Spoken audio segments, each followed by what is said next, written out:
What's up, Landy?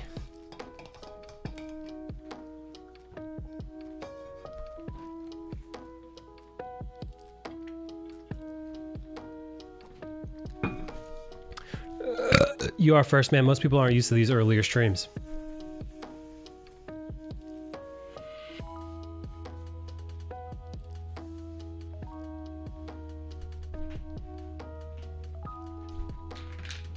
How you doing, man? How's your weekend?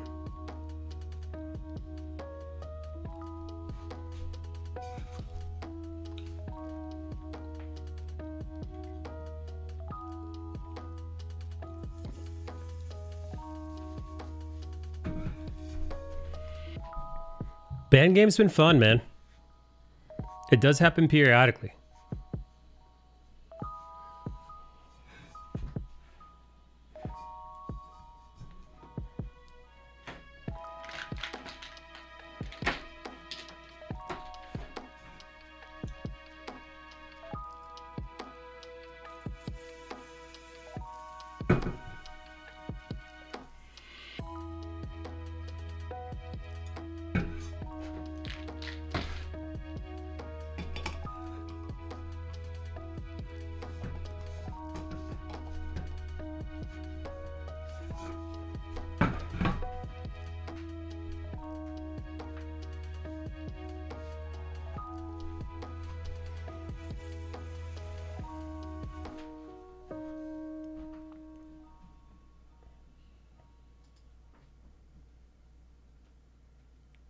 Yeah, I do got to give you a cut.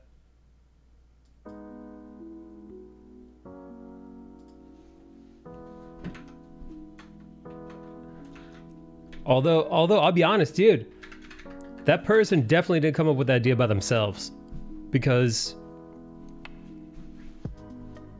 I don't know if they told you this or not, but when you go to the viewer rewards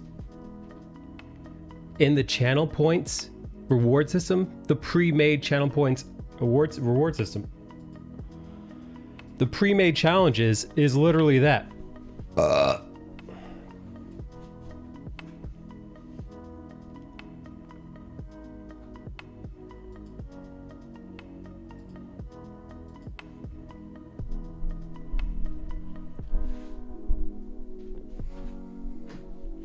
Yeah, so like the same way, like you could, like, you know, make me take a sip of water, make me posture check, make me stretch, make me put on a hat, no cursing.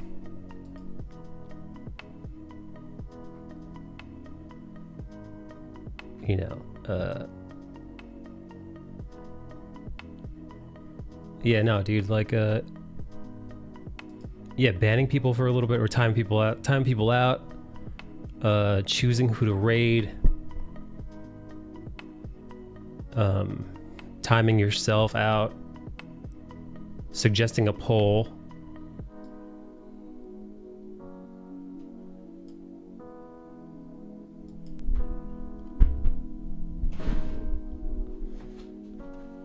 No, but listen, it's a fucking great idea.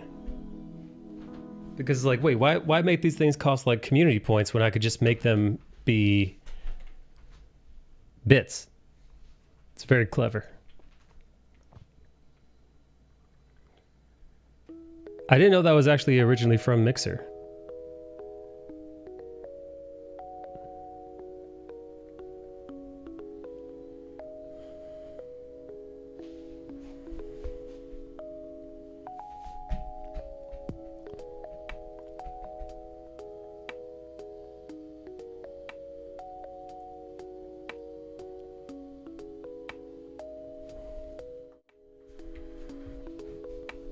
What's up, buddy?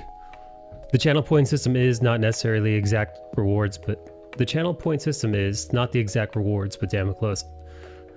Fucking rest in peace, Mixer. I mean, the company doesn't exist anymore, so who's gonna sue him? Who's gonna say anything about it? I'm just tweeting my YouTube. I'm just tweeting my Instagram link. Swipe up.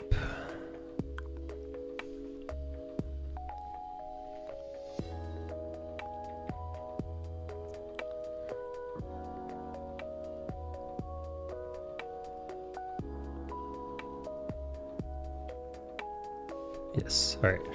Live link is up. Poor Ninja hasn't recovered since coming back, and now Fortnite is almost dead. Wait. So Ninja went from the biggest streamer. Dude, I heard Ninja couldn't hold. Dude, I heard Ninja couldn't hold like more than like 4,000 or 5,000 viewers the other day. That's what I was told. I've never watched Ninja ever, so I don't know if that's the case, or if it's just bullshit. Oh shit, dude, Lara crap, I literally just started. I'm like literally like I'm in my warm-up phase. I'm warming up. My buns is on the oven being warmed right now. Lara Craft, welcome. Hello, thank you. Hi. Hi. I'm like I just got out of the shower, my hair's still wet. I'm like just getting into the groove, you know when you like you don't stream for a few days, take a few days off stream, and then you get back to you're like, how the fuck did I live stream? Dude, 2 days off for me. I mean, I was streaming Friday, but like, I take Saturday and Sunday off, and I just forget everything. I forget how to do it all. I want you to start strong by bringing on my peeps. Hello. Oh shit. Oh my god. Lara Craft. Shout out to Lara Craft. I'm gonna shout you out first, and then I'm going to apologize because we have a fucking game here, dude. We have a game here called, it's the timeout game, but I call it the ban game. I'm gonna have to time you out for 30 minutes. I'll have to time you out for 30 minutes, dude. I'm so sorry. There's a way out. There's a way out.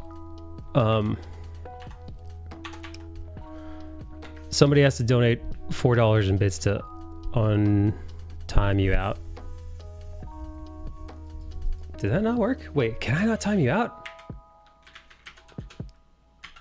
Oh no, I did it wrong. Duh, dude. Apologies, Lara. This is the timeout game.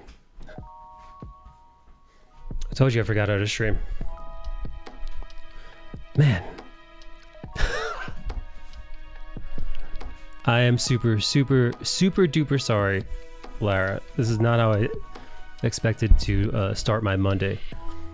Damn, Rudy. I know, dude. Call me Rudy Huxtable, man. Because I'm rude as fuck. Apologies. Thank you so much for the raid, though. I know you don't usually raid somebody only to have them turn around and immediately time you out. But I vowed to my community when I implemented the timeout game that I would adhere to the timeout game rules, which is that anybody could be timed out at any time except for moderators if there are no moderators in the chat. Oh shit. That's a freedom. Laracraft, welcome back. You are out of the timeout corner, and thank you, Berea. Round of applause to Berea for freeing LC.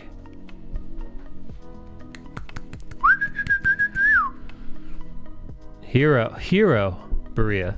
Thank you. That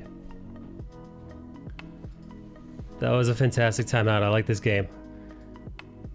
You know, it's all usually just fun and games, but some people get real salty. Everybody's just being silly.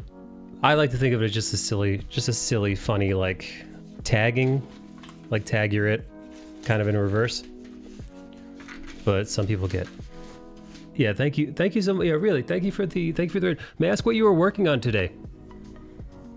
You want to drop any social media links? Oh, dude, I know. I had to get rid of it on my channel because people were not cool about it. Oh, I know you're from Nagasaki. Oh, dude. Yo, did you guys see her freaking GoFundMe? Yo, I had no idea. Did you guys know she was suffering with all kinds of autoimmune stuff? I was shocked. I really had no idea. I had no idea whatsoever. I gotta tell you, man, that girl is she's strong as shit, man. Cause if I was, dude, I'm a big fucking baby, man. If I was dealing with like health issue shit, oh, God, man, I wouldn't shut the fuck up about it, man. You would know me primarily for my health issues and secondarily from like all the other stuff I might be doing. I was thinking some artwork. I can share that. Share them both. I used to mod for her. Well, Am I allowed to ask why you stopped modding for her? If it's a secret or if it's too personal, feel free to tell me to F off. Sometimes, you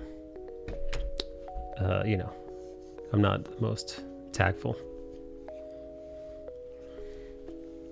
Stretch. All right, yeah, I will stretch. I didn't necessarily elaborate on how long I would stretch for.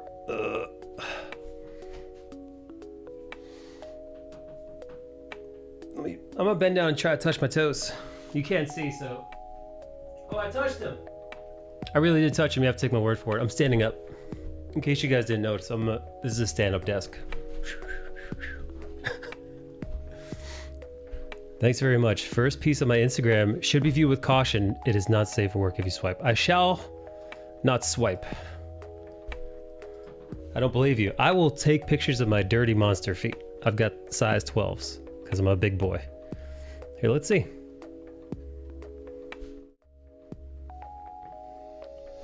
Oh shit, I was not following you. I shall remedy this right now.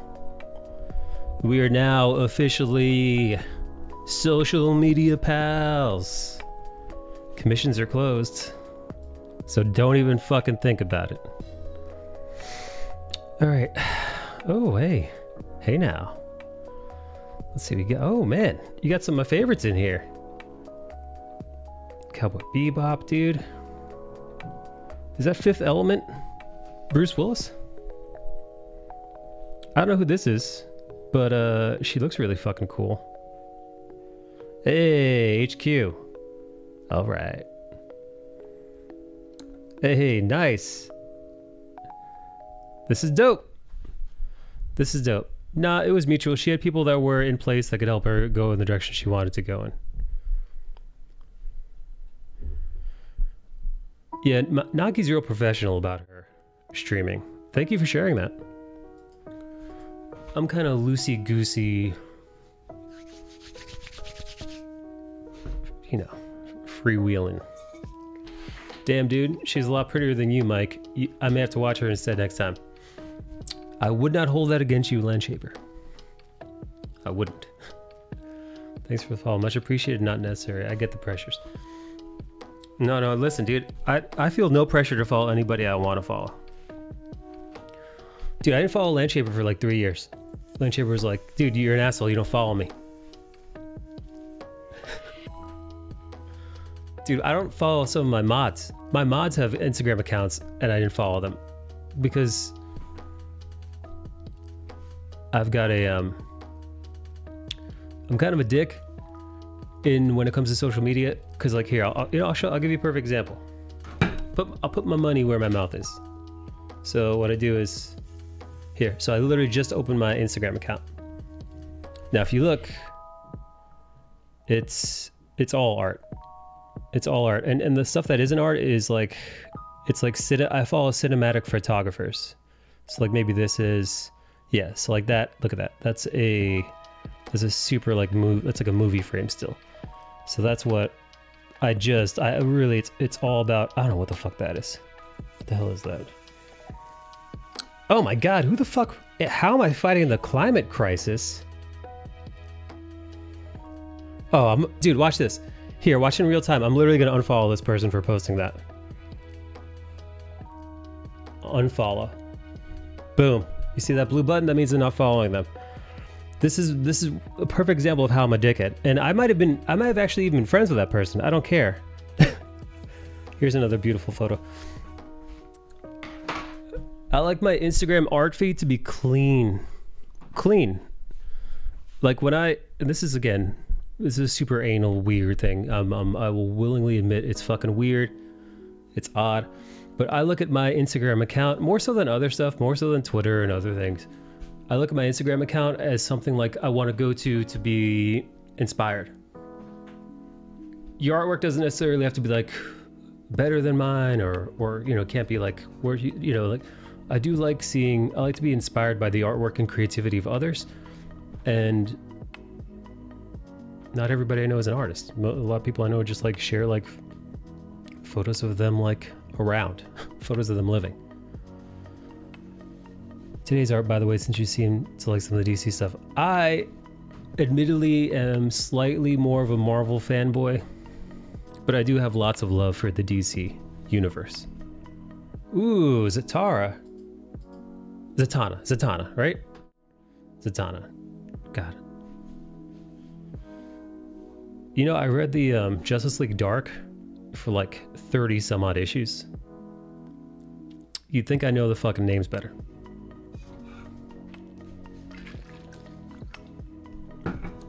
Nice inking. Very nice inking. Well done.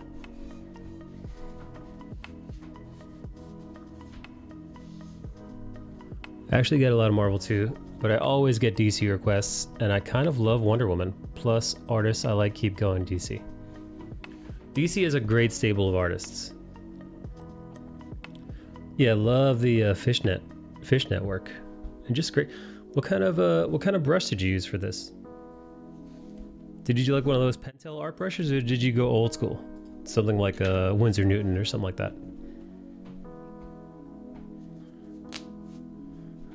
I have not inked anything traditionally in probably the better part of a year. What's up, Jason? Jason Enos. Hello, welcome. Did I miss? Hang on. Oh shit, Larissa. Fuck, I'm sorry. Hello. God damn it. Larissa, Smokey Joe, fucking bail. Hello, hello, hello. I just realized I didn't have my YouTube chat open. What's up, Bale? Why you not have voice chat, dude?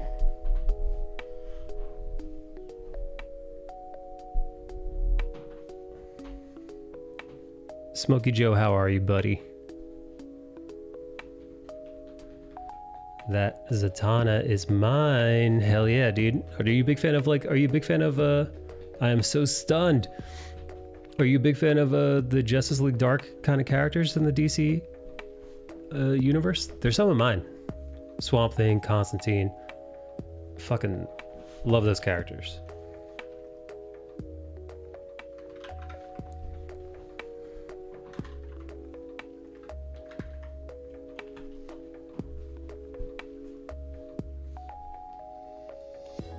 Yo, what's up? What's up? What's up? Antic Dope? Welcome, welcome, welcome. I love the Identity Crisis? Is that the right story? Identity Crisis. Remind me about that one.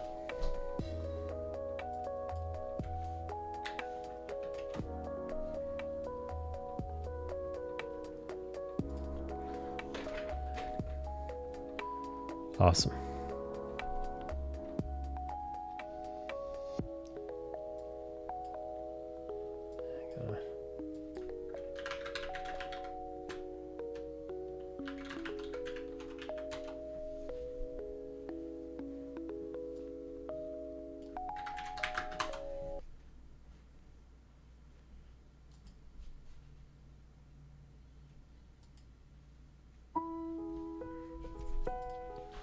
I'm surprised. And where are the beautiful girls on your Instagram? What? Larissa, what are you talking? What beautiful girls on my Instagram? Yeah, I'm probably more interested in them than anything else, but I love Sean Murphy's run on Batman White Knight. Dude, I just finished reading The White Knight. I think I read The White Knight Part 1, Part 2. It's really good. I didn't get into the Harley Quinn story illustrated by Matteo Scalera just because I'll be honest, I don't particularly like his Harley Quinn. I know she's got a big part. She's got a lot to do with the first and second run of The White Knight. But I don't know. I don't know if I just don't like the way he writes her or the way he draws her. I like some of the twists that he puts in. I don't want to spoil it. I like some of the twists he puts in, but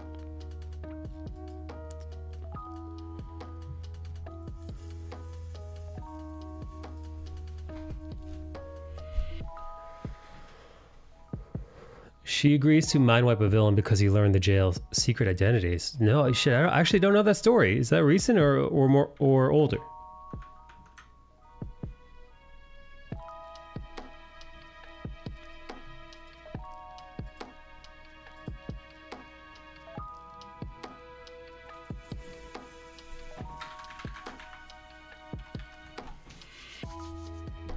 I thought there would be butt and boobs. Oh yeah, I mean, I used to draw a lot sexier ladies. I haven't drawn, wow, Larissa's right. I have not drawn a sexy lady in some, well, I sketched this actually. I sketched this lady the other day. That's kind of the most of it though. I love the last Justice League Dark run. Swamp Thing is my absolute favorite character. I have a whole section of the house devoted to primarily Swamp Thing. Hell yeah. Dude, I actually loved when they revamped Swamp Thing for the Rebirth run in like 2011. Where they gave him like a crown of like wood. They gave him like a wooden crown and they gave him wings, giant wings made of leaves.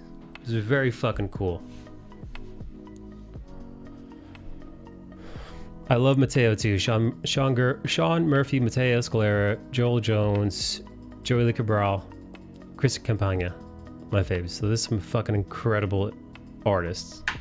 Those are some legendary badass artists. I was surprised by your recommendations on Instagram. Wait, what was my... Wait, Larissa, could you screen cap my fucking recommendations on Instagram? What are my recommendations? Yeah, that Yannick Paquette doing that rendition of ST. Which one? Which one? I don't think I saw his rendition of Swamp Thing.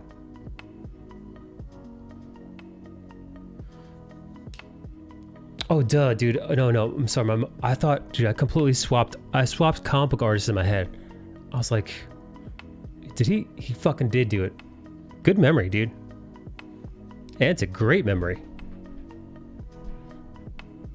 That's a badass. I didn't see that version of Swamp Thing, but I gotta go check that out. Yeah, no, that was a pretty awesome run. As Animal Man was a great run. Yeah, no, dude, the Rebirth really like turned me back into a kind of a big, not a big, but like a real DC fan. Like I said, I'm a huge ST fan.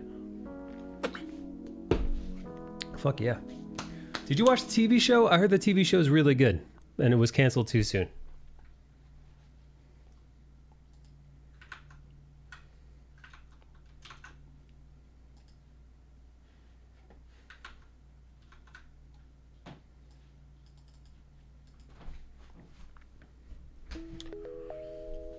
TV show was lackluster. Really? That girl is super hot though. The one who was playing his love interest, old white hair, Abigail Arcane.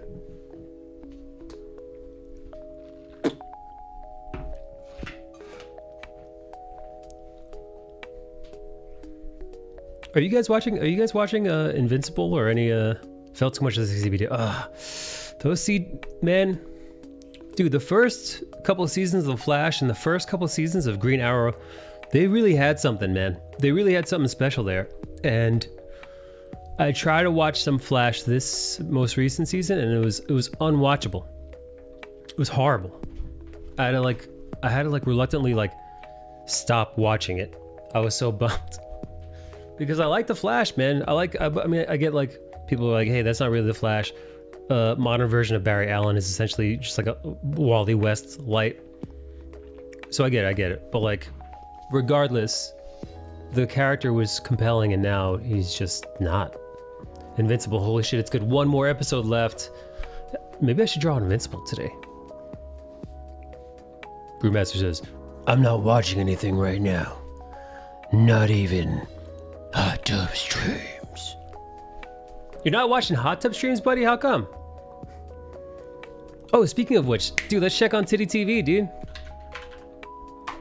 Let's check on Titty TV. Oh, for those of you who don't know, I check on Boobs TV. I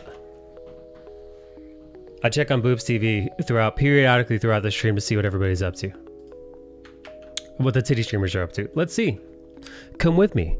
Come with me, and we'll be in a world of pure boobification.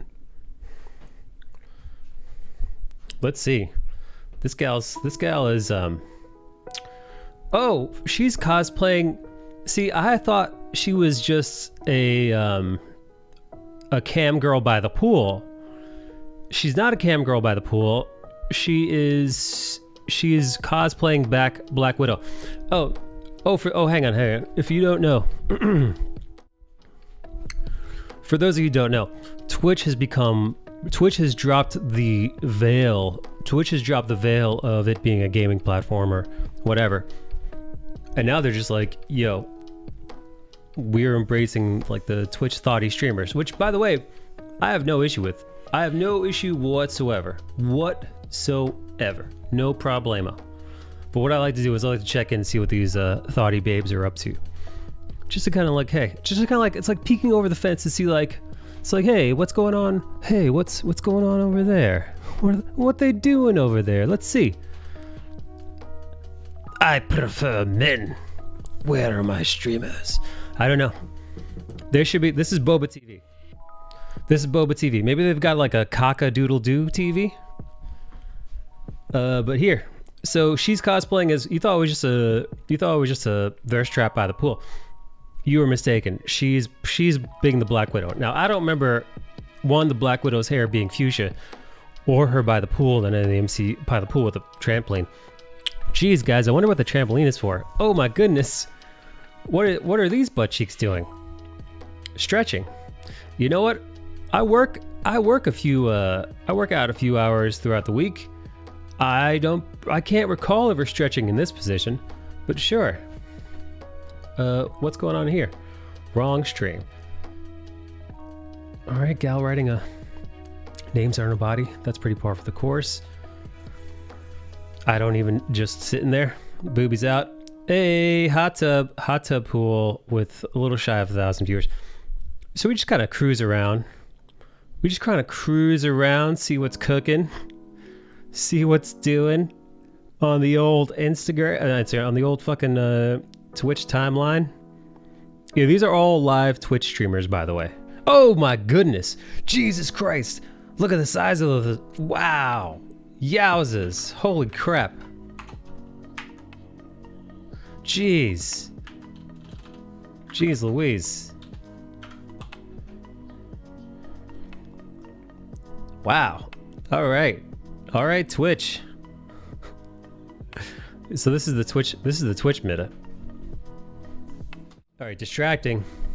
Very distracting. Oh yeah, the one with the Tifa cosplay was also great. Ninja losing his viewers to the just chatting section. How much, guys, you know how much viewership Ninja's getting these days? Landshaper, did you say? I didn't catch that. Antic says, I feel like they just put the prettiest people on screen to distract from the less phenomenal acting and uninnovative storytelling in the Swamp Thing show.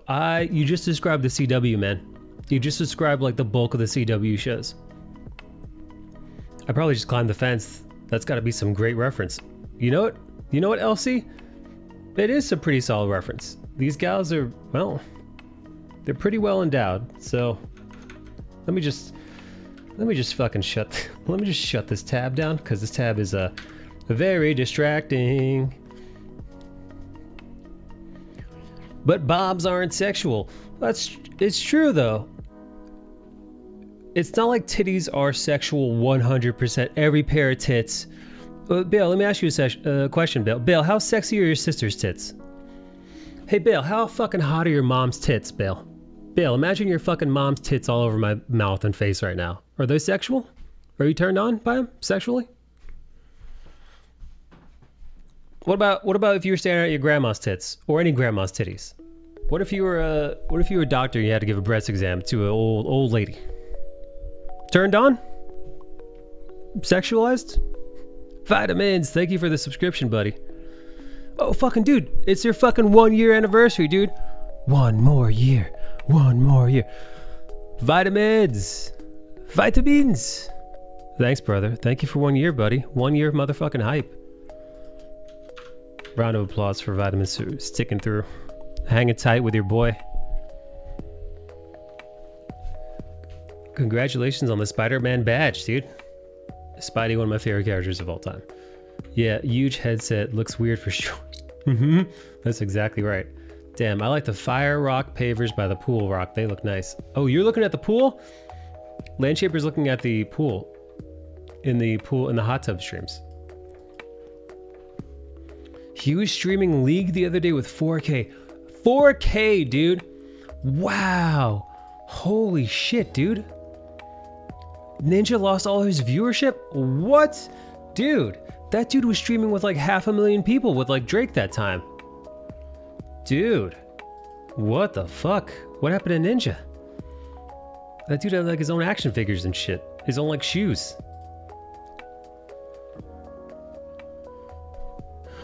Grammy's tits are sexual, but I still can't draw them on Twitch without being TOS. Speaking of non-sexual tits. It's Bellatrix. Bellatrix, what are you up to today, buddy? Bell, you're always welcome on voice chat, by the way. As are you, Bale. Bale, not to be gross about your family members being sexual. I was just trying to prove a point that not all tits are sexual 100% of the time.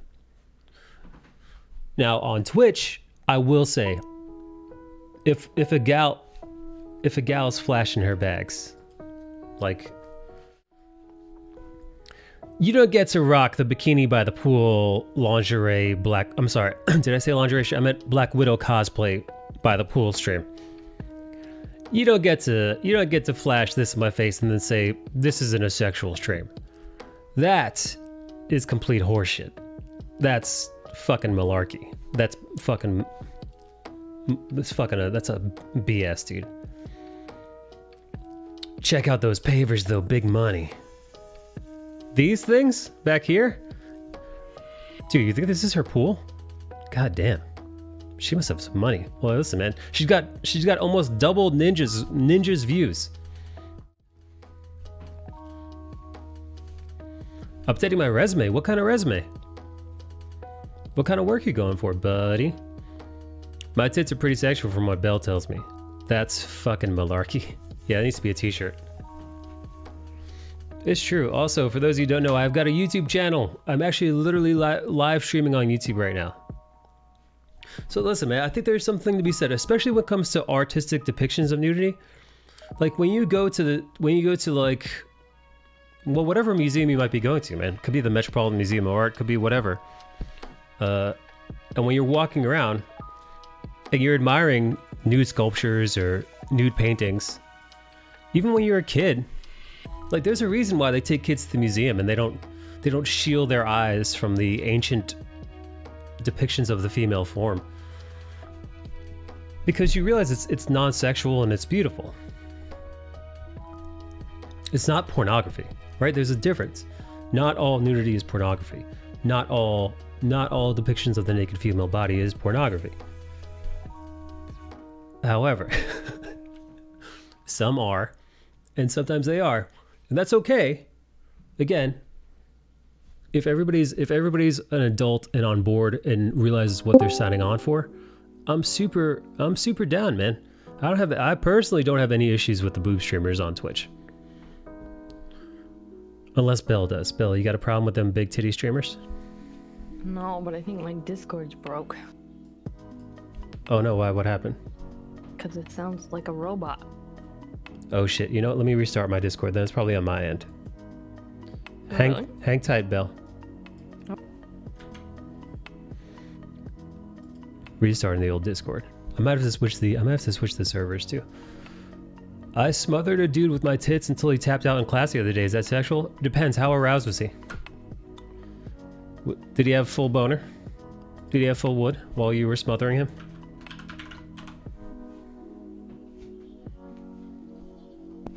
Anecdote. Would you categorize? Oh. Hello? Hello. Is it still any better? It's still crunchy, but maybe it's just me. Let me try one more thing on my end.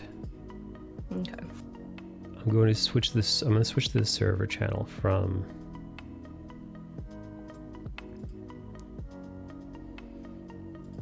Yeah, I'm going to switch this server from.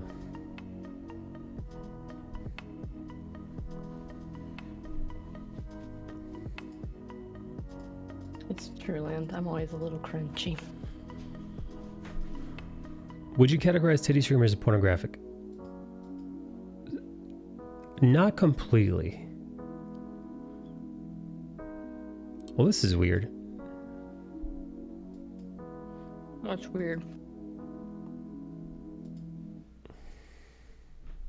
I'm not seeing the regions which will affect are now available for each voice channel and determined automatically. Oh shit, dude. Oh. Dude, it used to be you could switch the region that you're in. Oh. Previously, you had Well, to that's choose a region that your weird. server would. Oftentimes, when choosing a region that blah blah blah blah. Hmm. Regions will be determined automatically. Motherfucker. Well, that's sucky. Well, let me try restarting mine then and see if it fixes it. I don't know. Do I sound crunchy on your end? No, you sound perfect to me. Hmm. Indeed. That is weird. Because you sound fine on your stream. It's just Discord. Titty streamers, body painters.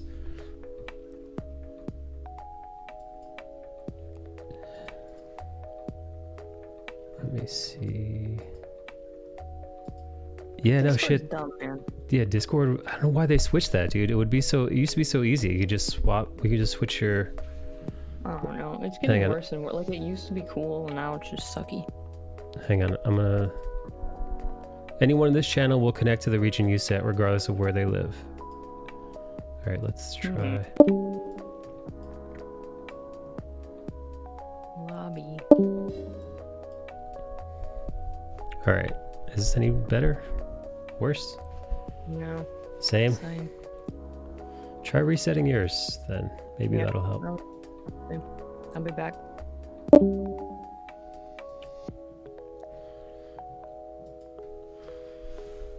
I mean, just like porn, they are using their bodies supposedly to garner more viewer, and consequently more money. Bill always sounds a little crunchy. What would you guys think? What do you guys categorize titty streamers as? The reason why I wouldn't call it straight pornography is because we know what pornography is, right? Like, back in the day, there was a difference between picking up like a Hustler magazine or picking up like an FHM or like a Maxim magazine, if you're old enough to remember those kinds of magazines. But they were like, you know, so like Sports Illustrated, like the swimsuit edition of Sports Illustrated. It was like, yeah, it was sexy and provocative, but it wasn't pornography.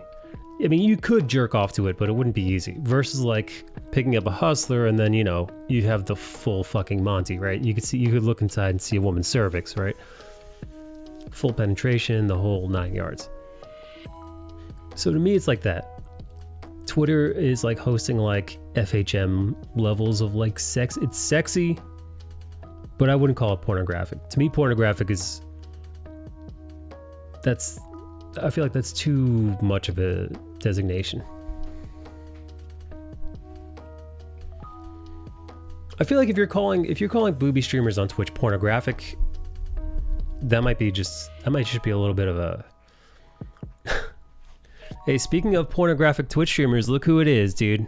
It's Elizabeth. What's up, Liz? We found your missing piece. Fight me. What was the missing piece? What was my missing piece? Was it... Oh yeah, oh, Belle was here. Belle was here and she left. We found your missing piece. What was my missing piece? Hang on. Was my missing piece the friends I made along the way? Did I figure it out? Hang on, let me thank everybody for joining the raid. First off, thank you for the raid, Liz. Also, Jabito, Sloaner, Likens, Losty, Minx, Greenie. Thank you. Welcome. You solved the riddle. What do I win? I didn't leave. You didn't leave? Wait, what? I meant you left the voice chat. That's what I meant. We were talking about boob streamers. Is it any better? Nope. Still crunchy. It might be me then. I wonder, get somebody else in here and see if they are crunchy. Yeah. Let me try something. Sloaner. Let me try something.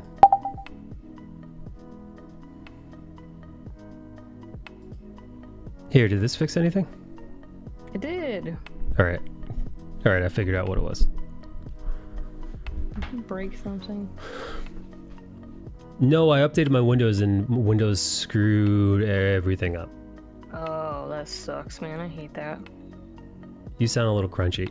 Ooh, alright, hang on, I have an idea.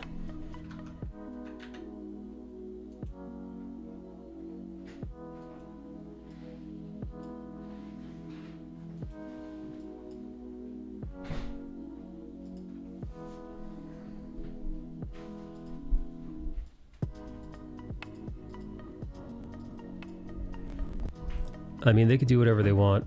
Hang on.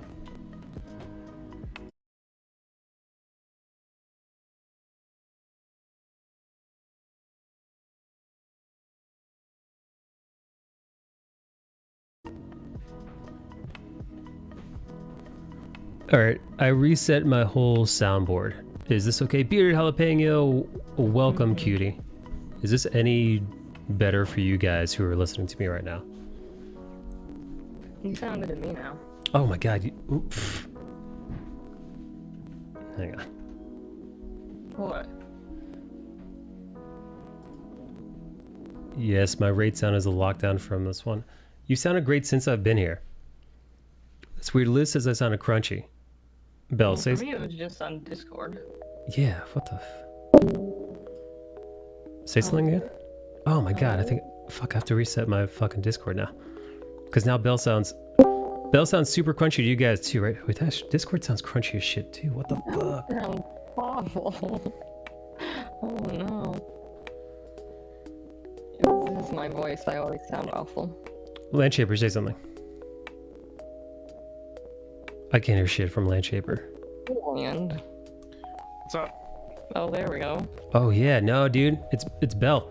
Hey Minx. Oh, okay. I'll leave. What the hell? But also, wait, Lance, keep saying something? Landy Poo? Testing. Can you hear Nope, fuck it, it's me. It's not Belle. I was about to say, Bell sounds smooth on here.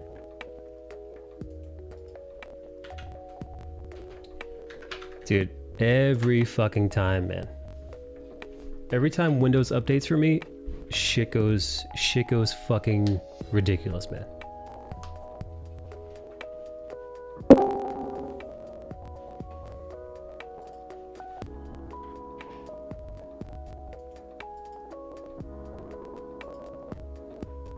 I'm only hearing the static in the stream.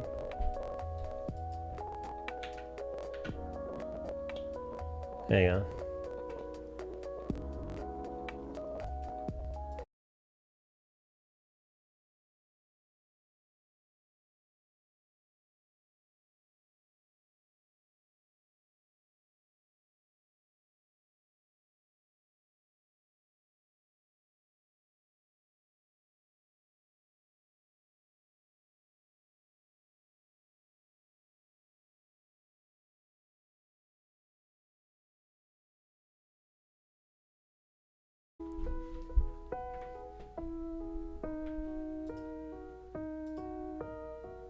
Alright, Landshaper, can you say something? Dude, alright. Landshaper sounds good again. Yeah, I think it was some of your stream, man, because I wasn't hearing it in here. It was only when I had the stream sound on. Yeah, weird. Hey, what's up, Paul? Paul Ainsworth, what's up, man? Alright, looks like everything is good. I figured it out. Something's going on. Dude, Windows and like my sound setup. I literally tried to stop. I've tried to stop Windows from auto updating for like months. Like I went in and I was like manipulating like keys and shit in the registry. Yeah, I was like actively fucking with the registry. Oh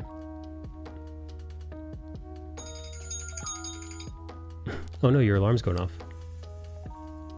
Am I Yeah, that's a client calling. I gotta bounce. All right, later. Fix that. Later, Len. Thanks for hanging out, buddy.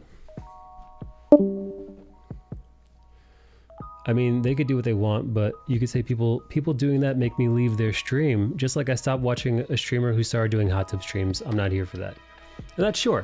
I feel like in that case, it's a consumer thing. The same way, here, there was a fucking burrito place that I used to love going to. I'd go there at least, at worst, a couple times a month to like a handful of times a month.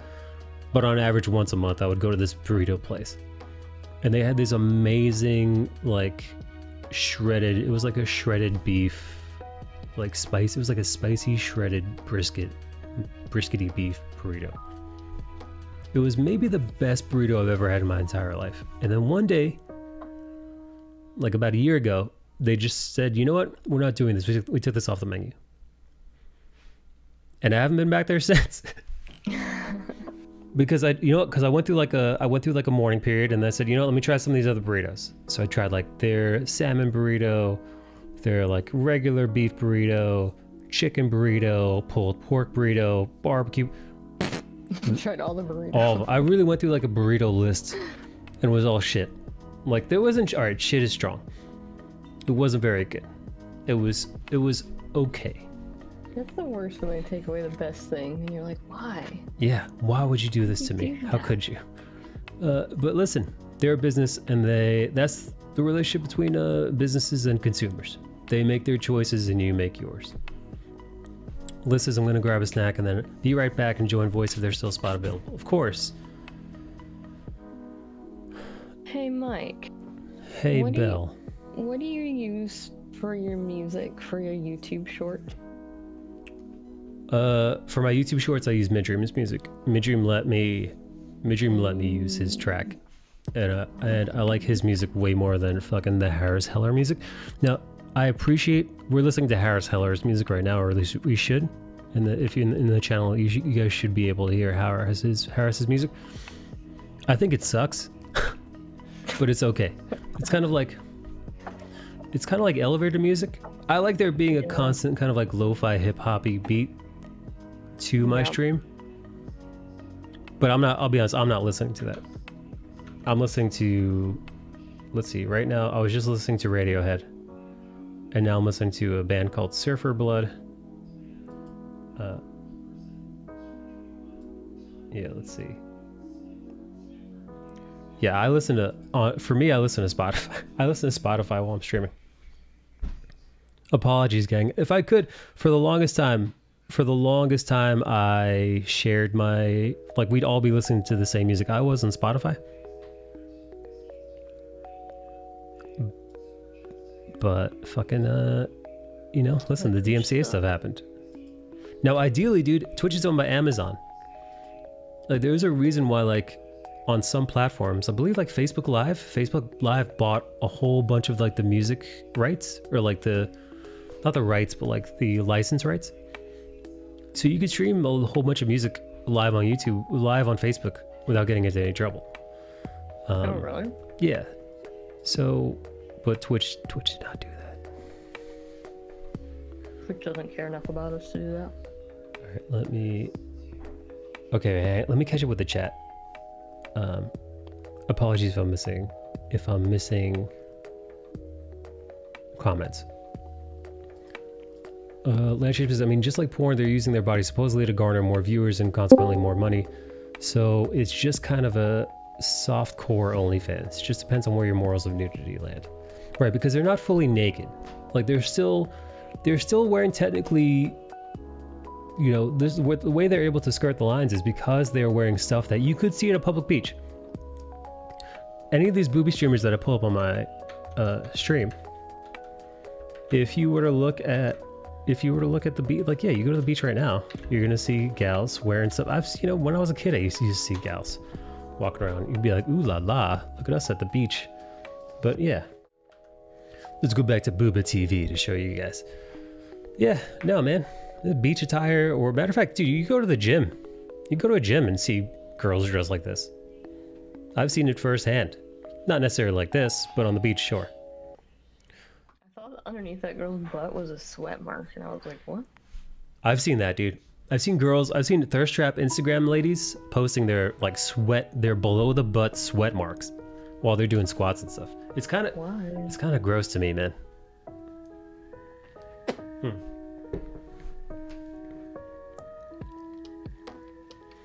Oh, so Jason says, That is, if you think of the human body as sexual and define use your body as wearing clean clothes and styled hair, using your body, where's the line drawn? Twitch should just go with a no rules platform, allow it all and be done with it. I mean, regulate copyright only and switch to a sub to view model. Just do it, Twitch, you fucking cowards, says Antic. Boob streamers are different from hot tub streamers. What's the difference, Losty?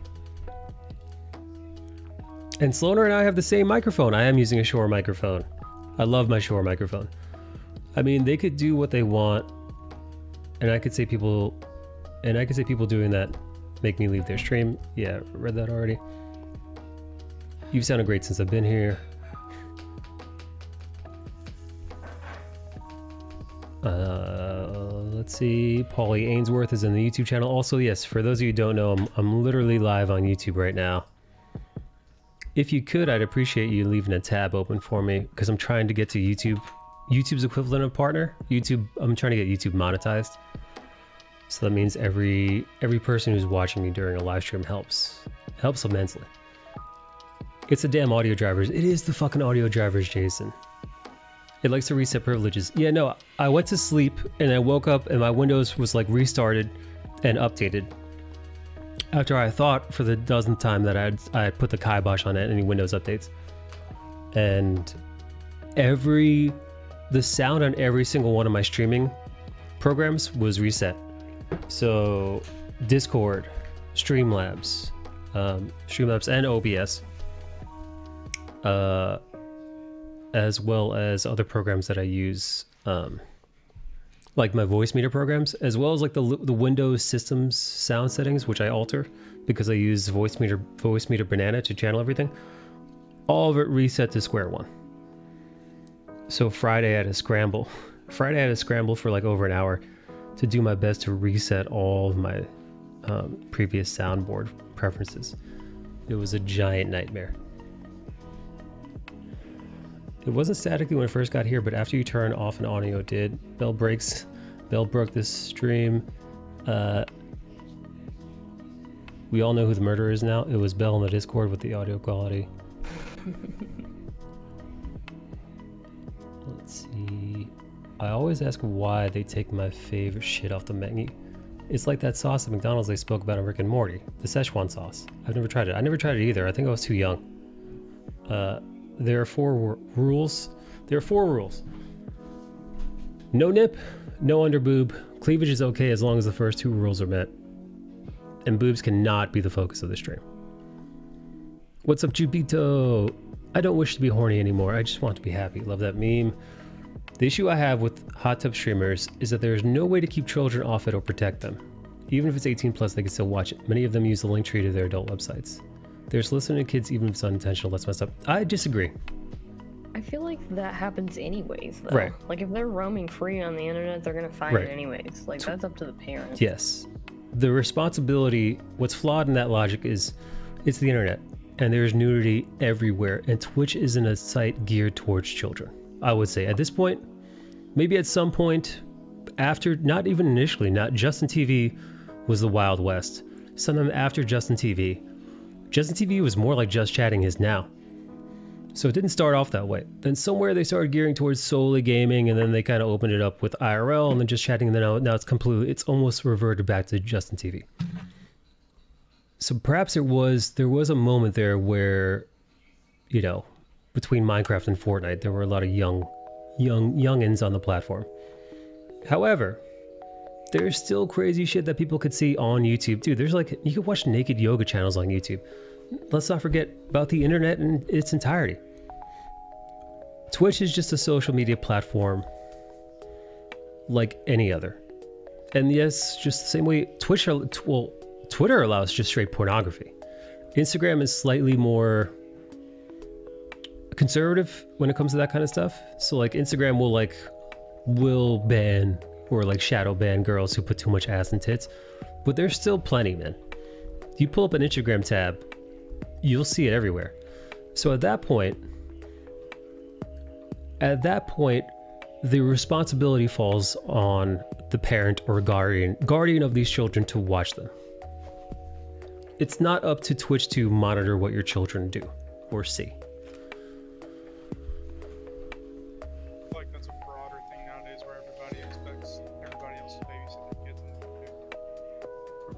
Hang on, Lightshaber, your mic got super low.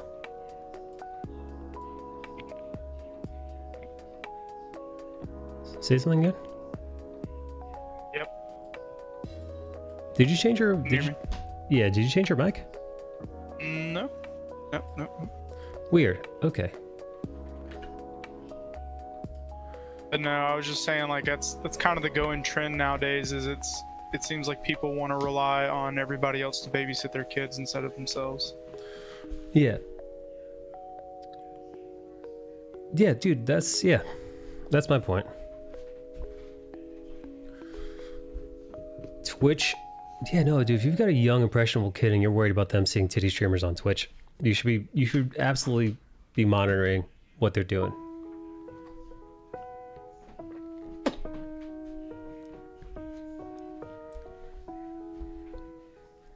Especially nowadays, I mean, they got apps and stuff to where you can literally mirror your kid's phone onto your phone to see everything they're doing, like in live stream. And there's a lot of parental controls out there. You can. Yeah. Right. No, You can even ban certain words on your kid's phone. I mean, you could even you could lock certain websites off your like devices, man. Off your browsers, off the like, you know, you could put parental locks on your router. And kids these days would have never survived LimeWire.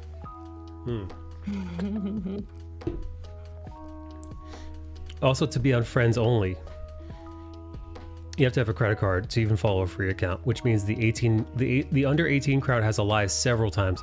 Oh yeah, that's right. That's right. Yeah, you can't just sign up to the only friends account just by having a username and a Twitch handle. Smart move, Jason. You're right. Not gonna lie though, back in the early everybody internet days as a teen, I snuck into stuff easy by faking names and ages and even getting credit card info from a parent. Kids will always try to get into stuff. It's on parents to do their best to limit their exposure. I think saying that they're on the internet is flawed logic. Companies have a duty to consumers to protect individuals. Yes, from theft, from crime. Companies have no responsibility to parent your children. They're great at creating and promoting a safe space for LGBT, but they're not. They could promote a safe space, but that's impossible. Anybody with any common sense knows that saying that a safe space anywhere is fucking nonsense. It's bullshit. It's impossible. There's no such thing as a fucking safe space ever, unless you want to lock yourself in a padded room and sit quietly in the dark. And guess what? Even that isn't safe. Yeah, no. So like, yeah, they could pat themselves on the back for promoting safe spaces, but again, there's no such thing. The same way Twitch wouldn't be able to, again, parent your children if you have them. Children are the most vulnerable. Especially if they end up on this stream. Right. Children are the most vulnerable. We must protect them. Yeah, you must protect your own fucking kids from the internet because it's full of shady, treacherous things. So yes, parents should definitely, I'm with you. Parents should be protecting their very vulnerable children from fucking weirdos on the internet. Yes, all the more reason why you should keep them. Kozu, thank you for the sub. Thank you for 7 motherfucking months. Thank you. Thanks, Kozu. Appreciate it, buddy. My dad didn't know about incognito mode. Hey now. I got caught with weed in the 10th grade. My parents tracked my phone for the rest of high school. Oh no. Right, how is it on the streamer for following rules if the kid is breaking the rules to get there? Right. No, exactly. Twitch is a platform and they allow 18 plus content to a certain degree on their platform, which all follows the rules, which all other platforms have their own. What's up, Keith Perez? All other people adhere to certain rules on each other social media platform, which do allow either pornography or lewd content. Kozu's over here on YouTube. Damn it, did it again, wrong account. It's okay, buddy. Yes. So again, that's like saying, Instagram, my kids found your fucking thirst trap thoughty Instagram accounts. They went down a rabbit hole. Now that he's had a boner for over 4 hours. Instagram, how could you? Mark Zuckerberg, why didn't you parent my children? No, you don't get to be an irresponsible, lackluster parent who allows their kids to traipse wildly throughout the internet and then pass the buck of blame and lack of parenting on a giant mega corporation. That's not how this fucking works. I mean, that's the thing, though. It's like the companies do their due diligence by making people sign up and tell their age and this, that, and the other. Yeah. If your kid's a fucking liar, that's on you. Yeah, dude. Take him to church. Yeah, no, for real. If your kid's up to fucking no good, lying on the internet, finding their way to fucking thirst trap social media, it's your job to guide them. Or you fucked up as a parent. To me, it's like blaming the bank for having money and then prosecuting the robber from breaking in. Imagine society being based on an agreed upon set of rules that people will follow. If your kid sees a lewd picture, you've got bigger problems than IG e-girl thoughts. Yeah. I mean, that's kind of like the train of thought that when I was in high school, they tried starting it to where if your kid got into a bad enough fight at school, the parents could actually be arrested and held responsible to a certain degree. Hey, let's happy. Yeah, no. And it's not. Well, that's the other thing, man. Once your kid reaches a certain age, there's nothing you can do to quote unquote protect them. Like across the board in life, but also especially on the internet. Like they will definitely find a way to break the rules that you've set up.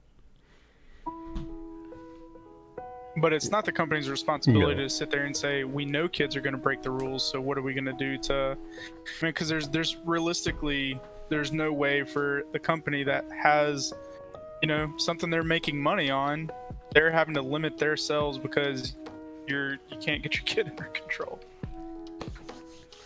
I'm not a helicopter parent, but I know what they're up to. Plus, I know them. Well, Paul has kids. I'm not a helicopter parent, but I know what they're up to. Plus, I know them. They're also not close to being teens, but they're all over laptops and devices. These days, protections are in place. You can stop most things from the average kid. There will always be some kid who get around stuff, though. Right. Yeah. So what you could best do is you could try to protect them as best you can. Use the parental locks on as many things as possible. However, kids are clever, kids are smart. If they want to find a way around it, they're going to. At that point, that's going to have to be a bridge that you're going to have to cross as a parent. Right? Paul, at some point, when his kids... Good conversations are important too, Yeah. When Paul's kid eventually asks him what double penetration is, that's a conversation he's going to have to sort out for himself at some point. As are, I'm assuming, every parent's going to have their own issues with the internet, teaching their kids something that they shouldn't have been taught. Again, you can't blame the internet for that, man. When they turn 15, just let them watch a Mike D. Nicola stream. It'll explain the rest of life for them. Yeah, let me raise your kids, Paul. Paul, pull up Uncle Sounds like Mikey's a stream. great parenting plan. I'm like a perverse Mr. Rogers. Show up with a GIMP mask. Beer and breweries aren't to blame for poor parenting. Yeah, no, man. When I hear it switches responsibility to, parent kids, it reminds me of all that censorious nonsense that we had to deal with in the 90s of either blaming vulgar music, be it rock or rap or hip hop, to overly violent video games, to overly violent movies, to overly sexual movies. There was always some group of people somewhere refusing to take responsibility for themselves, their actions, or the actions of their offspring. Because at the end of the day, it's much easier to point the fingers at someone else than point them at yourself. we had a girl that we knew in our little small group from church that would gripe about what her kids saw on TV and online and all this other stuff, but literally bought him GTA 5 just to shut him up and Oh my God. sit him down in one place for an hour. And it's so, I mean, it's all kind of bullshit, isn't it? Yeah. Liz, what's your take on this? I actually wasn't listening before I joined in. I'm sorry. Does that have to do with what I was getting from the past little bit that you're talking about has to do with like what the media and like other stuff like has to do with your kids? I don't know. That's what it sounded like to me. Well, the Like argument Nicki Minaj. made in chat, the argument made in chat is that Twitch shouldn't have booby streamers or like thoughty hot tub streamers on Oh yeah. because we have to protect children. Okay. So here's my thoughts on this. It's really hard to draw that line. It's really hard to draw that line with anyone with clothing on a platform like this, because you draw that line and then it's not one size fits all. Now, hot tub streams, they could very easily draw that line, like a bathing suit or something. I feel like that's pretty obvious. I obviously grew up with the adult industry a little bit. So I really truly believe that adult industry belongs in adult industry. And Twitch is not that. Twitch is open to a lot of ages. So there's other platforms I feel like that you could use. And that's what I say. I mean, I'm all for women making their money that way, or anyone, making their money that way. But I really don't think Twitch is the right place to be portraying that, because there are a lot of young minds. And I don't think that's fair at all, because I disagree with you in that Twitch is an all ages place, and that sure there are some younger style video games, but I would say overwhelmingly, if you look at the top games, it's pretty fucking, if it's not GTA, it's Red Dead with tits or other. What's the age restriction on Twitch right now? 13. Well, I mean, so but also would you- 18. would you They do have an 18 reconsider plus. that? Yeah, so would you reconsider that if they had like an 18 plus section? I mean, they technically do. already do. They do. This is an 18 plus stream. Yeah. I mean, This one is that an 18 you have to verify your age and everything to go Yeah. on the stream. Yes. Oh, Yeah. well then. So I mean, in yeah, that sense, they've in the already- capitalist America sense, why stop them from making money? right. Well, they've There's the issue of the fact that a lot of people are not calling themselves an 18 and up stream. Well, yeah. sure, that would be fair. I do Well, then ban believe the streamer. I do believe that you should absolutely, if you're doing adult themed content, which I would say hot tubs are, sexy yoga, whatever, big titty streams, absolutely should label themselves as 18 plus, like I do. Absolutely. Yeah, as I said, I'm not against them. It's just, it's hard for me to justify it because I've seen 8-year-olds show up in my stream. Well, dude, that's not Twitch. That's the parents. Oh, absolutely. Man. That's their parents. But it would be a lot harder for an 8-year-old to get onto a platform where they have to pay for that before they see it. Sure, but there's nothing that you can find here that you can't find on Instagram or on other social media platforms. YouTube as well. Absolutely. YouTube has got naked yoga channels as well. I'm not saying that it's not a thing. I'm just saying it's not right. The only thing that I see is not right is that parents not parenting their children. Yeah, for sure. But matter of fact, if your kid gets on Twitter, and if you're, guess what? If they could find their way to Twitch, they could definitely find their way to Twitter. Twitter actually allows pornography on their platform, so you could post full double anal, full penetration, like. Really? Twitter has I'm not even on Twitter, so I don't know. Twitter has exactly zero censorship as far as if it's gory, or if it's particularly like violent. If you're showing death, they will ban you. But if you're showing sex, okay, no problems whatsoever. It all flies. Yeah, if you go to follow any adult actress, she will definitely give sneak peeks of full penetrative sex on there. So again, that's where I say it's these platforms are doing what they're doing. It's not their responsibility. The same way Instagram allows all kinds of thirst trap Instagram. They don't allow nudity or nipples or anything, but there are plenty of girls who do their own version of the hot tub stream on their end. And maybe they get shadow banned for it is the most that I've ever seen them do. But that's it. What do you Sorry, think? I'm having to turn my microphone on and off. My husband's outside mowing apparently now. Oh, well, that's handy.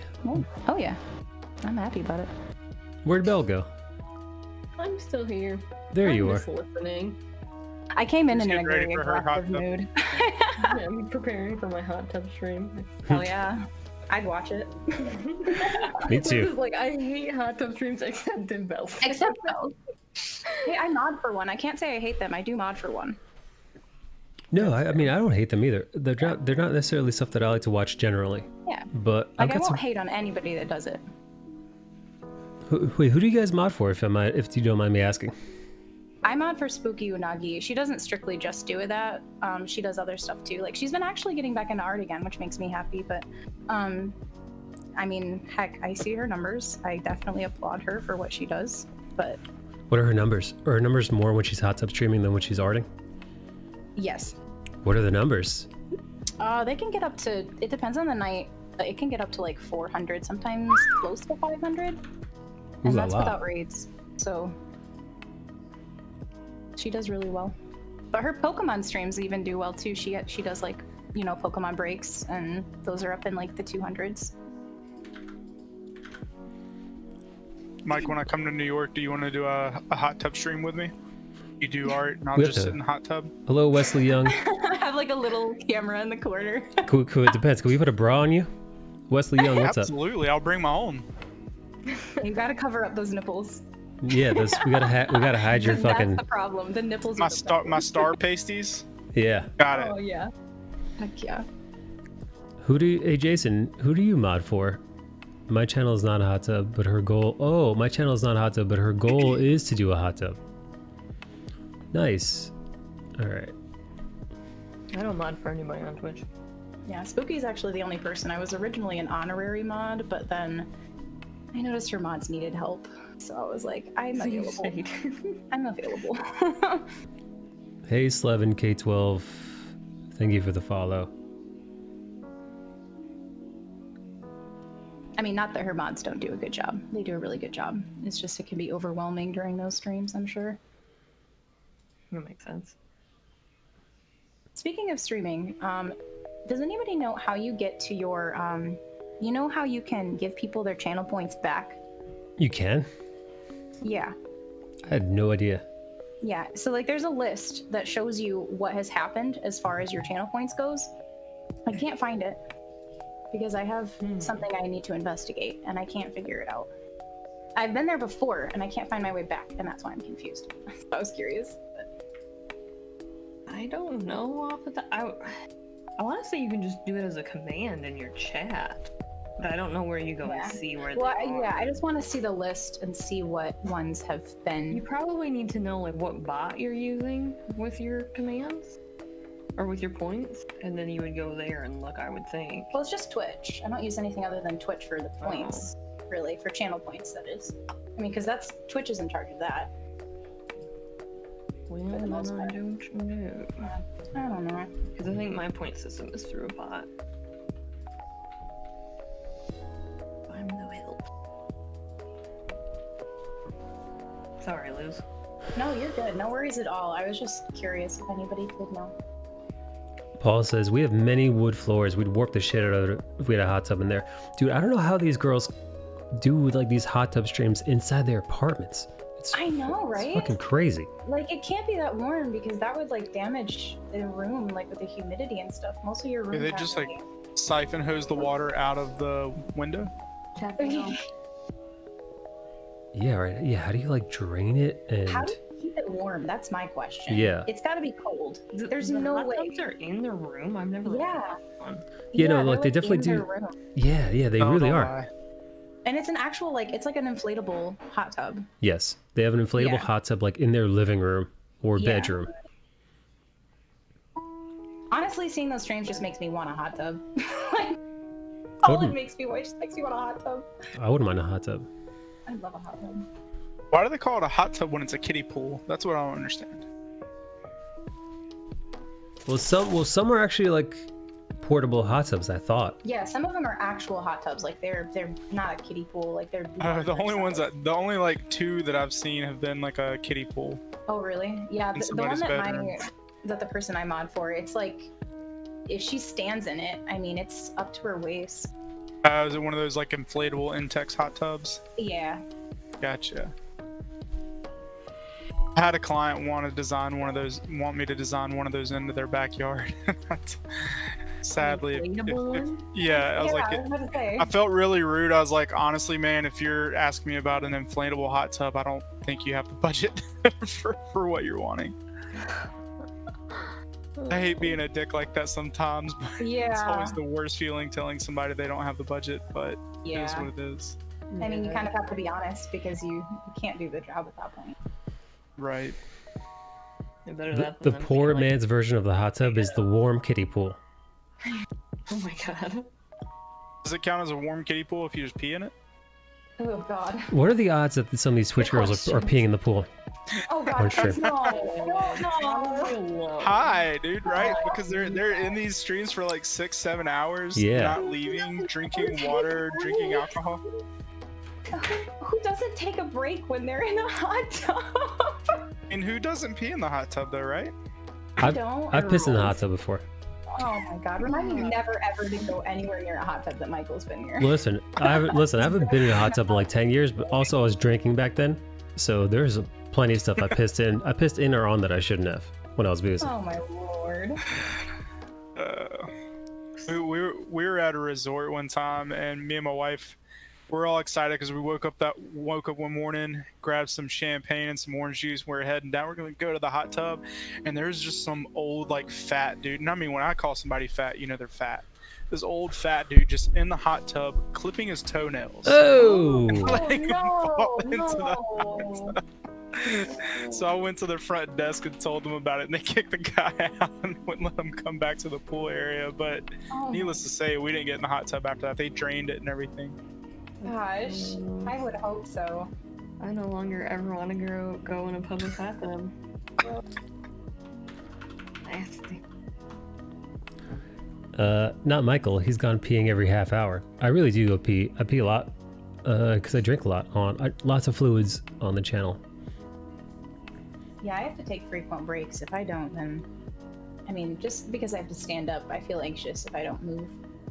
Oh, Losty says channel point rewards queue is accessible from Stream Manager. Click on the reward someone used and then click on reward queue. Oh, thank you. Thank you, thank you, thank you. Donique Vagina. I found it. Hey, Donique. I feel like anyone who says they've never pissed on a hot tub or a pool is lying.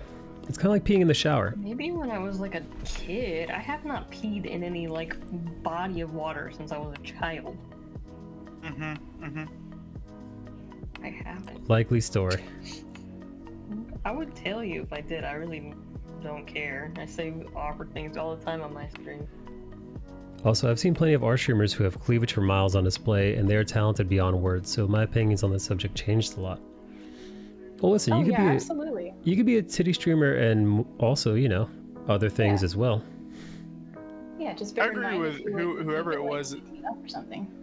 Yeah, well, and who was it that said there's a difference between like titty streamers and hot tub streamers?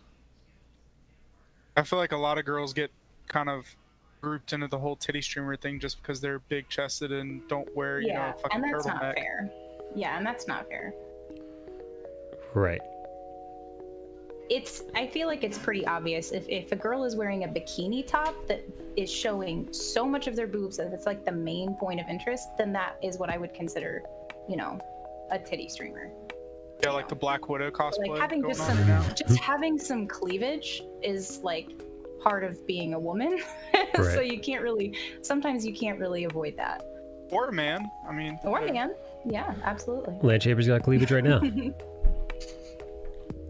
I don't have cleavage unless I try and touch my elbows together, man. Give me a little bit of. I want to look down Landshaper's shirt. It's just like a hairy Grand Canyon of tits. I've never done any of those at all. I don't swim in toilets. Why would I want to pee in a pool or hot tub? Well, it's clear cleavage brings in more views. People thirst. Sometimes the talent doesn't outweigh that talent. Bale says, I've seen art streamers whose cleavage compensates immensely for their art skills. Yeah, I could think at least of a handful of artists who I know who their breasts are more captivating than what they're drawing. I've seen it firsthand. I don't want to say who though, because Twitch rules against that. I mean, use what you got though, because there's definitely times like my salesmanship outweighs an actual like shitty design that I'm trying to sell somebody, but they buy it anyway. I just swallowed some throw up from the term Harry Grand Canyon. What? Oh no. Oh no. I've never heard that term. I wish I never did. Paul, I feel like you've got a hairy set of man tits on you.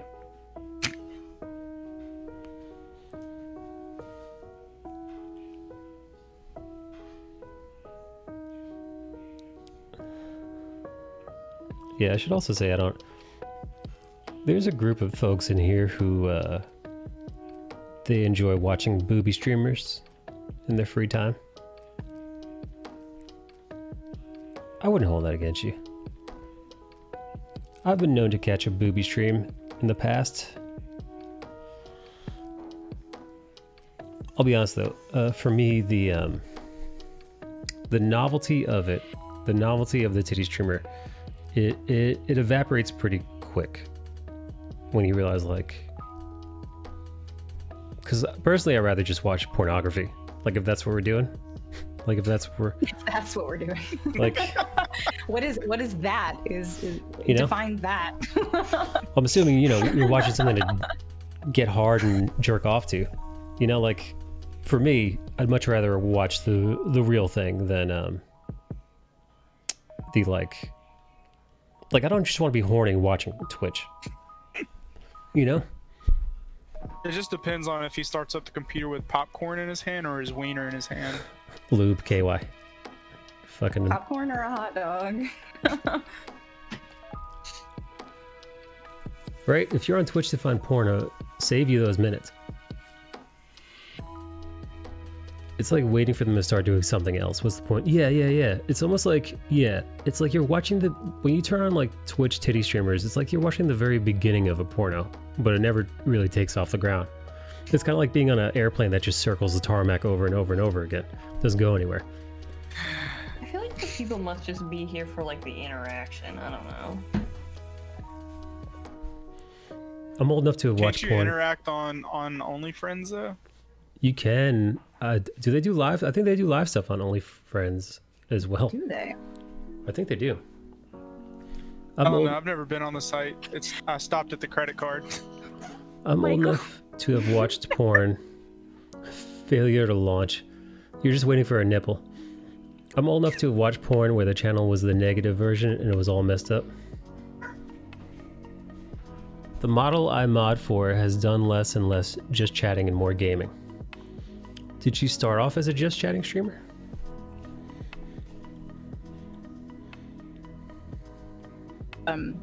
Thing that you posted on your story with the Halo suit. I saw that this morning and I almost shared it with you. Oh, interesting. I was laughing so hard.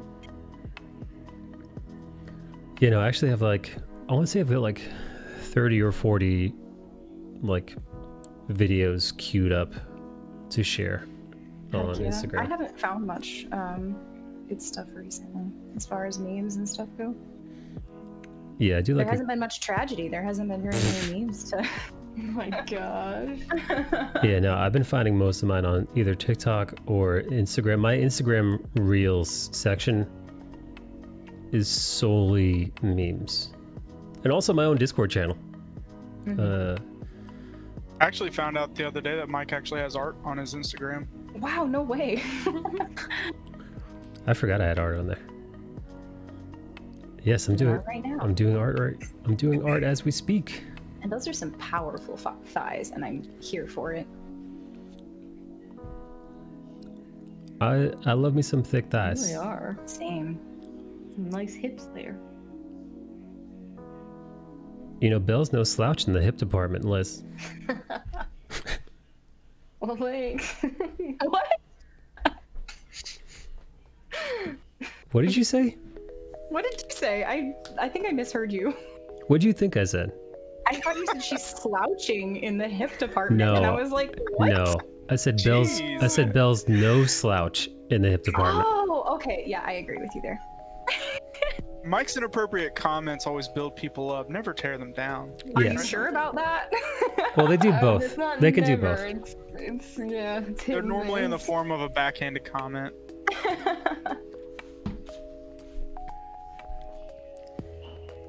Hey, Like, he told me I was a handsome fat guy once. yeah. That made me feel good for like 5 minutes. See, it's different Nice between one, saying, well "Hey, done. you're a handsome fat guy," versus "You're handsome for a fat guy." Those are two different comments. I would say the former is much better than the latter.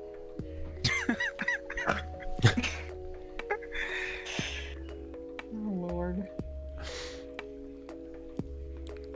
Brian, we'd have friends over. And we'd be waiting and jump up like someone scored a goal. I just saw ass. Oh, I remember, dude. I remember watching softcore porno with my friends like that. You know, like Skinamax. the Skinamax days. You'd see an unscrambled titty, and it would be like your favorite sports team just scored a goal. For BET, like 3 a.m. in the morning. What was it? BET Uncut? Yeah, there was a bunch of things like that. Like, you know, HBO had it. Like, if your friend had HBO, they would do like a late night, you know, kind of softcore stuff. I saw one of those one time and it was weird. I was like, who is watching this? I was traveling in Ireland, and we were in a hotel, and it was just one other girl and I, and we were watching like just normal TV, and we just had Then you it on. started kissing? No, no. And we were packing up our stuff, getting ready to go on to the next hotel, and all of a sudden we look up, and it's not normal TV anymore. It's like a blowjob contest. And I'm Contest? like, what? What does the winner get? Fuck? It was like a game show, and I was How like, I exotic. don't know. We freaked the hell out because we were both like 16 and innocent as all heck. So we were scrambling to find the remote. Were these all Irish girls? No, these are all people from the U.S. Oh, jeez. So Oh it was- wait, are you talking about on the television show? Yeah, on 'Cause the I don't know. I didn't Oh. see more than that, and I freaked the hell out, and I changed the channel. We if you, legit had a Yeah. 3-channel black and white TV until I was like 17, so I never got any of the fun stuff. dude, did it have like the dial on it that you had to like manually Yeah. adjust? Dude, I had one of those too. Yeah, the Yeah. rotary dial. We had like the Click, click, fucking click, antenna click, click, taped click. to the wall Mhm. with Dude, I used to play Atari tinfoil on wrapped that around it. because the original Atari system worked on that TV, because like it had the fucking like, god damn, dude, like the analog wire adjustments that you could put on that you could attach to it. Yeah, my first gaming system was an Xbox One that my wife bought me for Valentine's Day. That's cute. Or no, Xbox 360. Sorry, she bought it for me when the Xbox One came out. Damn. That sounds like how I do with games. She thought she was doing good, man. She rolled up to GameStop. She's like, I got it on sale. It was only $125. It was used, but I figured it just came out. They probably just used it for a couple days. And returned Bless it. her heart. Oh, babe. Bless her heart.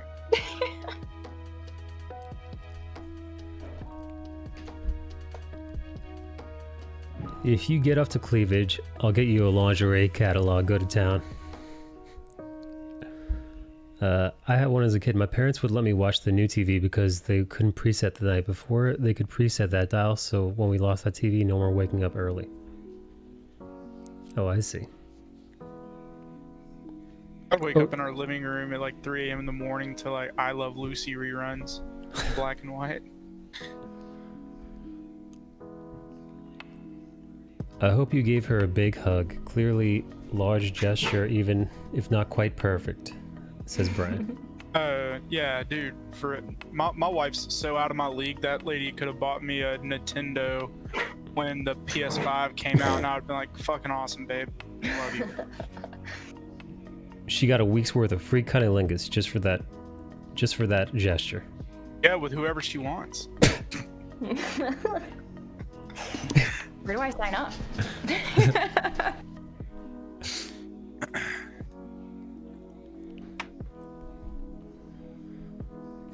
So, Belle, when's your hot tub stream?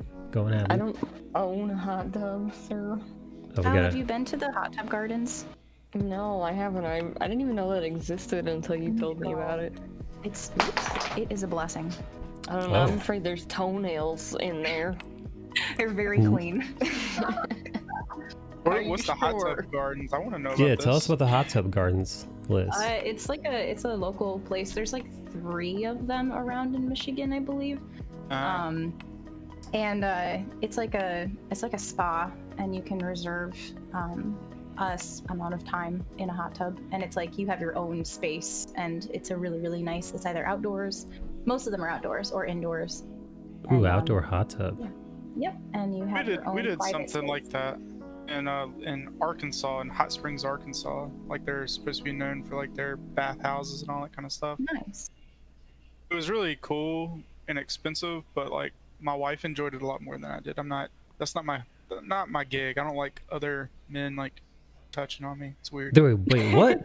Wait, what? Wait, There's hold on. nobody else but the one that I go to. For You're the by massage. yourself. No, for the Oh. massage. Massage. Okay. Oh, see, I thought you didn't like going into the hot tub because you're too Touching you? buoyant. No.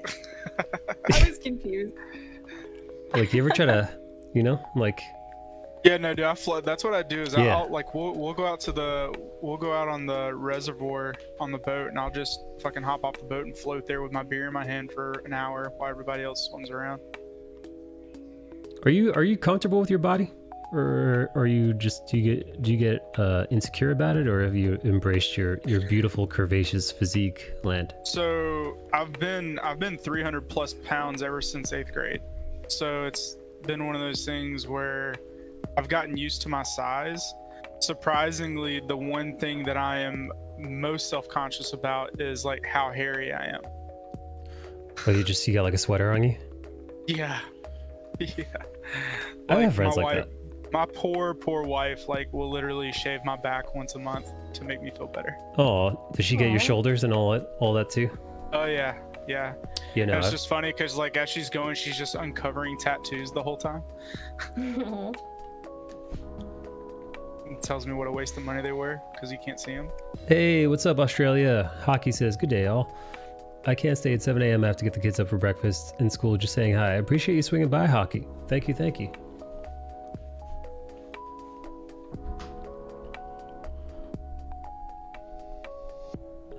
Let's see.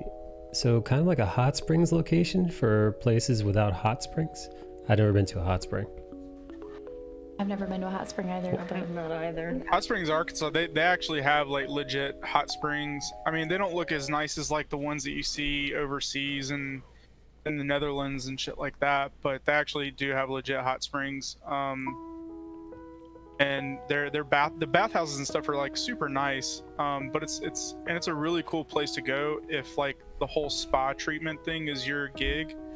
But that's just not the only thing I like getting is pedicures. I go get a pedicure every other week. Classy. Oh yeah.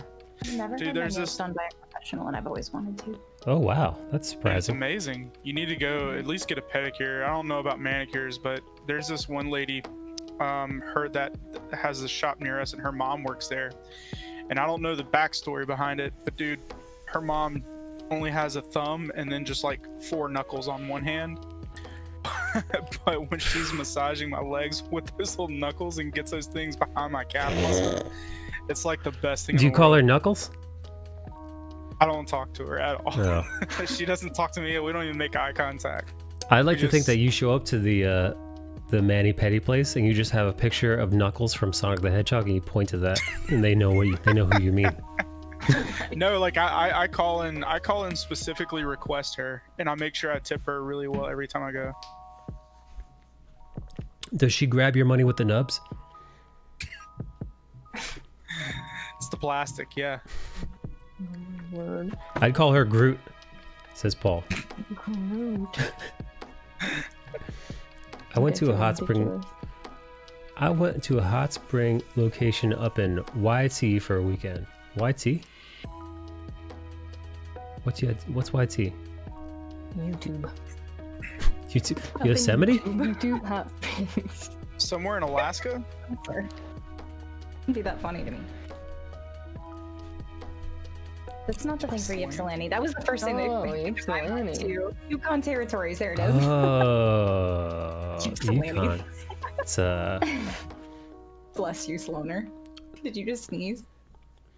Yukon, Canada. I went to a hot springs location up in YT for a weekend when I was living in Alaska. Oh wait. How fucking cold is it up there?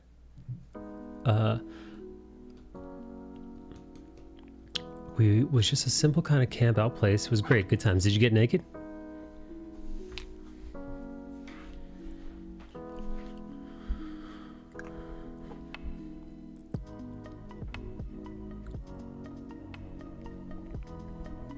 Hey, Lance, would you go to one of those Asian bathhouses where everybody gets completely buck naked? I mean, yeah. Why? Yeah. I mean, I'm not.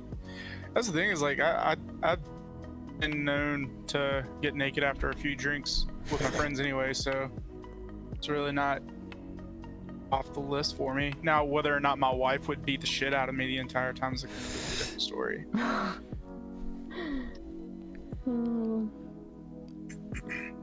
Probably once or twice, not in the hot springs though.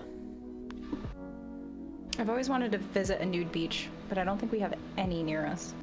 I Go down to stayed Miami. at a, Airbnb at a nudist resort. What? before. Hell. But it was in the winter times. There wasn't that many people there, and I did not get naked. Boo. I feel like it would be fun. No. I feel like it's a good experience to I have. was very intrigued. They were friendly. That's the thing is like I don't know if I could. I think I would feel awkward being nude in front of nudists more so than just being that asshole drunk guy that's nude. I love the asshole naked drunk guy. Big fan. We had this friend, one of my Irish friends, not like real Irish, but like American Irish. His name was fucking Johnny Merrigan. And I told this story before. He would get drunk, and when he was a kid, he lost one of his balls. So we knew him as a one-ball Johnny. And he would get drunk, and he would be doing drunk, pear-shaped fat guy cartwheels, like into the pool and stuff. So you just see that one ball flinging upside down right into the pool. It was excellent. Excellent content. Oh, yeah. Yeah, that's the thing about nude beaches is that it's less about, caring about what everybody looks like and more about enjoying the freedom of being nude. I think I wouldn't care, I feel like I've seen a lot of different shapes of humans before, and everybody's different. So See, that's the only thing is like, look, I love my wife and I respect that woman, but I would not be able to look at another naked woman and be like, oh yeah, this is okay. I'm not thinking about this sexually at all. I would get naked And if I think that's like for 90% of the guys that are probably actually at the nude beach anyway. If I had abs, I'd be cooler about. Oh shit. Oh fuck, dude. The Sloaner, dude. Sloaner. Dang, Melee getting it again. Sorry. Melee, get the fuck out of here for 30 minutes. That's a timeout for Melee. The rules. Fatality. Yeah, dude. He gave him the old, instead of come over here, the old get out of here. So without ruining it, is the new Mortal Kombat worth it? Is it Dude, is it an actual good movie, or is it just a good Mortal Kombat I've movie? heard I've heard people where it's like, it's stupid, but it's really fun. To like, this movie sucks shit. It's fucking horrible. I hate it. And like, so I've heard both camps, I've heard, and both camps saying the same thing. So like, one of my friends was like, hey, I love Mortal Kombat. I played the shit out of Mortal Kombat 11. This movie was dumb, but it was lots of fun. And then I heard somebody else saying like, I love the Mortal Kombat franchise. They did all the characters wrong, terrible. These characters sucks. They're not, not hashtag not my Mortal Kombat. So like, I truly don't know what to expect from this movie. Although I finally watched Godzilla vs. Kong on my big 4K 75-inch Dolby fucking Atmos surround sound setup. It was, dude, Kong vs. Godzilla was the first like 4K like movie like I sat down and watched. It was fucking amazing, dude. I sat there And the actual the surround sound tricked me, man. Like there was like a thunder clap, like "Goo." Like it actually turned to look out the window because I was fooled. Because I thought it was coming from outside. I was like, is it thunderstorming outside? No, it's thunder. This thunder's storming when Godzilla's fighting King Kong. It was so dumb. There was a couple parts during the fight I just started laughing because I had never seen a monkey punch a lizard. Like sucker punch a lizard, and it just made me fucking I was howling, dude, but I was having so much fun. It was so enjoyable. God Even damn if they're it. like not the sometimes they aren't the best with plot, sometimes they aren't the best with the acting, but the action is just you just got to jump out of your seat. Yeah. So like I'm not mad that I spent a ridiculous amount of money off for that TV, because like now I'm like, okay, I could watch movies at home and like actually feel like, it's okay, like this is enjoyable and I'm not missing out on anything. Gotta feed them rascals before Michael starts teaching them bad words. Shields, Paulie, take care of them little Paulies. Enjoy yourself, buddy. Thank you for leaving a YouTube tab open for me, I appreciate it. Thank you. I gotta head out too. I gotta go clean for my little sister tonight. You gotta go what? Clean? She's being an absolute sweetheart. My little sister has a cleaning job, and sometimes she doesn't feel up to doing it because she has Lyme's disease, so I go clean for her on those Is that nights. like chronic? Did she get it from a tick? Yeah, she did. We don't know when though. Yeah, It my started, wife got bit by whatever kind of, was it the southern star tick or whatever? Oh shit, the meat one? Yeah, that's what it is. Like the Lyme disease, like can make you allergic to meat. Yeah. They call it the enzymes. They call it the Lone Star tick where you're at. Yeah. So does she have Lyme's then, or is she? No, okay? she got like a really bad rash, and we were super worried about it. But like they were like, they were running all this other kind of tests on her, and said like they don't even start off with testing you for Lyme disease because it takes apparently a long time to develop. So so as of now, she still likes the meat, but we'll see how it progresses. I bet she does. I think she's fine. Yeah, it's dumb because it's something that's like it's not very widely recognized in like the medical community, and if you don't catch it soon enough and treat it with antibiotics, then you're fucked for life. Yeah, you're like screwed. So that's what happened to her. But damn. I'm glad your wife's doing okay. That's what she gets for going outside. Don't go outside, kids. Don't go. Here, Play your video game. Stayed inside and watched Michael D. Nicola stream. Not even. Stay inside, draw titties. Breakout for a while. Wait, what? Breakout? What? Triple E. What the hell is that? It's a virus that's spread with mosquitoes. Triple E. And so like a couple of years ago, there was a summer where they had to cancel like all outdoor events early. Oh, I remember that. They had to like, I was working outside, like I was working in a tree nursery at the time, so I literally had like cans upon cans of mosquito repellent, and I was just like making sure everyone was doused. And we had to close early as well because of the mosquitoes. There were quite a few deaths. I mean, obviously nothing like COVID, but it was really, really bad. You would get really sick, and then like your brain would swell, and then you could die. Whoa. Oh, wow. We terrifying. had a pretty bad West Nile outbreak down here, but nothing that was like just. I mean, West Nile's pretty survivable if you're somewhat healthy. Yeah. Damn. All right, Belle. Enjoy your cleaning. Have fun. Thank you. Do you Much love. Is it the same place that you clean every week?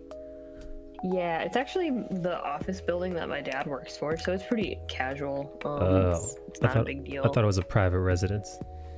No, it's a whole office building. 'Cause I get paid for it, so that's nice. You gonna what? No, I was gonna ask if you were rifling through stuff while you're cleaning. No. We caught our cleaning lady going through our medicine cabinet one time on the camera. Oh, really? Yeah. That's not good. Fuck. Christ, man. It was one of those things. We just had a talk with her. She apologized, and she realized that we have cameras in the house, and she didn't do it again. I was gonna say that's why you don't do that kind of stuff. Yeah. Cameras and shit. That's good. But anyways, I'll talk to you guys later. Catch you later. See you, Belle. Bye. Michael, I am mesmerized by this piece. Well, I was wondering if you guys think Belle wears a sexy outfit when she's cleaning? who wears sexy outfits when they're cleaning? I mean, I guess Belle if you're in my like, fantasies. Just cleaning the gonna answer office. that you're without Belle here admitting to to defend having fantasies about Belle. I have fantasies Just- about everybody. Me, Okay. Land Shaper, me shaving his back. Big old greasy like bear hug type situation. Sure. Well, I wonder if in my life I'll ever be able to mention having a cleaning person.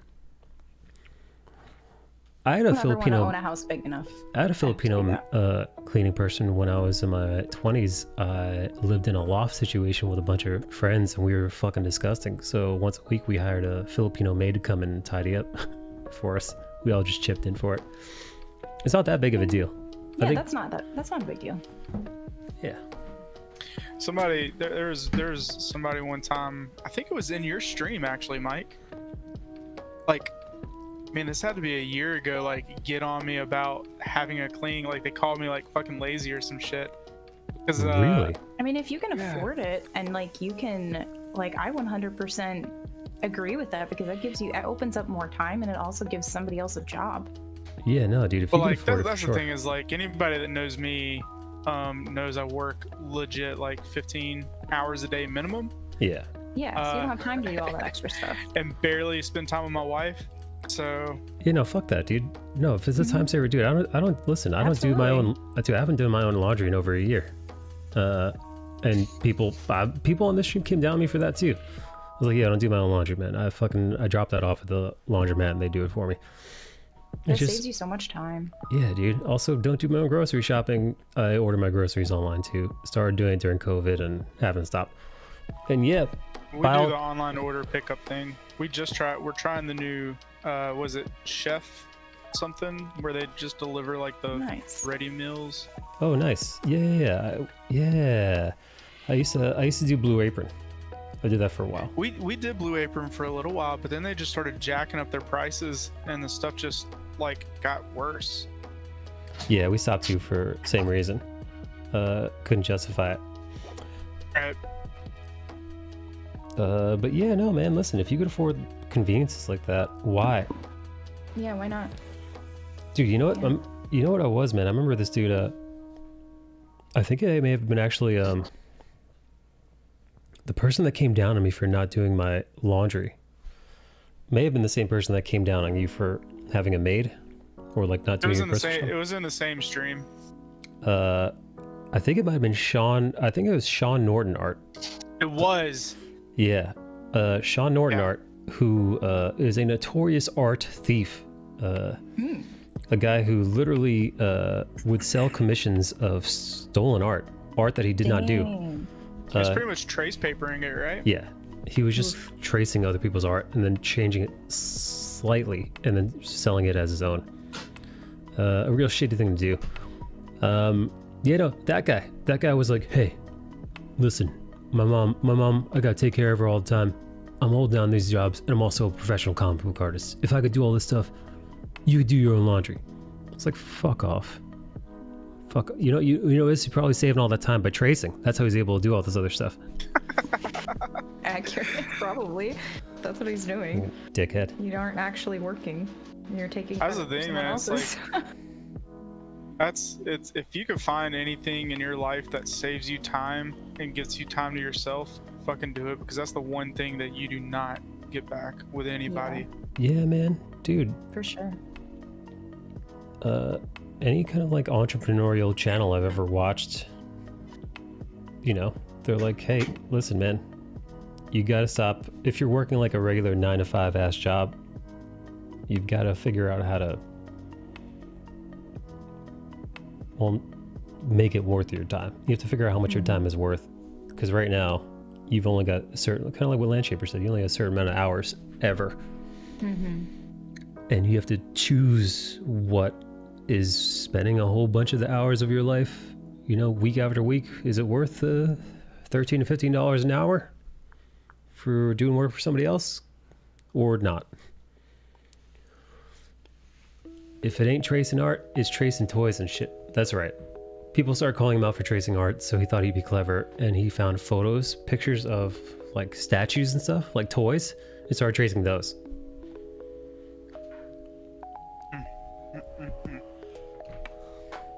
How dare. How Yeah, I trace rude. trees every now and again, so I guess, you know, whatever. How Liz, rude. did you say you worked in a tree nursery? I did for almost 5 Holy years. crap. Yeah, I What's really your favorite loved tree? it. Ooh, probably Weeping Katsura. I really like that one. It smells so good in the fall. We don't have that one down here. Man, dang. It's not a Sounds native fancy. here, but it does well in like marshy kind of areas. Yeah. Where's it from? I believe it's from either Korea or Japan. Cool. Pretty much anything ornamental nowadays in nurseries is not really from the is. US. Yeah. We tried to do a lot of natives where we were at, and we do have some really good natives here in Michigan that I like the serviceberry, the redbud, the viburnum, Yeah. the dogwood. Those ones are all really, really nice here. But the Katsura is just something. They have heart-shaped leaves. Like their leaves are just so perfect in my eyes, Right. and like it's like just a perfect waterfall shape of a tree. I'll get a client every now and again that wants to design like a full landscape and everything with nothing but natives, and I have to like have the sad conversation with them that they're just not available in nurseries because Fail. Oh my god, I'm sorry. nobody ever wants them. Hey Primal Gamer. Hello. Welcome back. Dang, Belle. She's not on point like you. Yeah, people usually they always want to go for the like really out there plant that isn't gonna like do well in their yard. It's very frustrating. Right. My Japanese one maple that- died. I wonder why.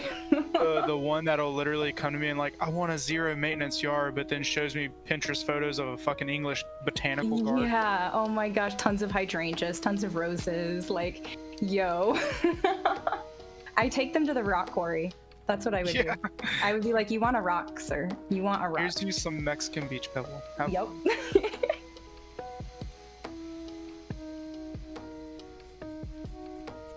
What's your favorite tree, Mike? I like Weeping Willows. Because it looks sad. My parents had a really good one growing up. They're also really fun to like. If you grow up around them and you have a sibling, you take the branches because they're like little whips and you just beat the shit out of each other with them. There was one growing in the ditch back behind our house, and my dad would be like, you know, like when I'd fuck up, he'd say, "All right, son, go pick one." Yup. You'd go out there because you didn't want to get the thin one that like wrapped around your legs, but you didn't want to get like a big one that just felt like a beaten stick. But then the medium one did both, so it's just like you're fucking screwed either way. And then when you didn't get the one that he wanted to beat you with, he would go out there and make the perfect selection himself. Yeah. I never had that happen, but my parents, my dad jokingly made that threat a lot when we were growing up because that's what happened to my dad growing up. But because it happened to my dad growing up, he refused to do it to us. It was a character building. Yeah. Yeah, I'll be honest, man. I did not learn from any of the beatings because I caught a few lickings in my day. I was never hit. I definitely had my mouth washed out with soap. It didn't make a difference, I'll tell you that. I never learned from any beatings from my dad, but I learned from like other situations where I got my ass kicked. Like one time we were out there playing basketball and I mouthed off to some dude and I started a fight that I shouldn't have started, and I beat him up, and he came back with his two cousins, and I see them walking down the street, and he's got a fucking baseball bat in his hand, and so I walked my fat ass inside. I'm like, I'm not dealing with this. Walked inside, shut the door. Everybody was playing basketball out in my front yard still, and these guys come and knock on my front door and asked for me. And my dad kind of knew what had happened, and he came back there and he's like, "Son, did you start that fight?" And I was like, "Yes, sir." He's like, "Did that fight need to happen?" And I was like, "No, sir." And so he took me to the front door, and on the way to the front door, he's like, "I suggest you go after the one with the bat." He opened the front door, and I just fired out the front door after the guy that had the bat and held on to it for dear life. Then once my dad thought I had enough of a beating, he pushed him off of me and got me back inside. And that's when I learned not to start shit all the time. Nice. Quit being a bully. My mom had a really good story about so like her dad used to really hit them with the belt when they were growing up. And so when she said she was gonna raise kids, she said she's never gonna use a belt or anything like that on her kids. And my older brother, I'm adopted, so she had 2 different generations of kids. My oldest sibling is like my oldest sibling is legally, physically she's my mom. The person who birthed me is technically my sister on paper. But then her brother, they were growing up and they went to my mom's dad's house, the person that used the belt. They went to his house for like a trip or something, and they ended up like he was misbehaving or something, my older brother was, and his grandpa was just like, do I need to take my belt off? And completely went over my older brother's head. He's like, well, wouldn't your pants just fall down? And my mom was like, she said that was one of her proudest moments of parenting. Oh man, I think that would have just got me feet worse. He had no clue. Oh man. I caught the belt a couple times. I got the hanger. I got the phone once a couple times. I had a slipper thrown at me. My dad being in the military. worst were the ones like where my mom would actually spank me and I wouldn't cry. Like that just like made her dig deep with her little ping pong paddle she had. Ouch. Oh, that's funny. Those things sting. My dad being in the military made me too scared to act up, so I never got beat. I think that was just a thing of like you had a different dad. My dad was in the military. Yeah. My dad was a cop. So. Yeah, same.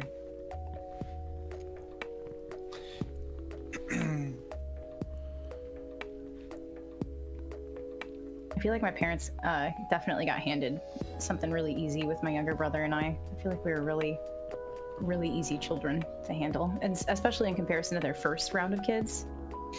I feel like they were tried to be even more protective because of the second round, and they were like, we don't even need to do this. My parents had me and then they tapped out. They're like, 1 is enough. This is too much. Yeah, this is too much. I told my mom when I was like 19 or 20 that I had snuck out of the house when I was 17, and she legitimately did not believe me. She still doesn't believe me. Where'd you go? That was when I met my best friend. Aw. Mm-hmm. We just hung out. Just sneaking out, the fun part. So it wasn't to do anything like crazy or anything. You're just sneaking out just to go hang out with your friends. Yeah, just to sneak out, yeah. Gotcha. That's one thing I never did. I never snuck out. I regretted it. I hit the shit out of my knee, like bruised the hell out of it on my way out of the house. I had to climb over a fence. It was not worth it. Serves you right for disobeying your parents. Clearly. Also, I'm not that confrontational. I just want to keep to myself, says Primal. I also kind of lived out in the middle of nowhere growing up, so it was like unless someone had a car, I couldn't really just like sneak out. I didn't have my driver's license until I was like that older, you're running away to the front yard type of shit. Yeah, like literally we lived out in the middle of nowhere in comparison to everyone else. Like people had to drive through cornfields, not through cornfields, but had to drive through a bunch of rural area to get to my house. Oh damn. Mike, did you ever threaten to run away? Oh, for sure. But I would just I wouldn't go anywhere, man. It was New York City, man. This fucking place is dangerous. I threatened to run away, and I would go out and I would sit under the trees for a while, and then I would let my temper cool off, and I would come back inside. I would go up to the roof of the apartment building, and then I'd look at the skyline for a little bit. I threatened one time, and my parents put a suitcase and a $20 bill on my bed. Dude, I dare you. Yeah, no. It, bro. I was a smart enough kid to know the dangers of fucking New York City. Yeah. So I wasn't stupid enough to think that, I'd seen, at that point, I'd seen gnarly enough shit on TV and, throughout life that my fucking 10-year-old ass is not going to be able to hang. Yeah. As an adult, I would be terrified walking through New York City. I'm being completely serious. So I'm like, yeah, I'm just gonna hang out in the apartment building. I'm just gonna hang out on the rooftop and chill and shit. Hey, Pink. Shit, I gotta pee. I'll be right back. Sounds good. Don't fall in.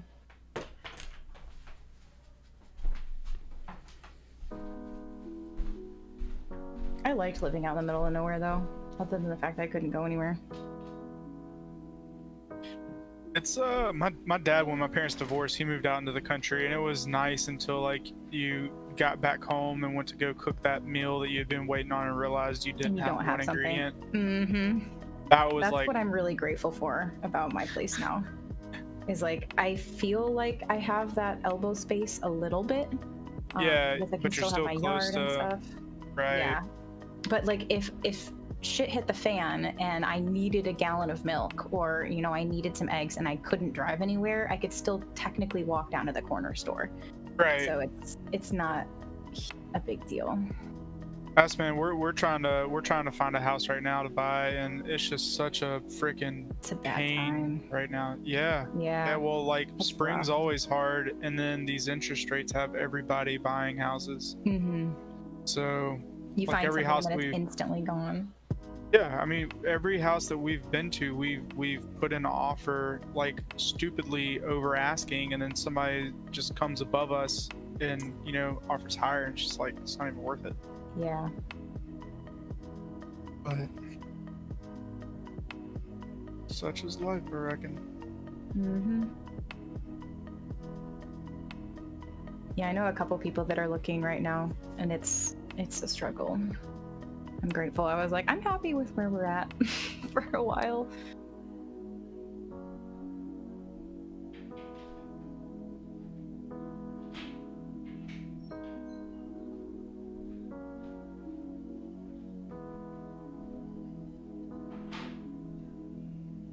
I hope everyone had a good weekend. Played Pokemon Go. That was one game I never got into. Oh, I got way too into it, and then I stopped playing, and then I started playing it again recently, and I got way too into it again.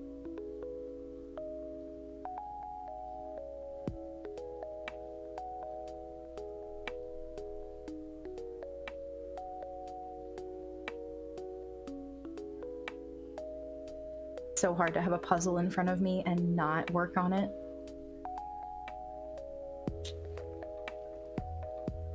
I left it too close to being finished. See, I've never even downloaded it. I've never even downloaded it to see what it was like. I haven't really. The only kind of games I play are just competitive games, just things like Apex. The one game that I do play that's not competitive is a game called Rust, and it's just pure toxicity. Heard about that one.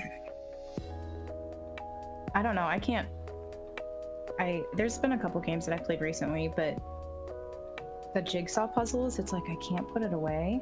It's just sitting in front of me when I'm here on Discord. It's on my desk, and I'm like, But Astroneer lately, it's hard not to log back in.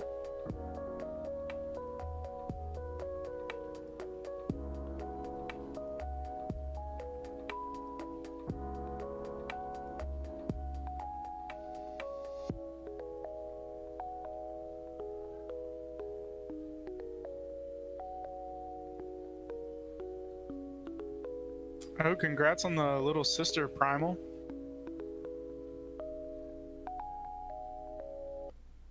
Oh, dang. Yeah. That's a fun weekend. Never got to go to prom. Sadly. Prom wasn't really that fun. I got invited to every prom, like from 9th grade to 9th and 10th I got invited by upper class girls, and then 11th and 12th I invited somebody, and then I would always get suspended right before it, and never failed. Sorry for laughing, just how? Every year? Yeah, I mean, I got suspended a lot. I came really close to getting expelled several times. Wow. I only knew a couple people that did, but it was just because we didn't have a very big school, I guess.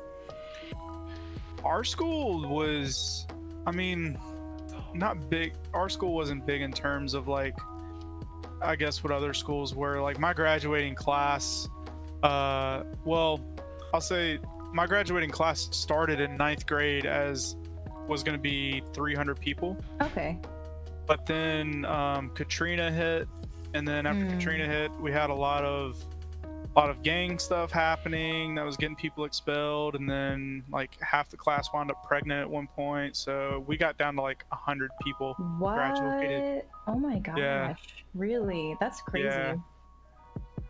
But Katrina was the biggest thing. Like a lot of people moved away after Katrina just because their that's fair houses, you know, became flotation devices. Yeah, that's awful.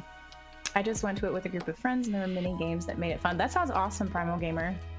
Yeah, when I went, I looked forward to the meal beforehand, and then occasionally, like, there was the first time we watched a movie afterwards, after going to Steak and Shake, and that was really good. But then the second time I actually, like my senior year, I had a thing that I had to do with indoor color guard. And so I couldn't stay up late, and I literally just had to go home and take my nail polish off and like take a shower and go to bed. Were you in band or you just do guard? I was in band. That was the only year I did guard. I did percussion, so I played bass drum most of it. Nice. Which bass? Depends on the year. Gotcha. But I played trumpet up until I was a junior, and then I got really tired of it. And so I switched to, I started out trying to play snare, but I wasn't good enough for snare, so they put me on the 5th bass. Nice. Yeah, I liked bass 2. And depending on how many basses we had. If it was 5, bass 2, and then bass 4 were the most fun to play. Because they had usually the off beats. But Dink, like the top bass, that one's always a lot of fun too, because they usually have like get all the rolls and shit. Yeah, the more rolls, more complicated parts. They never let me play house. They never let me play house bass because they said it would be too comical, and I was furious. Why were you so? Because are you small? I'm short. Short. Yeah, they wouldn't let me do it. I was like, are you kidding me? This is me. That was our surprisingly enough, our marching band in high school was pretty competitive. Like all the snare drummers had to be roughly the same height. Yeah. Oh wow. Yeah, like you know, so we didn't have that kind of selection, I guess. all the short people and stuff pretty much just wound up playing like xylophone or like some kind of sideline percussion. Really? Yeah. Oh, that's really interesting. They never did anything like that with our school. It was based on, you know, what instrument you wanted to play or what instrument. I think the only reason ours is like that is because DCI toured through our, like DCI had a stop at our school every year. So that was how I was introduced, was because they stopped at my school. But I wish my school would have learned from it. No, I was in DCI when I was 19. Really? Yeah, I absolutely loved it. Which corps? I was in not an amazing one. I was in Seattle Cascades. I literally couldn't remember off the top of my head. They weren't bad. They weren't bad. No, I learned. I made Blue Stars, but I didn't show up. I made callbacks for Phantom. It's expensive. For trumpet. Yeah, I made callbacks for Phantom for trumpet, but then I didn't make it past callbacks, and then I got invited to play for Blue Stars, and they were just they were like a newer one, but like it was everybody that got rejected from all the other corps were going there. That's how it always goes. That's just like insult to injury, so I'm just gonna sit out altogether. Yeah. My local I wish I would have done it though. Still. Oh yeah, it really doesn't matter, I don't think, what corps you're in as far as the experience goes. Yeah. Because the experience, you know, is going to be pretty similar as far as the competing and the rehearsal and the training and all of that. It's still going to be like long heckin' days. It really, although if you want a group, obviously, that's going to have good, you know, funding with really, there are some groups where you can go and obviously get fed way better. Yeah, one of my buddies was, he was on the snare line for the Blue Devils. Sorry, my dogs just heard something. I have no idea what. You're good. But no, one of my buddies on the snare line for Blue Devils, and they got all the nice stuff. Yeah. Yeah, their funding is absurd. But that's because they have System Blue now and everything too. They have multiple cores. It's ridiculous. Mike with his little soda.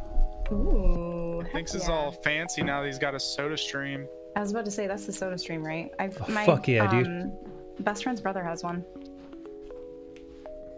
Oh shit, got a Melee's knock at back. the door. Ha! Fucking Melee's on timed out. What's up, Primal? What's up, Pinky? What'd I miss? My beautiful friends. Yeah, look at these bubbles.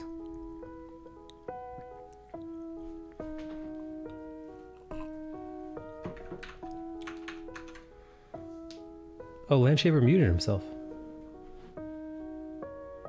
My dogs went nuts like about 5 seconds ago, so I apologize for anyone's eardrums that had to deal with that. Didn't even hear it. Well, you weren't here. Did anyone see Mortal Kombat over the weekend, says Pink? I did not know, but I want to. And that's next on my list to watch. That's next on my list of things I'm trying I to figure out this shirt. want to watch. Is your shirt a shirt or is it a bikini? I'm confused because you're still in the sketch phase. I'm really confused. I'm still trying to. Sorry, I'm trying to figure it out. Explain. You know what? I don't know what she's. I wanted her to be lifting up something. I dig it. I was just Maybe trying to figure it out. Maybe I'll just turn this into a dress. Nice. Smart. I think that's even spicier than just a shirt. Yeah. She's got a dress and she lifted it up for us to take a look. All right, now that you're back, I'm gonna go repack my bowl. I will be right back. Yes, enjoy.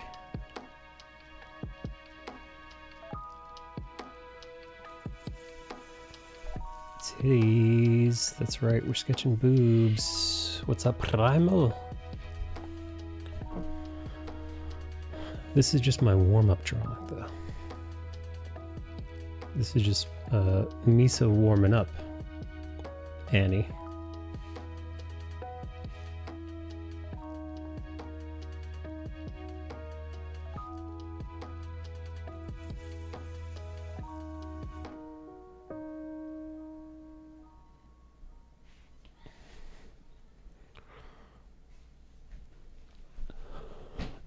Pink, how'd you like it or not like it? Because we've heard some mixed reviews about the movie.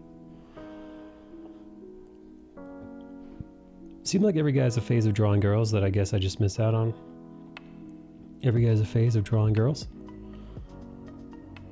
I'll be honest, man.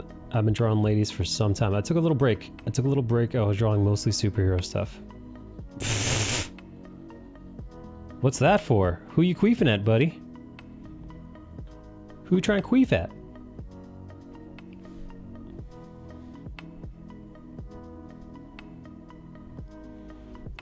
They did my boy dirty, but I'll live.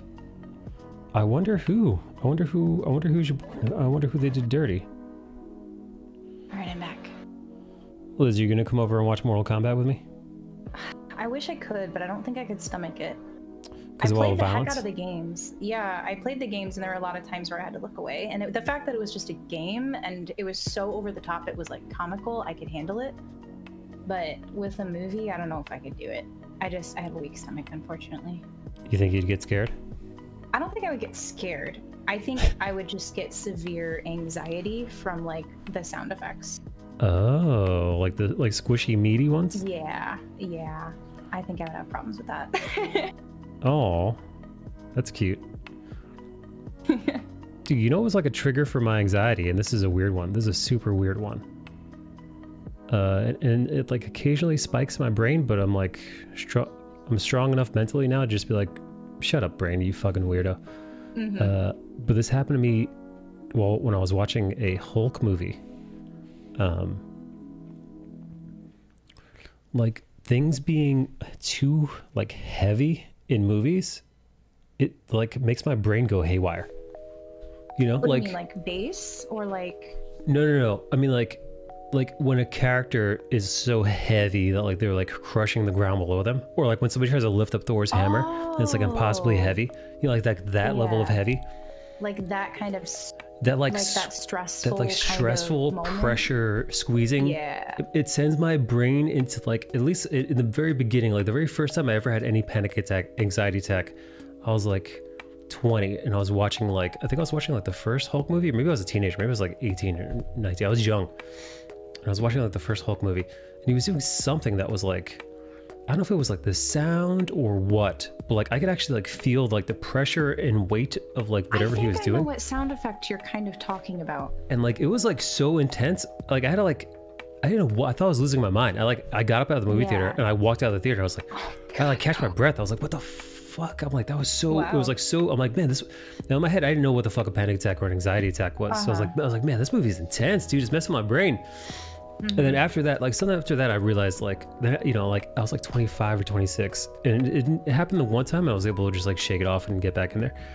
And it wasn't until like after I started getting sober and whatnot that I noticed like, oh yeah, if I let my brain go off the rails and if I don't rein myself in, like it'll like give me this kind of like weird kind of like trapped kind of claustrophobia feeling, but I don't get claustrophobic. Like I'm not like I actually don't mind small spaces. Like I grew up with like elevators and all kinds of like closed off stuff, like, you know, subways. Like it never, none of that stuff ever bothers me. But for some fucking reason, when I'm watching a movie, I'm like, they like do like they make it so like things are so heavy, my brain starts going nuts. Not even like an elephant though. I think it's like it's superhero stuff. I think, or like. It's hard to even explain, dude, because I never heard anybody else. Gravity, like maybe you feel like gravity might be a little more intense. Yeah, dude. Like I don't know, man. It, like it makes my body feel like it's being weighed down a little bit. Yeah. When I have that problem, it's like choking for me. Like I feel like it's like my throat is closing when I have that. But I kind of get what you mean. Oh, you're right. I can't hear them either. I heard one a while ago, but I feel like it's been like an hour since I've heard one of the sound effects. Let's see. Your penis is literally the biggest thing within the tri-state area. Oh, hang on. I'm gonna switch my voice so you could hear the video, but Look at the size of those fucking knockers as they make their way, bouncing around. Can you hear me okay? You were really... Say something again. Check. 1 2 1 2. You're really crunchy and like kind of breaking up.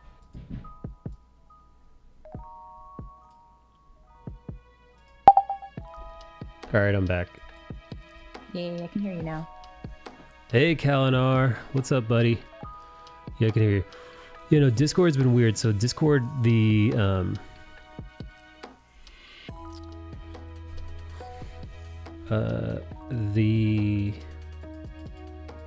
Michael! The sound effects aren't going through for Discord because, well, voice meter and Windows are, well, they're having a fight. That's fair.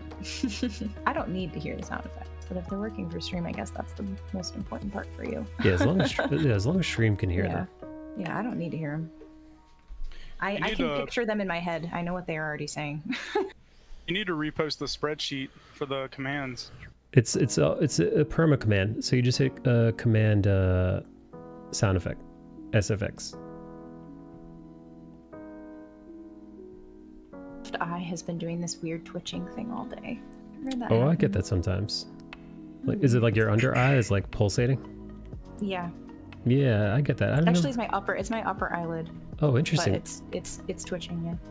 I get that when I'm stressed out. Are you stressed, Liz? I have been kind of stressed today. Yeah, it's probably that. Do you need a massage? I've never had one, but I'm sure it would be very relaxing.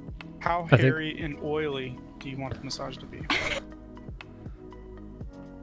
You know, I think I know a cleaning lady that might be able to help you out. A cleaning? Oh my god. I actually have a gift certificate for a massage that I got for my bridal shower like over a year ago, and I haven't used it yet because I'm nervous because I've never had a massage before. Yeah. I wouldn't really know what to be able to tell you on that because I've only had one, and it was the most uncomfortable I've ever felt. Because it was a man putting his hands all up on your hot, hairy body. Dude, I was good until he got to the thighs. Like, when he got to the thighs and his knuckle, like, grazed the bottom of my ball sack, that's where Ooh. it was weird. A little too close. Yikes.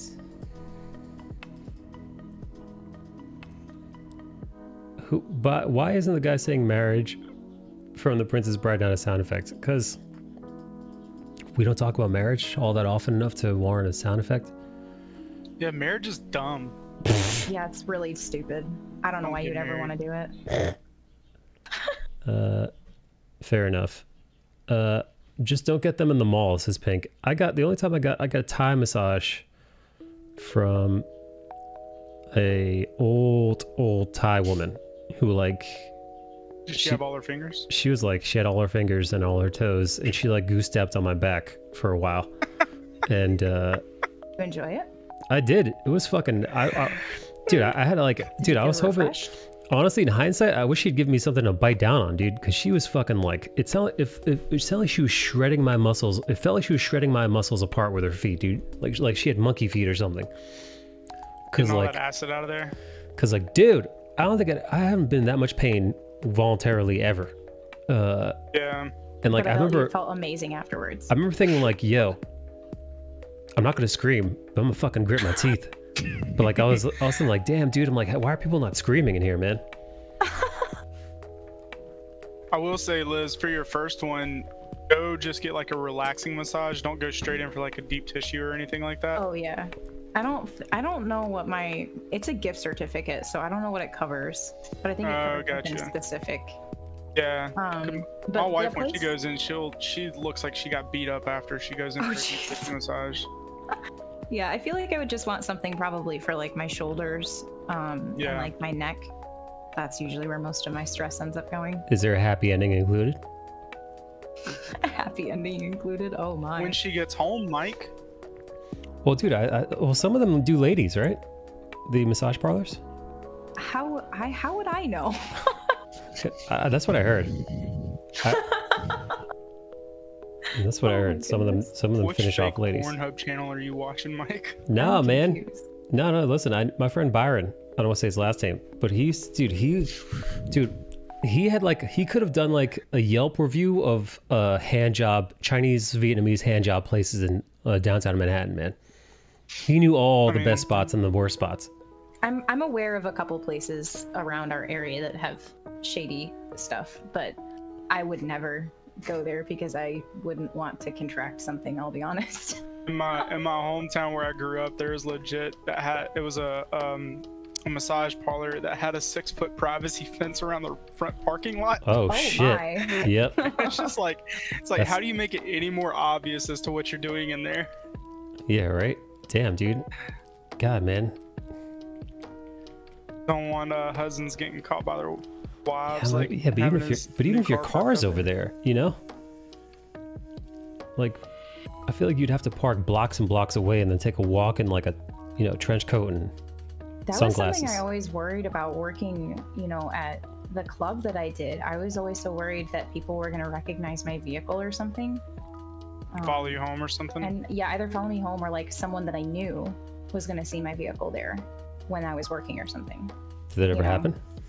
No. Actually, yes, it did, because a coworker of mine from another job actually lived right next door. I had no idea. And so they did see my car, and he did actually mention it, but he was very cool about it. So I was very grateful. He never came to see me. I was very, very grateful. I definitely would have come to see you because I'm a lunatic. Creepy Mike. 1000%. Creepy Mike and the boys. Well, just because I get a like sick kick out of making social interactions like shockingly awkward. Like where there's like silence because people are like so like too awkward to speak like level. For some reason, I love that. Like, I think that's fucking Is hilarious. that your new addiction? Is just making people uncomfortable? No, it's been my addiction my entire life, dude. Like, I would be a kid. That isn't anything new. No, dude, like, I would be a kid in an elevator, and I would say something to, like, my mom that was, like, super private, or, like, something, like, in front of an absolute stranger. Like, you know, I might ask her about her period or something. Like, I might like, whatever the fuck that would make that stranger and her, like, just, like, what, like, the most inappropriate, like, uncomfortable thing you could say, I would bring up. And then when I became a teenager, I would do this with my teenage friends, but I would do it, I would make stuff up. I would, like, just make things up about them, like in an elevator, or like standing in line in or like in a bookstore when there's only like a few people nearby. Yeah.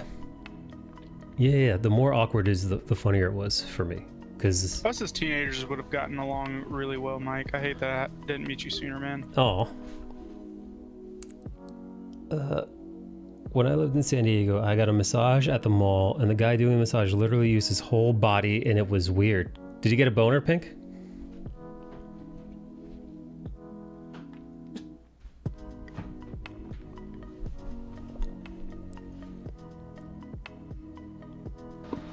All right, I'm gonna go and try and motivate myself to work out. Yeah, what kind of workout are you gonna do? I don't know. I have a VR workout thing where I can do like boxing, and I can do dance and stuff, and like different Is it the things. mirror? No, it's my actual, like, I use the Quest 2. Oh. And so I have so I got it because I like playing Beat Saber, and like there's a lot of other fun games, and they had it on sale for, you know, around Thanksgiving sales and stuff. Right. But then I realized, oh, there's workout stuff on here, and I need to get my ass in shape. So I've been doing that, and it's called Fit XR, and it's really fun, but they're actually changing over to a membership, like a subscription-based membership, and I'm really salty because As soon as they got popular, they're like, yep, we got our base now, let's make it. Yep, I already paid for the game, and now I have 90 days free, and then they're gonna be, and I'm like, I'm not That's buying what it. Just Dance did it. I bought Just Dance the other night before some friends came over, and I was like, this is gonna be so much fun. And then you get on there and like, here's your 3 songs that you get for buying the game for $60. Yeah, at least there's a lot of subscribe stuff for the other ones? for this, and I still at least get it for 90 days, and by then I'm probably gonna be done with it anyways. But no, I'll probably end up doing some boxing stuff, and then I try to do some stuff outside of it. But I need to run. I really need to run. That's something I should probably do today. Ooh, you're actually gonna run? Like jog? Yeah, there's some decent places to go, and there's a really nice park nearby. Today's a really nice day. I should go play some Pokemon Go, take out some gyms, get my run in. Hey. Look at you. So yeah, I'm gonna try and do that. But yeah, I want for my exercise. I just started going back to a jiu-jitsu gym. My wife was like, "What does it say about you as a person that the only motivation for you to work out is to choke other people?" Right. I mean, hey, I'm having a lot of fun with my boxing one, and I'll be honest, it's getting out a lot of frustration. I am actually considering, like, adding a, like, what are they called? What are they called? The big things that you punch. A punching bag. Punching bag? Like a real punching bag? Like a real punching bag. I would really like to add that to my wish list. Get you a good heavy bag, and then take that son of a gun in the garage. Do some actual stand-up workouts with it, and then actually pull it off and do some ground workouts with it. You'll be in shape in no time. Heavy bag sucks, man, but is off. So yeah, I'm gonna try and get into that. I think it'd be fun. Gives me a little more confidence too. I want to get back into it. I did like some like push-ups and some weights today, but like I did like 10 push-ups, and like the 10th push-up, like my shoulder started hurting again. So yeah, I'm at that point now where I was getting sore with every workout, and now I'm like not really as tired anymore after the workouts, and I feel like I need to add something, but I just don't know what I need to add. So I'm trying to figure that out. We're at that awkward point where I'm not really making any improvements. All right, peace out, guys. I love you. See ya. Liz, I was waving, and I don't even know why. Because you're adorable. Bye, Liz. Hey, Jalen. Thank you so much, Jalen. Yeah, no, dude, I fucked my shoulder up doing like, I don't know, man. lifting weights on the bench and doing push-ups and pull-ups and whatnot. And I thought, is your rotator cuff? no, it's actually my shoulder blades. So it's actually like right, like the meat here. Like I don't even know what the fuck that's called, but like I took about a week and a half off, or maybe 2 weeks. I took off. Jalen, you sure it's not Jalen? So I took that time off. And I'm like, okay, I think I'm fully healed. And then sure enough, dude, like as I touch it today, it's sore, but like not. Are you hitting your form right and everything? Yeah, no, I even did it extra slow to make sure that everything was good, you know? You tried backing down on your weight for a little, like still doing the same movement, but back down your weight for a little while? Yeah, no, I think I'm really gonna have to, well, first off, I think I gotta take some more days off until this thing feels like, at least is like no longer sore to the touch. And then I've gotta just start doing like fucking like 10 pounds or something, like, you know, like dropping the way the fuck down, man. Do some like take some days off and then just do some resistance band stretches with it. Yeah, man, I guess it's too much for my weak body or something, man. Is it does it feel more of like a joint thing or a muscle thing? Muscle, thank God. Like my joints. Yeah. You know, my joints feel good. Like, thank God my joints still feel good. But like, no, it's like like the shoulder bladey kind of muscles. Yeah. Fucking bummer though. Is it like a all at once pain, or you just feel like a knot after you've worked out there for a little while? So I felt a sharp pain in the muscle like mid workout. Yeah. Okay. Yeah. But you know, I stopped. I stopped immediately. My wife, she'll go without working out for a while, and then she'll go and try and lift the same weight that she's been lifting, and then she'll come home all hurt and everything, and wake up the next day feeling like crap. But it's just because, you know, you don't work out for a while, you build up all that acid, and then she takes nothing afterwards, which just stitches her up. Switch to some band resistance workouts for a while, Jalen says. Yeah. I already said that, Jalen.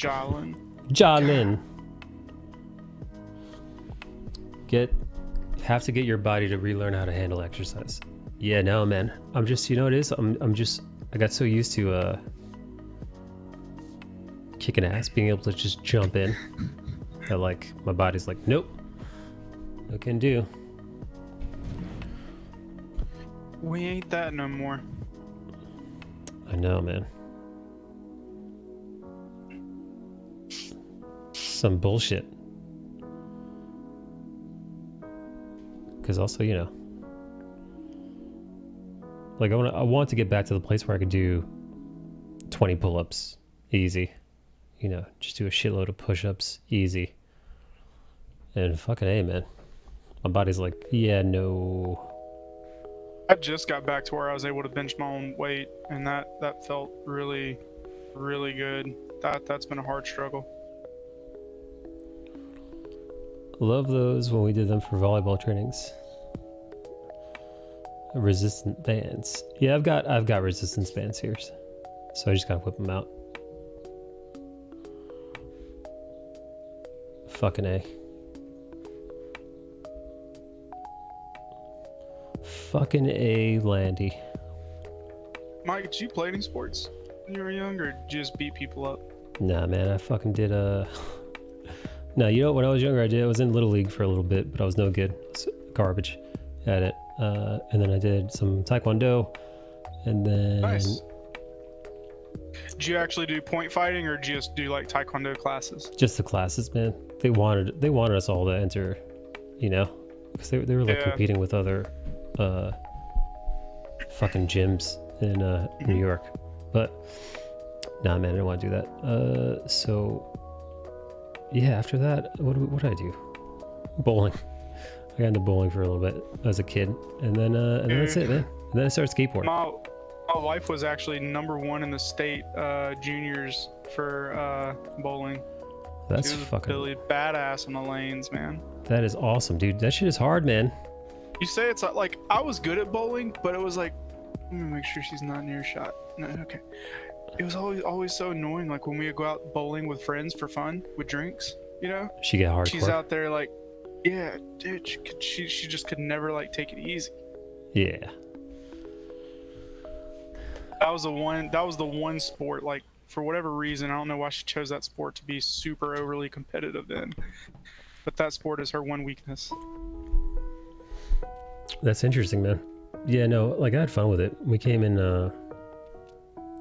when we were kids, we were on teams, and there was like a team kind of tournament in Queens, or like northern Queens.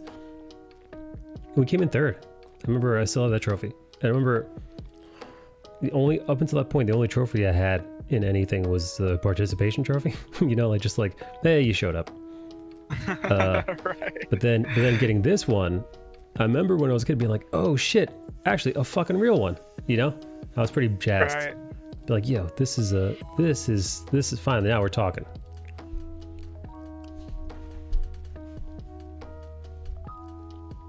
It's an unbreakable mental when you get to a high level with stuff. Like, it's hard for me to do recreational volleyball with friends. Yeah, I get that. Like when all your friends are like sucking, won't set you up right just so you could slam it down the throat of that one guy that's never played volleyball in his entire life but just happened to show up that day. I get that. Imagine little Michael being jazzed. Mike, what was your average? Oh, dude, it was well, I was young, man, so it wasn't super high. But it was close to 200 if I remember correctly. You know, I wasn't, you know, doing like fucking straight 300. I actually never got a perfect game. I got close a couple times, but not often. No cap.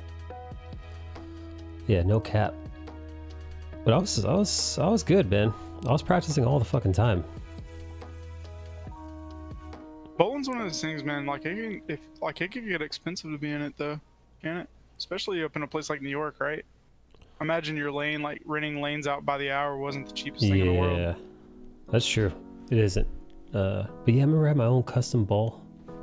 Of course, got my own. You know, had that nice grip on it. Oh yeah. Had it custom drilled and everything. Hell yeah, dude! Finger placement, all that shit. Had to get it just right. Were you one of the guys were you able to break the ball pretty clean? I was. I learned how to like do that kind of like, it's almost like a dancer's move, man. Yeah. You just swing that leg behind you, come with a thumbs up. Hell yeah, man! Let it down smooth and powerful, man.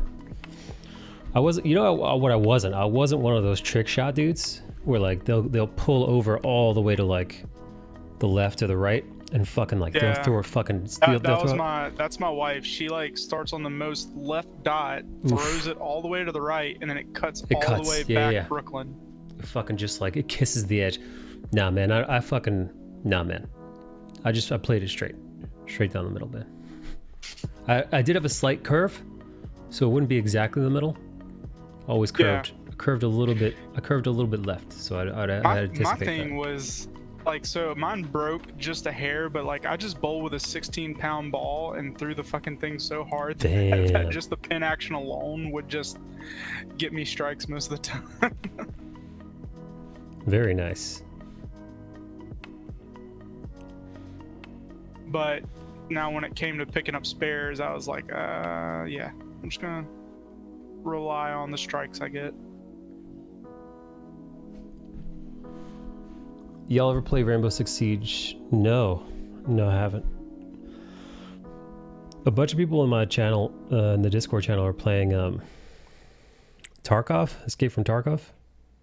Yeah, it's big right now. I tried to get into Siege, but it's too competitive to get in and not know anything right now. Yeah, no, it's fucking hardcore, man. Like, people are fucking crazy. It was about like jumping into CSGO too late, you know what I mean? Right, exactly. Yeah, no, man, there are people that live and die for fucking Rainbow Six Siege. I had a few friends that's all they were playing. and I'm like, they were from playing Battlefield to playing that, and I remember thinking like, yo, I just want to play some Call of Duty, man. Like, Right. like, dude, I just want to chill, man. I want to go pew pew. Dude, I don't even like. I will say that's the one thing I like about, somewhat like about the Overwatch community, is that there's enough of like a starter gap that like there's plenty of people that you're going to be better than and not not get completely shit on day one. Yeah. Hey Nabo, welcome. Currently playing it, and God, some people get really toxic for no reason. Just clutched around, but due to my KD, I just go get killed by my teammate. Happy to be here, Tasso. How'd you find this place, Tass? And yes, shout out to everybody who's watching my YouTube channel right now. That's right, your boy is doing streaming. I mean, Pink, even to an extent, I mean, even in like bronze comp, you get, I mean, there's a place in comp for everybody. The only thing that sucks with comp though is you get stuck in elo hell. Like oh yeah, I got stuck in silver for the longest time. Dude. And just couldn't climb out of it because is literally everybody on my team. You get that one asshole that's like, I'm a pro Hanzo, and just maybe dinks one guy per game. Yeah, no, man, you could really, dude, they could really fuck you, man, if you get put too low. I feel like or the one Ryan that charges in all the time. Yeah, no, man, if you get shit put in something like a silver or lower, even low gold, good fucking luck trying to climb out of that hellhole, man. Because it's a team game, it's so like. Well, and that's the thing is like a lot of people in that they don't understand that everybody's got like a position and what that position does. Like they don't understand, what the meta? What am I trying to say? No, not the meta. They don't understand what like the role of the DPS is. You know what I mean? Like they'll get into battles with other DPS strictly. You know what I mean? Mm-hmm. And it's like, Hanzo, quit chasing around the fucking tracer and get to their tanks. Right. Or take out the healers. Take out the healers, One right? Two. Yeah. No, I'm 100%. Yeah. If you're not toxic, go somewhere else. You're not welcome there. I kept telling folks that I fell into a hole, and all they'd ever say is get good. If only you had higher skills, you would climb. Nah, dude. In games like Overwatch, you live and die by the people that they pair you with, man. Yep. And not to mention, you get all these guys that are just like nerfed accounts that come down. They have a random account that they just keep in bronze, and they'll just like bro the whole game just to keep people in bronze or silver. DPS thinks skills are kills. They're wrong. I have a higher ELO on DPS. I was really good at Orisa. Like I think I got into Diamond as Orisa. Yeah. Yeah, pretty early to her coming out. Cause I was somehow able, cause I was a decent enough shot, and I was really fucking clever about what I did with using her. The orb. Yeah, so like I would literally snatch motherfuckers off the edges of ledges and shit with that orb. Yeah. And I would also lift people that shouldn't be lifted with the orb. Shoot Right. above motherfuckers' head, make them, immobile for a little bit. Right. All while laying them out, offering that like steady DPS. And while also like, I was great at multitasking, man. Dropping down shields to protect the softies while shooting, while grabbing people up, while blocking people. I was great at blocking the Ryan charge, getting in between people with my whatever the fuck her like gold thing is. Yeah. Don't get me wrong, I love the game. I've been playing for 5 years, but Jesus Christ, some people make me really not want to play, hence why I stay out of ranked. It can be a nightmare, man. Yeah, I don't game like that though. I don't game like that, at least not anymore. So Yeah, I can't anymore. The only game I ever really even play anymore is either Sea of Thieves or I play Rust, and just because I can get into Rust, act toxic as shit for an hour, and then be done. Yeah, that's why I like Call of Duty, man. I actually don't even play Battle Royale, because Battle Royale is too time consuming with not enough fun for me, in that, you know, you could die. Like, again, it's fun getting in and out of the gulag and hanging out with your boys, but like, man, I don't have 15 minutes to play for a single match, where I might get fucking assed out 5 minutes in and just be fucked if I don't win the gulag. That was one of the things, like when Apex first came out, like I love playing Apex, but I was playing with one of my buddies, and like one of the only other guys that I really game with, and he would just get so frustrated because, you know, we would land, and he always wanted to land in one of those obscure places on the map. And you know, he would farm up his little like tier 1 guns and everything, and then, you know, the minute we step into a firefight, he gets gunned down. He's like, we just spent 10 minutes getting all this shit together just to die, and it's like, Yeah, that's the game, man. no, fuck that. I haven't played Rebirth though. They do a Rebirth now. In reality though, like the thing is with stuff like that, just like with, like when I started playing PUBG really heavily, like I always just went to the hottest zone first, because like you get there, you either make it out with the best guns or you die and you start over, but you've only wasted 5 minutes, you know? Yeah, I like that. That's a good, yeah, because you might as well have some fun, man, because otherwise it's so boring, man, for me anyway. Yeah. Yeah, I'm not a big fan of the Battle Royale systems, just because mostly it's time, man. It's like, yeah, man, all right, so we're gonna get like, I got an hour to play and I'm gonna get like 3 matches in. Right. And like barely see any action. And also, yeah, man, if you're playing like quads or something like that and you don't have a full team, you might have some shit ass players with you. Yeah, I was about to say, that's the only time I really like playing Battle Royale stuff, is when I actually I'm going in Discord with like a full team already, you know what I mean?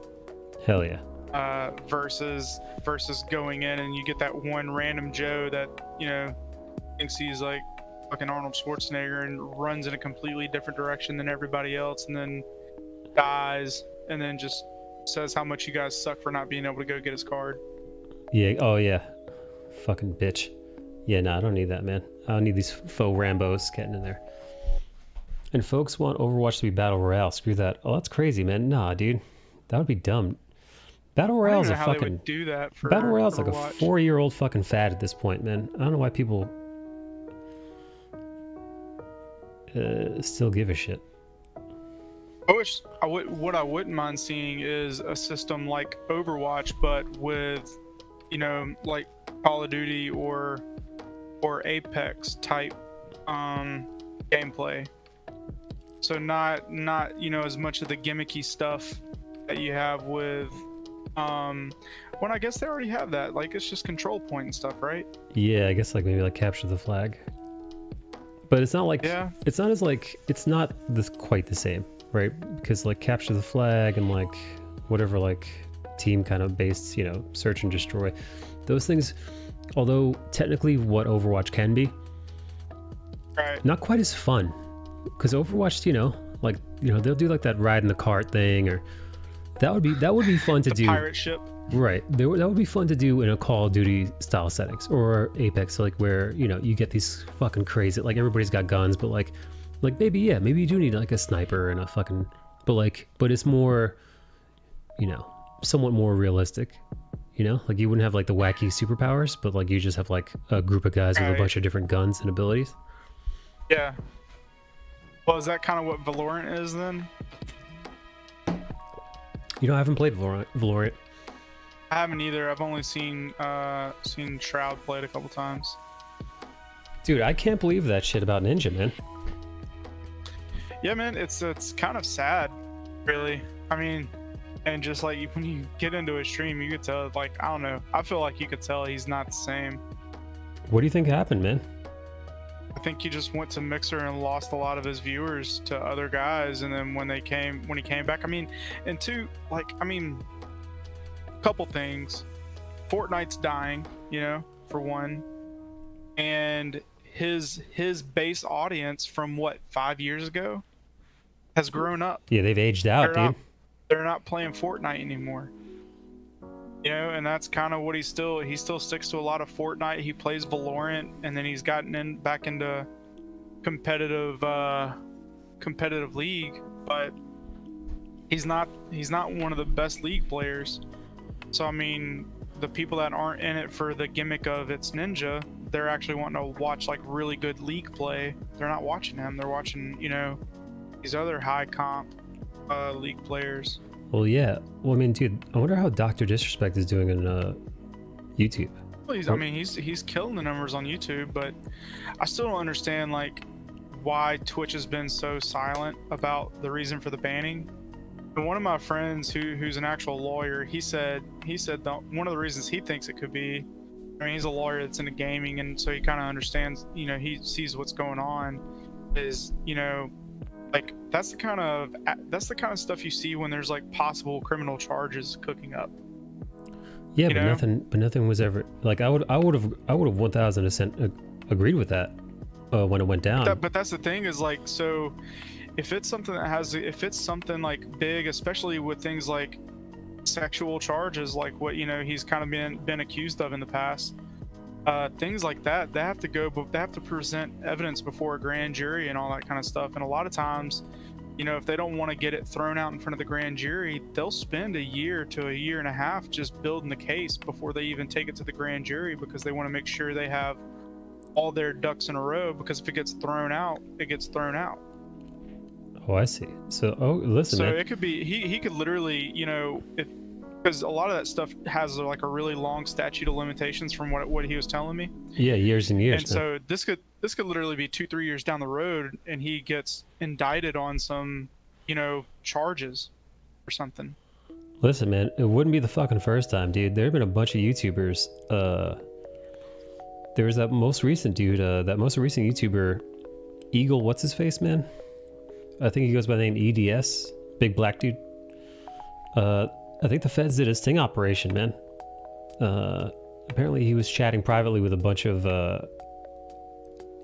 people pretending they were 13-year-olds. Oh man. Yeah, man. And yeah, busted. So EDP, thank you. Yeah, man. So it wouldn't be the first time, dude, that like some social media fucking you know, streaming type, some YouTuber, some whatever, got caught with doing some fucking despicable shit. Yeah, I was sad from that, because to me, at least, he was kind of funny. I'm actually unfamiliar with his content. I never heard about the guy before what went down. But dude, there was a whole bunch of dudes. There's some dudes from Rooster Teeth, and man, the last couple of years, dude, motherfuckers have been being busted left and right on charges like that, man. You know, yeah, man. Guys from like Pokemon card guys who are spending time in Magic the Gathering guys, fucking these abusers, man, just fucking everywhere. And I'm talking about real abusers, not the ones who are just like, yeah, he hit on me in a bar and we were both in our 20s and 30s. Nah, man, I'm talking about that Chris Hansen shit. Yikes. Yeah, I don't know. I mean, and that's the thing is like, if it's something along those lines, I mean, they could be just trying to build up a case, and it's hard to build a case against somebody that possibly knows what is coming for him. You know what I mean? So, you know, that was my buddy's take on it. That might not necessarily be what's happening. It may just be something that Twitch wanted out of the contract. Yeah. Sure. So, but like from what I read on all, because I mean, I was a Doc fan. I used to watch his streams and everything, right? Yeah. And so I read up on it like when it was all happening, and was like looking for updates and stuff, and pretty much from what I saw, like there was a girl a while back that had accused him of some stuff, and it kind of, you know, got swept under the rug with Twitch's things like this kind of do, right? but and I think it may have been one of the girls that he cheated on his wife with, possibly. But it was a thing of when they found out, like when this girl supposedly found out that he had signed that however many million it was it like 20 mil, something like that? Yeah. Some ridiculous contract, right? She found out that he signed that ridiculous contract, and she pretty much like put the ultimatum out of, you know, either Twitch, you know, kind of drop that contract, or she's gonna take everything, you know, public. Oh, interesting. So I don't know. And kudos to his wife though for sticking by him through all that crap though. Yeah, he was really cheating on that bro. Pretty flamboyantly too. That's the thing, man, is like I'm like me and my wife have like, you know, there's, you know, the only way out of this marriage is in a wooden box, and we'll try and work through a bunch of stuff, you know. Yeah. But shit like that, I mean, that takes a pretty strong woman to be able to put that shit aside and try and handle business still. Unless, because that's the other thing, we don't know the nature of their relationship. And actually, in my adult life, I think it was open. I've met. You'd be surprised, man. I don't want to put anybody on blast, but like there are motherfuckers on Twitch, a lot of them who are either in committed relationships or married, with relationships that are like open. We're like, yeah. We're like. I mean, I have a couple friend that they have an open relationship, and I mean, they always tell me about how great it is and stuff like that, but then I don't know, they seem to fight a lot. I think there's people that do it successfully. They are not that couple though. Yeah, no. But and look, that whole apology thing to what you're saying may have just been him saving face for, you know, the Twitch views. Right. Yeah. I mean, I knew a girl. She doesn't stream anymore. But I asked her because I'm like I know she was like real flirty with her audience, and like, you know, I caught like she was being real flirty with other Twitch streamers too. I was like, yo, I thought she was married. So I was like kind of friendly with her, and I was kind of asking her, and she was like, yeah, no, my husband's super cool with it. And then she confided in me that her husband, he actually invited one of his friends over, and the three of them had a good old time. So it's like, oh, y'all are rolling like that. Well, yeah, see, I'm not man enough for that, man. Like that's yeah. I don't know if I'm just not confident enough or what, but I don't know. Like there's one guy that tried hitting on my wife one time, and I gave him the benefit of the doubt because he didn't know we were married. Yeah. But that was the one time my wife like literally saw that like she had better, if she ever plans on cheating on me or ever comes close to it, just divorce me, because whoever she does it with is gonna pay the price for her. Yeah, man. Sadly, that's the way I'm wired for whatever reason, for better or for worse. I get it, man. Listen, that makes sense to me, dude. Like if you're in a super monogamous relationship, and you've taken your vows to that being the case, you know, you should hold true to those fucking vows. But yeah, no, man. It was, I'll be honest, before I started making like friends on social media, I just assumed, man, you know, I had always just assumed people were more strict, you know. I'm going off like the sitcom, you know, a husband, a wife, right, 2.5 kids, picket fence, a couple pets. That was my default. And I just assumed when anybody got married, that was just what was done. Then, you know, stumbling upon Twitch, you're like, oh my god, dude, y'all are horse. No, I'm fucking around. Oh my god. Listen, I'm of the mindset is, as long as everybody is on the same page and everybody knows what's going on, what's cooking, yeah, go for it. Yeah, I would like, and that's the thing is like, I don't have anything against other people doing it. Right. Just my relationship is not the place for it to happen. There you go. Hey, speaking of polyamorous relationships, look who it is. It's Mona. It's Mobags.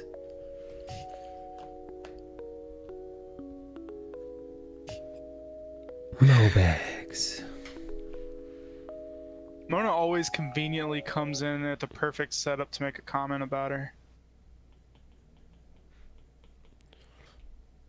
Yeah, Mona, we're talking about people on Twitch with open relationships, like yourself, Mo.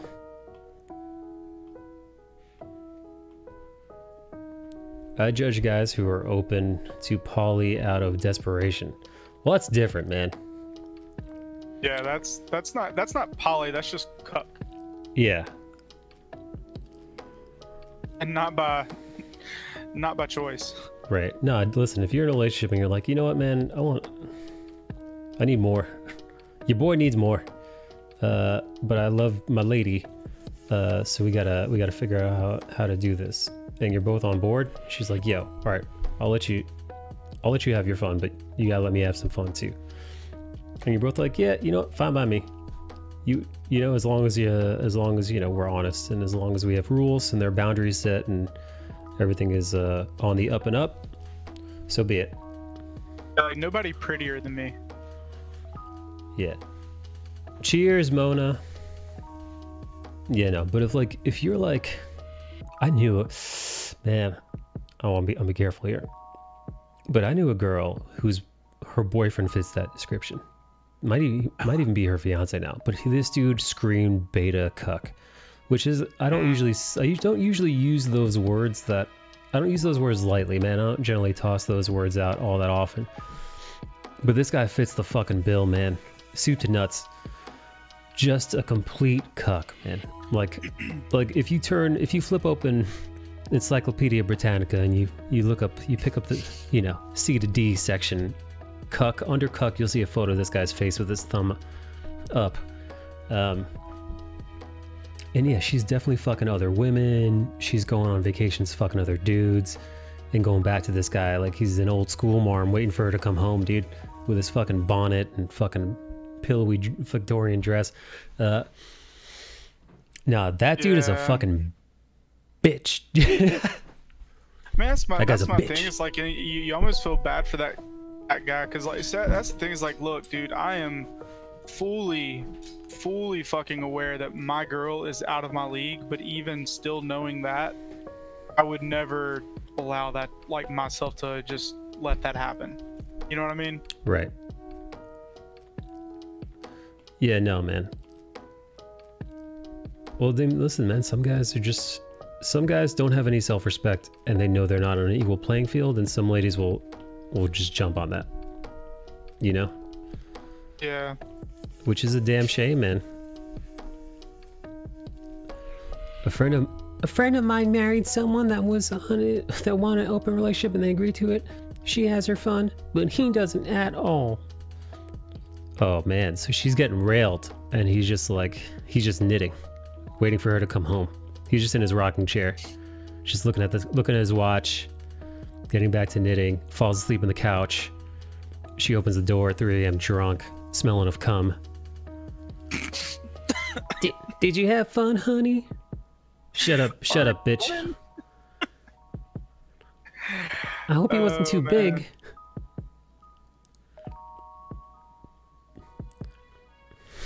Where'd he finish? Well, an old friend from university that I haven't talked to in ages. Unless, dude, although some dudes are cucks, man. There's a reason why cuckold porn is out there. Some dudes fucking love that shit, man. I have yet to meet a man who's confessed to me of loving it, but they obviously must be out there. Because the views are strong, huh? Yeah, man. That shit pops up in the trending tab every now and then. You're like, what the fuck? Who the fuck is watching this? You see a big black man, you see a white guy in the corner beating off. You're like, who the fuck did they make this for? Well, they made it for somebody. Might not be you, but somebody out there is like, sign me up. No man will have much a woman in an open relationship. What?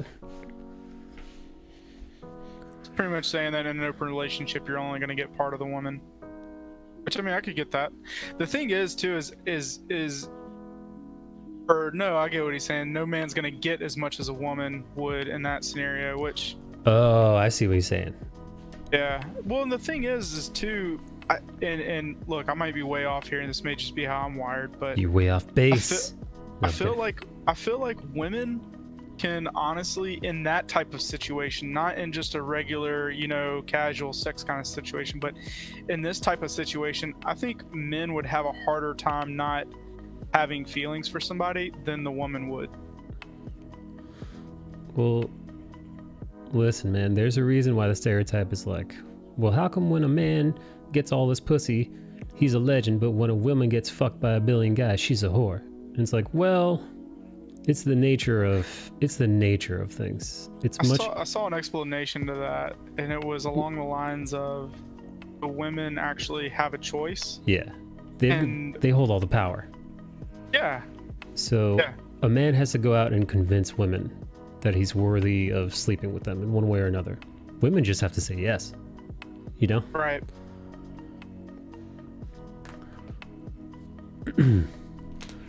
I always dreamed of being invited to fuck somebody's wife, says Bansi. Hot diggity dog. I don't think I could bang somebody's wife with them in the room. I think it would just be... I mean, I could. I know I could. Because I'm a lunatic, and I could compartmentalize things pretty well. But yeah, no, I think I feel like watching a guy watch me fuck his wife would be off-putting. Again, I think I'd be able to do it because of, like, again, I'm a lunatic, and there's little that I couldn't be able to do. But I mean, it would be unsettling to know you're like, you're fucking laid in there, and then fucking, you know, you fucking turn your head to the corner, and there's just a guy just like, oh yeah, give it to my wife. Faster. Pull her hair. Spank her. Call me a cuck. And you're just like, oh geez. This is weird. Okay. Even better if we were bullying him. Oh, you and the wife? I hated that sound, says Beck. Toby Draws! What's up, Toby? See, I just don't get that. Like, I don't know. Like, I don't get what you get from that. Dude, I think there's something. Does it just, like, Bansi, does that just make you feel more alpha? Are you talking about? I guess, dude, that's pretty fucking. I mean, that's some fucking yo, that's some Wild Kingdom shit, man. Like, you're the fucking dude. You're the fucking silverback gorilla, dude, and you're fucking this guy's mate right in front of him, man. There must be. I've thought about this.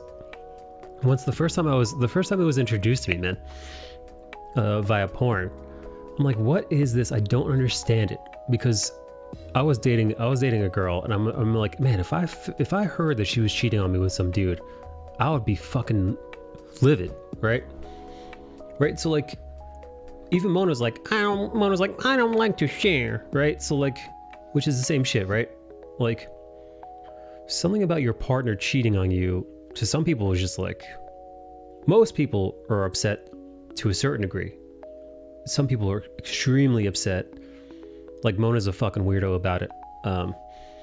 But like, there is some kind of like, I don't know if it's a cultural thing, I don't know if it's a primal thing, but there must be something to your mate being unfaithful to you.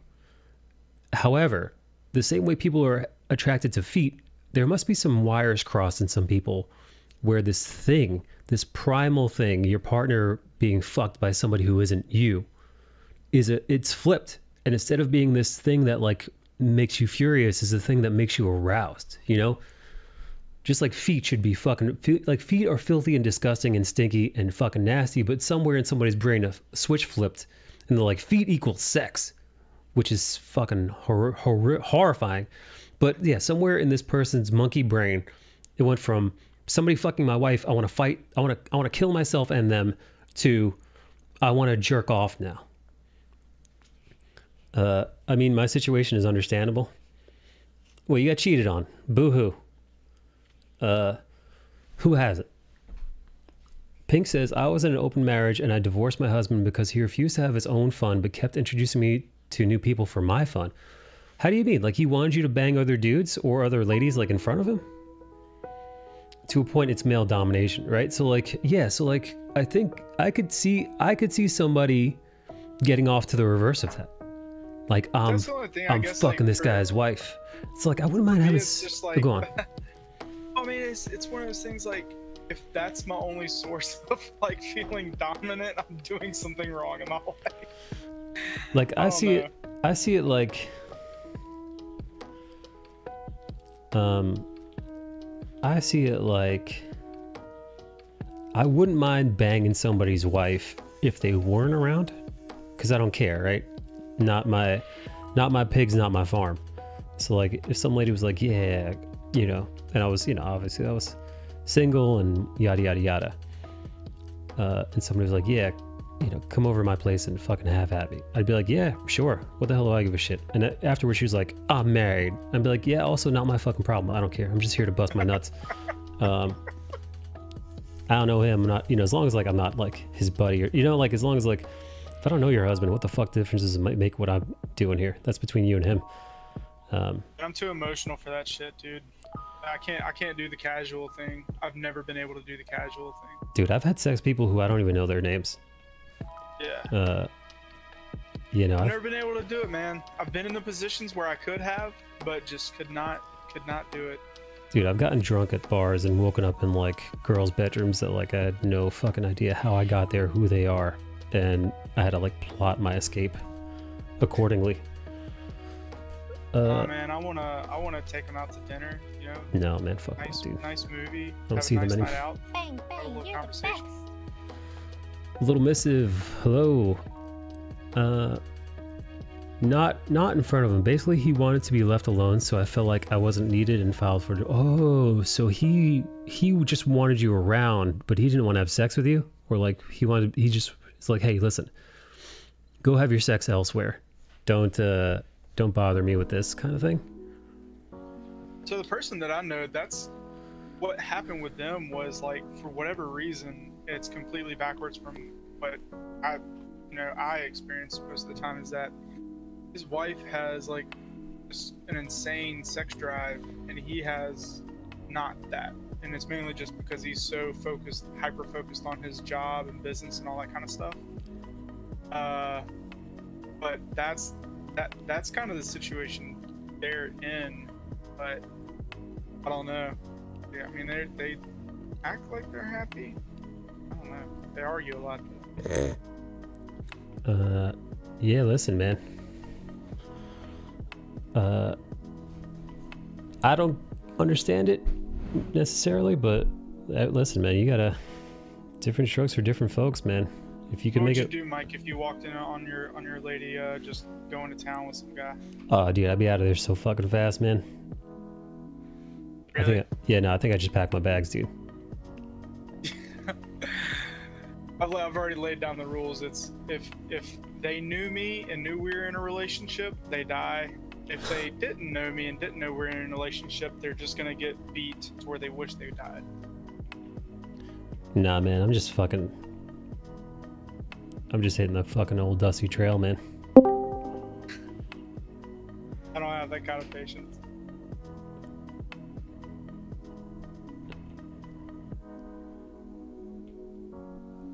Eric Canetti, what's up, bud?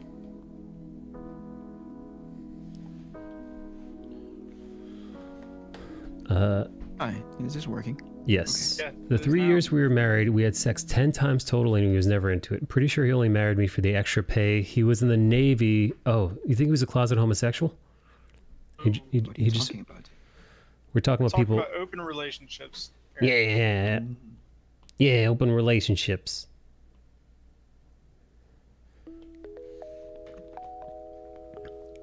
How's that going? We're just waiting on you to interject, man. We knew you were going to be swinging by. I got nothing. I am chaste. No, I was talking about how I knew a gal. A Twitch streamer doesn't hang out around here these parts anymore, but her and her husband were in an open relationship, but I'm pretty sure it's because she's the one that had all the power in the relationship.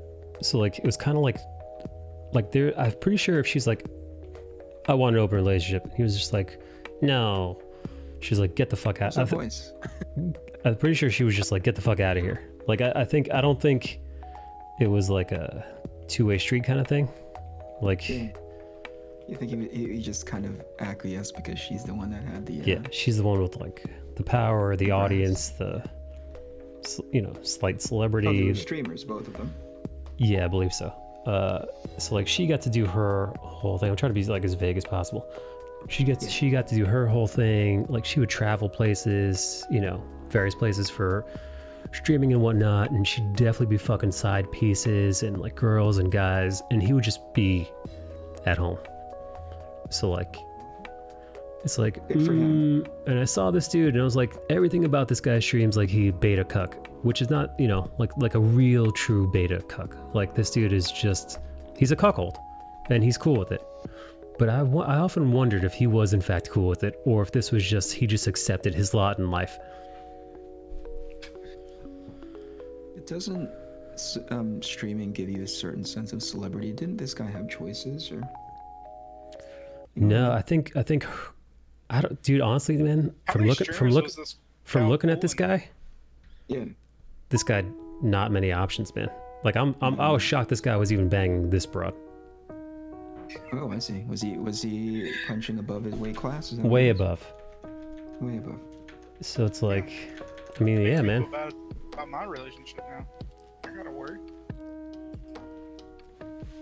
He's not gay at all, says Pink. No, he remarried after divorce. He has kids now. Imagine dating, says Goop. Goop says, imagine not jerking off to just your waifu pillow at night. These are weird times, man. We're living in strange times, baby. Yeah, I missed the book report on Friday. Oh yeah, I actually forgot about that. Already forgotten.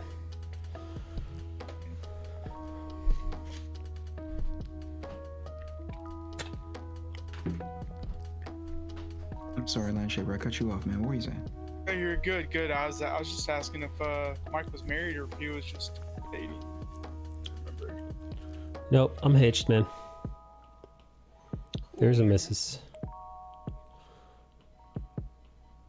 Speaking of open relationships, I just realized what time it was. I gotta go get ready to go choke other men. So, we'll see you guys later. Later, buddy. Enjoy.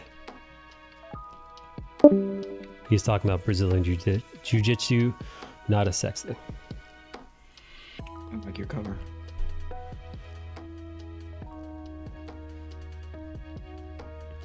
Hey, can you explain to me something about Falcon Winter Soldier? Winter Soldier, that's a fucking mouthful. Yeah, it is. There was a beginning part where Falcon shows up in a new outfit. Yeah. And one of the congressmen or one of those guys that were in that committee was Captain America. I thought he was on the moon. What was that in reference to? They mentioned that twice in the show. Yeah. We're like, where's Captain America? And twice in the show, someone was like, oh, he's on the moon. Right. What is it? How did you mean to write that, Mike? I'm assuming that they are alluding to, because everybody's saying Chris Evans isn't done with the MCU. So people are assuming that or speculating rather, that he might be doing something with Nick Fury on Sword. Right, but then why would any of those people know, Or you think that was just a, whatever, who cares, who knows, we just want to drop hints? Yeah. Okay. Yeah, I think it was just funsies. I don't know for a fact, though. I could be mistaken. But that's you're just saying speculation. Yeah. For a while, though, I'm pretty sure old man Captain America took over for Nick Fury as the Watcher on the Wall for any of you hardcore comic book nerds.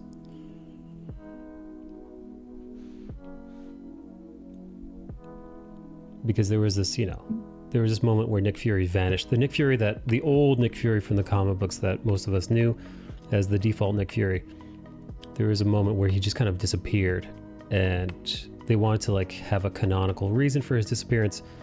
and they gave him the role as, like I said, the Watcher on the Wall. So he was the guy who protected Earth without any of the notoriety, but it was kind of like he was kind of like X-Force in the sense of he had to kill aliens and take care of threats that he got his hands dirty with stuff that the Avengers team could never do.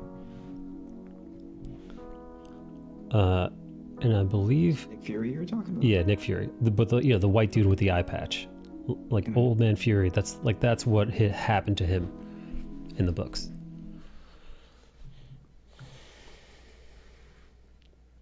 Now, is it canon that the current Nick Fury in the books is the Samuel Jackson guy, or? Samuel Jackson Nick Fury, they wrote into the books as being Nick Fury's son. Which is so stupid. Yeah. So Nick Fury obviously had a love affair with a black woman. And he had a half-black son who's also named Nick Fury. And that's the explanation that we got. Comics, am I right? Fucking comics.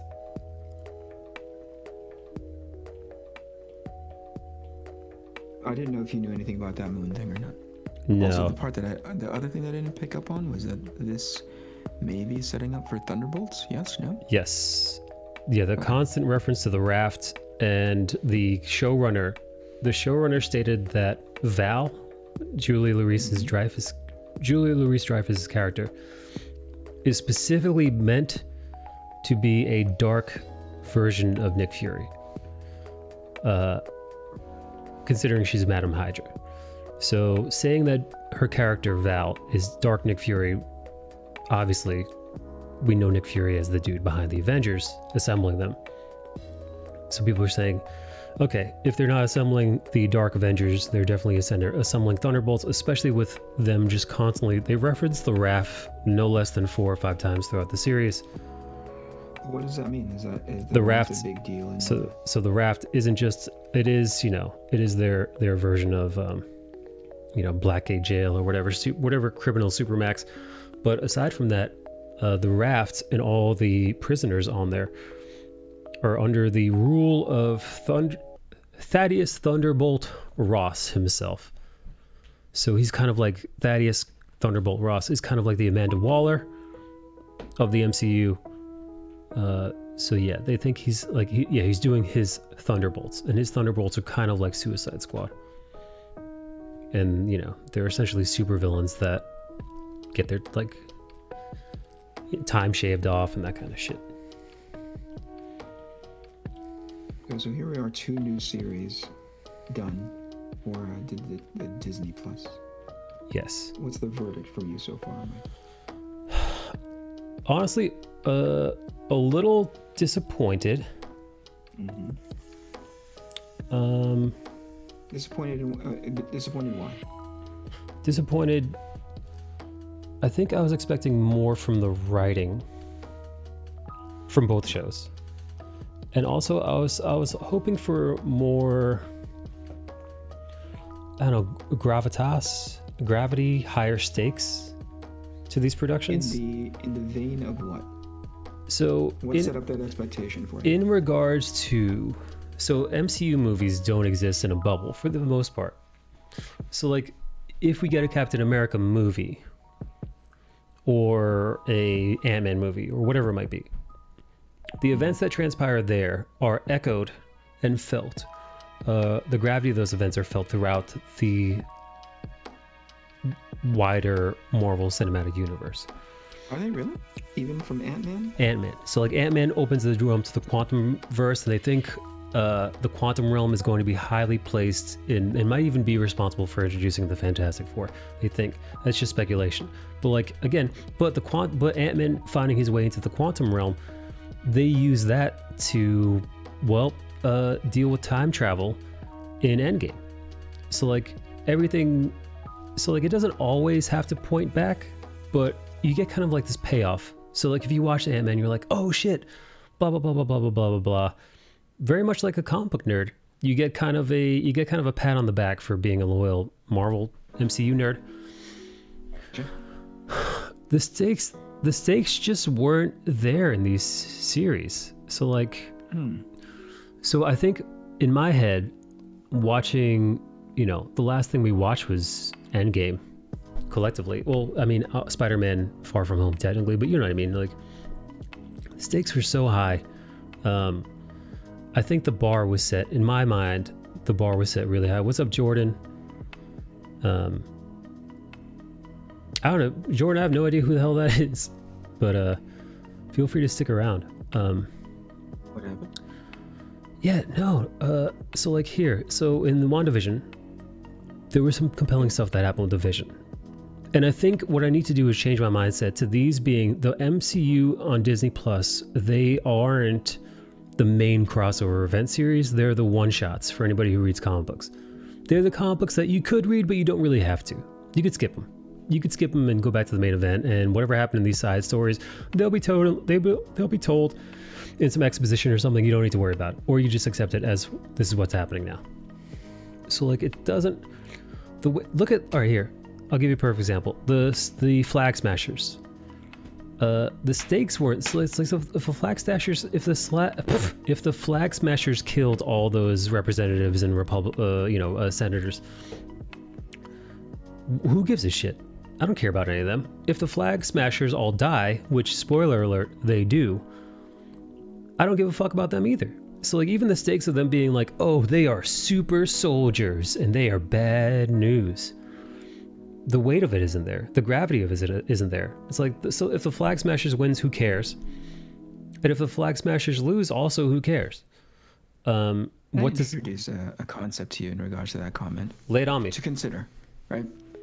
The Flag Smashers die. I think maybe you may be just a tiny bit off center in regards to the point, right? Give it to me. Because of exactly what you said, which is whether or not those guys live or die, or make those Flag Smashers succeed or they don't succeed. That's I don't think that's the point of the series. The point of the series is to finally address the handing over the mantle to Falcon and from Captain America. Agreed. Right, so the stakes, I think, like I said, slightly right of center, which is the stakes isn't about those guys becoming the next super soldier. The stakes is about this man taking on becoming Captain America.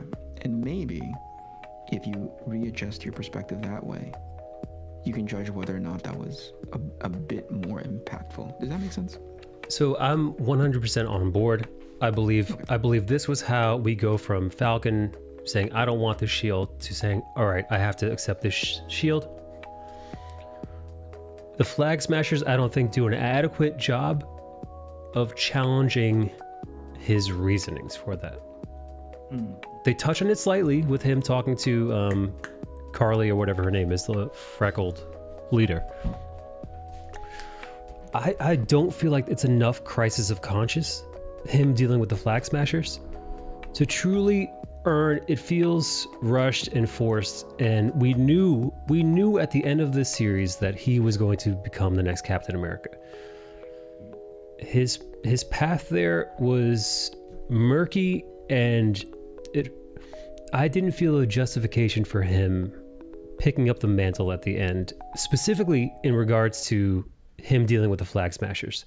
I feel like him dealing with them never really quite, I wanted to like really shake him to his core. Like, I wanted like a Captain America Winter Soldier level of Captain completely being disenfranchised with the entire government, so much so that like when that leads up to the Civil War, he doesn't want anything to do with the Sokovia Accords, right? It all stacks together. I don't know. Maybe, I could be wrong, but to me it just didn't seem enough. I'm just glad that we're on the same page in regards to the point, right? Because earlier you were discussing how it doesn't really matter, it wasn't really very impactful, yada yada yada. But I think it's important that we at least nail what the point of this series is, which is not those guys dying, which is not the Flag Smashers, which is ultimately this guy, trying to take on the mantle. And I think I'm on board with you saying that I don't think he was put to the test. That conviction was put to the test this series, right? There was a lot of discovery for sure. Sure. you know, I think him running into the Isaiah Bradley. Isaiah Bradley. Yeah, I think Isaiah was a Bradley. great- That beautifully.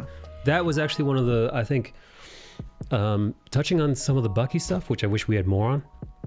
Yes. First off, Sebastian's stand.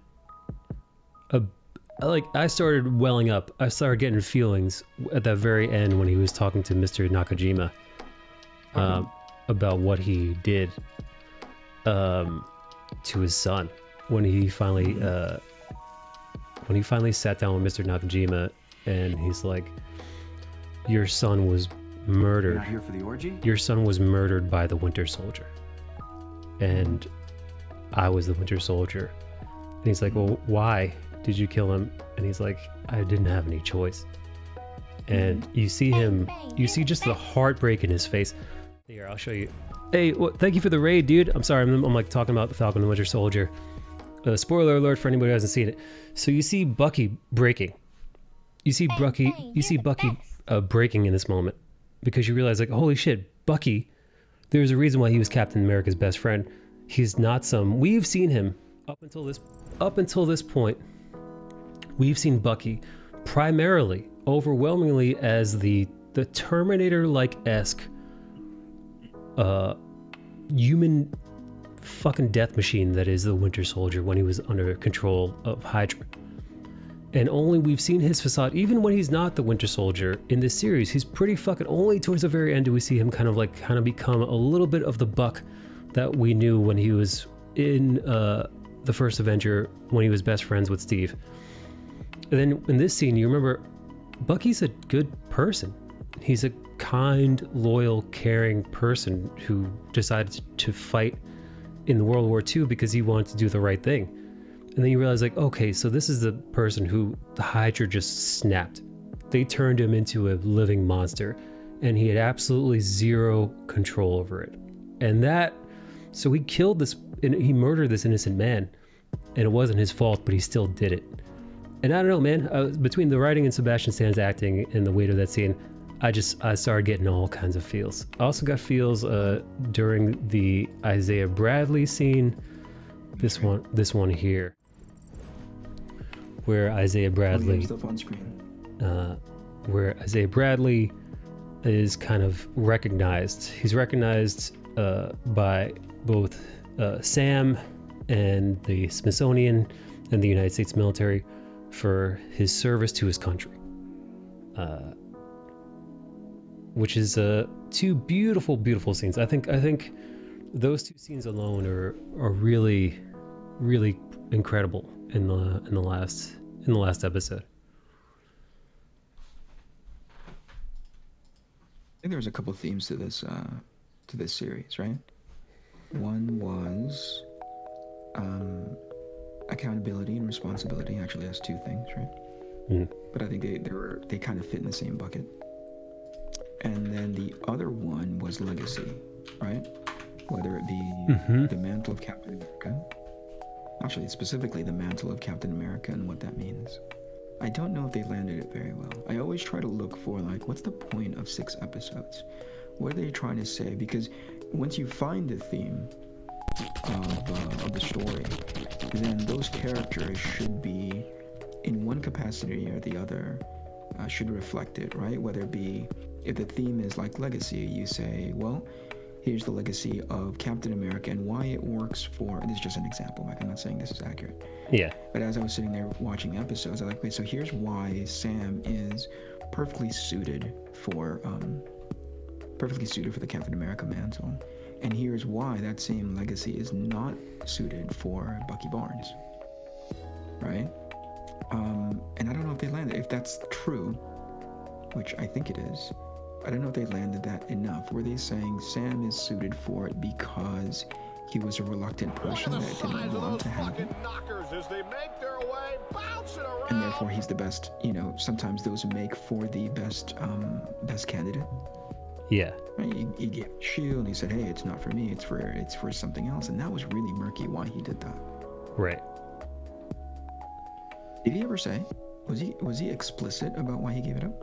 No, to my knowledge, Sam Wilson never explains why he decided to toss away the shield. Yeah, it's really weird.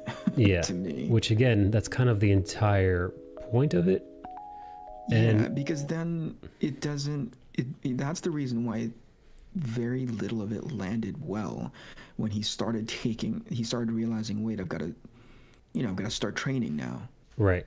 And he got it back, and it's like you don't necessarily need this. You need to be deliberate of why he doesn't believe he shouldn't have it. Yeah, you're Did right. you say in the first episode? Did I just miss it? Wait, hang on. Did anybody see this series, and does anybody remember why he didn't want to take up the shield? And I don't. Let's not talk about why you think he did. Did he actually say it? Were they clear about it in the show? Mona says in the first episode he thought that he couldn't measure up to Steve. Did he say it? I don't fucking remember. But guess what? If he didn't, and I analyze this show every week. The fact that neither one of us can recall, it means it was probably said. If it was either one said not at all, or two said so flippantly and in such a throwaway that it didn't land. Okay, so the other thing, if Bucky is the counter to that, right? If the theme is legacy and responsibility, Bucky, I think, is the one that held up his end of the thread better, right? He self-selected out first because he understood that he's not ready. He was a former assassin, right? And he still has stuff to work through. Yes. And I think that's why it culminates so nicely at the end when he's finally at rest with the idea that he was an assassin, but it was in an old life, so he needed to go apologize, and he crossed every name off the list, and he thanked his therapist, blah blah blah blah. That's great. Yeah. Nice bit of closure for him thematically. Again, if I'm getting a theme right. But with Sam, I never quite understood. So they throw in Isaiah Bradley as a point of reference of people who should have had the shield but didn't. Right. Yes. Because they were undeserving, or they were just thought of as expendable, however you want to refer to it. That's great. And so maybe that helped to highlight, is a black man supposed to have a shield? As a matter of fact, he talked a lot about it in that extended, long-winded, right, just hit you over the head with like, okay, I'm supposed to be responsible for, bringing people together, Captain America's speech, but it didn't land well. No, it didn't. And I have to believe it's the writing. Yes. Yeah, it was ham-fisted and not subtle, and it came off too preachy and lectury, and it just, I was disappointed by it because I was expecting more, because this is the Captain America speech, this is the rallying cry, this is him kind of introducing himself as Captain America, and it went on too long and it felt flat. Yeah. I think it's because I don't know what it is. There's a scene in the second Captain America movie where he's talking to the crew of S.H.I.E.L.D. when they had come to find out that Hydra had taken over, right? And he says, hey, this is your decision, right? And in the end, Sam goes, did you write that, right? Remember that? Do you remember that scene? No, I don't remember that scene. In Captain America Winter Soldier, they were near where he basically steals his uniform out of the museum, puts it on again. Oh yeah. And fight, right? And he goes onto the comms of the S.H.I.E.L.D. building before the three floating helicarriers start. That whole action sequence, basically the third act. Yeah, the final act. And he convinces the people to fight back. Remember that? Right. There was a whole standoff in the control room, and I think Falcon turns to him and goes like, "Did you write that, or just come up with that right now?" I do remember that. If you listen to what he's saying, you're like, I get it, because this pays off. This pays off the entire movie. This encapsulates everything that he's fighting for in this entire movie. Great, makes a lot of sense. And then you go to Endgame, where you go to Endgame, and he says that he goes into his Captain America speech again about, going back in time, and the same gag, because it's the Russos, like they do the same gag again. They do it with this time with Rocket Raccoon. He goes, that's a great speech, and Ant-Man goes, right? Yeah. So great, I get it. Again, it encapsulates what they need to do. It encapsulates the thoughts and what the situation was, and the direness and heaviness of it if they succeed. Right? Cool. Makes a lot of sense. This one didn't. No. And I don't know if it's because it was handled clumsily by the writers. I get what they were trying to get at. I kind of get it.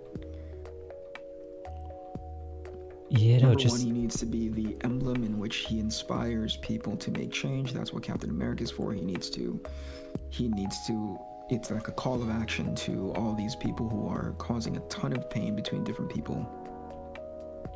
I get it. And also he's starting to realize that, as a black Captain America, it's even more responsibility on to him. Okay, I get it. Just clumsy. Clumsy is a good word for it. Why did they make such a big deal about that freckled girl dying? Oh my god, I went to a whole tirade about this. So underwhelming. That's the thing. So like where the Flag Smashers fail is threefold.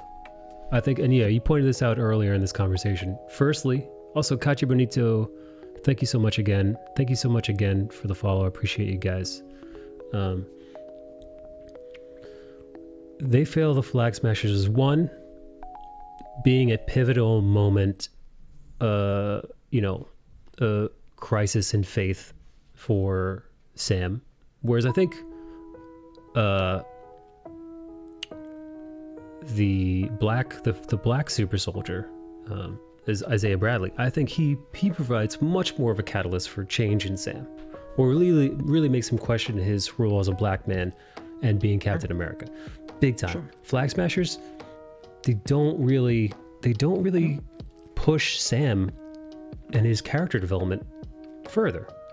Even just thematically, they don't necessarily even go like, hey, wait a second, if I'm capturing the themes correctly, I'm not assuming that I am, but let's say, right, I'm not saying that I'm right, but let's say I am, right? Let's stipulate for a minute that it's about accountability and legacy. It doesn't push on any of those. No. She tries it in the end where she's like, I can't believe you're wearing that shirt, whatever it is. I can't believe you've fallen for whatever that is. And it's like, did you ever challenge that in the beginning? When did you? She might have touched on it briefly in a conversation, but it never was really brought up. So yes, in that regard, it's failed. In my first point, being any kind of threat to the greater MCU, also falls flat. They don't ever really pose a true threat to the world, I would say. There's nothing inherently formidable or dangerous about them, or anything that would regard like action. Like, we must stop them because they're this level of threat. No. Matter of fact, they're easily, a butler kills a whole bunch of them flippantly in the end. Like, there's so many throwaway scenes in this freaking last episode. Wait, before we move forward, hold that thought, Mike. Just hold on to that thought. Okay. Right. Mona said something like, he touched on it and he thought he couldn't measure up to Steve. And then I'm reading your chat right now on screen. And then in the end, she said, or the second comment that she makes is like, it was Bucky. It says, if Steve is wrong about you, then he must have been wrong about me. That's a Bucky statement. It's a Bucky, yeah. That's not a Sam statement, right? So I don't know if I ever heard Sam say the shield never felt right, or there's right. Steve, there's something that Steve stands for that I can't believe in, whatever it is, right. Like, that's a Bucky statement for him to say that. Bucky, who had a very good arc, by the way. It almost feels like there's two, like, whoever it was that was writing the episodes, I felt like they understood Bucky more. Yes. Than they understood Sam. Yes. Yeah, no, Bucky had a full redemption arc. And they really gave him a lot. I wish they'd give him more in hindsight, but Flag Smashers, man. Yeah. Gibbs is like nerds. Yeah. Yeah, that's true. I just love talking about story, like independent. No. Of, you know. It's you really know, Winter Soldier and Falcon. I just really like trying to understand characters, you know? right. Why do we care about these characters? And like, why are we watching this? And yes, the character of Carrie, whatever, Carly. Carly. I understand this is the first time I've seen them screw up the fleshing out of a character. So more often than not, when Marvel screws up a villain or an antagonist, it's because they make that antagonist two-dimensional.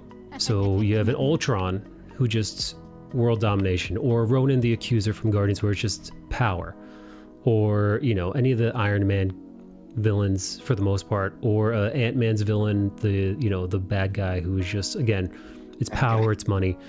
You don't like, they're interchangeable. You don't care. Versus the Lokis or the Thanos or the Killmonger, who sometimes make so much of a point that you're just like, there's really so I understand them wanting to do that with this character, whereas her motivations are almost Robin Hood-esque. She's stealing vaccines to save people. You know, she's helping the poor, she's helping the refugees, she's a freedom fighter. So you're like, oh, okay, so I understand why he might want to side with her.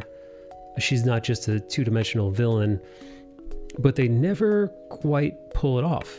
So obviously she murders innocent people, and then again, but they don't pull back enough on that, so that at that last episode, she's still trying to murder innocent people several times throughout that episode, and she pulls a gun on Falcon and appears to be ready to kill him as well.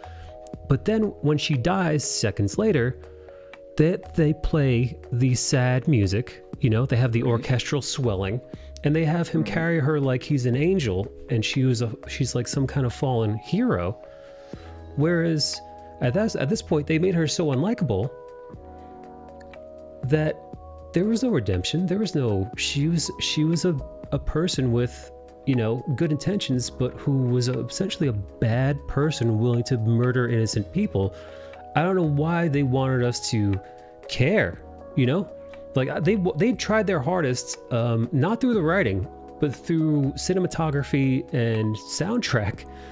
They wanted us to... the fucking, you know, the composer. Yeah, they wanted us to... They were trying all the tricks to make us feel bad for her death. You know, like the slow death in his arms. Her Paul, I'm sorry. Really? You're sorry now? After you've been shot? You literally had a gun pulled on me moments ago. Yeah. Would you have been sorry if you shot me? Like, what is this? Like, cause why'd she even say I'm sorry? Why is she sorry in that moment? What? Like, yeah, for sure. Yeah, so like there were little things in that episode that irked me. That's one of them, man. They never gave us enough about her that we should care about her. Like, if only they had committed. Yeah.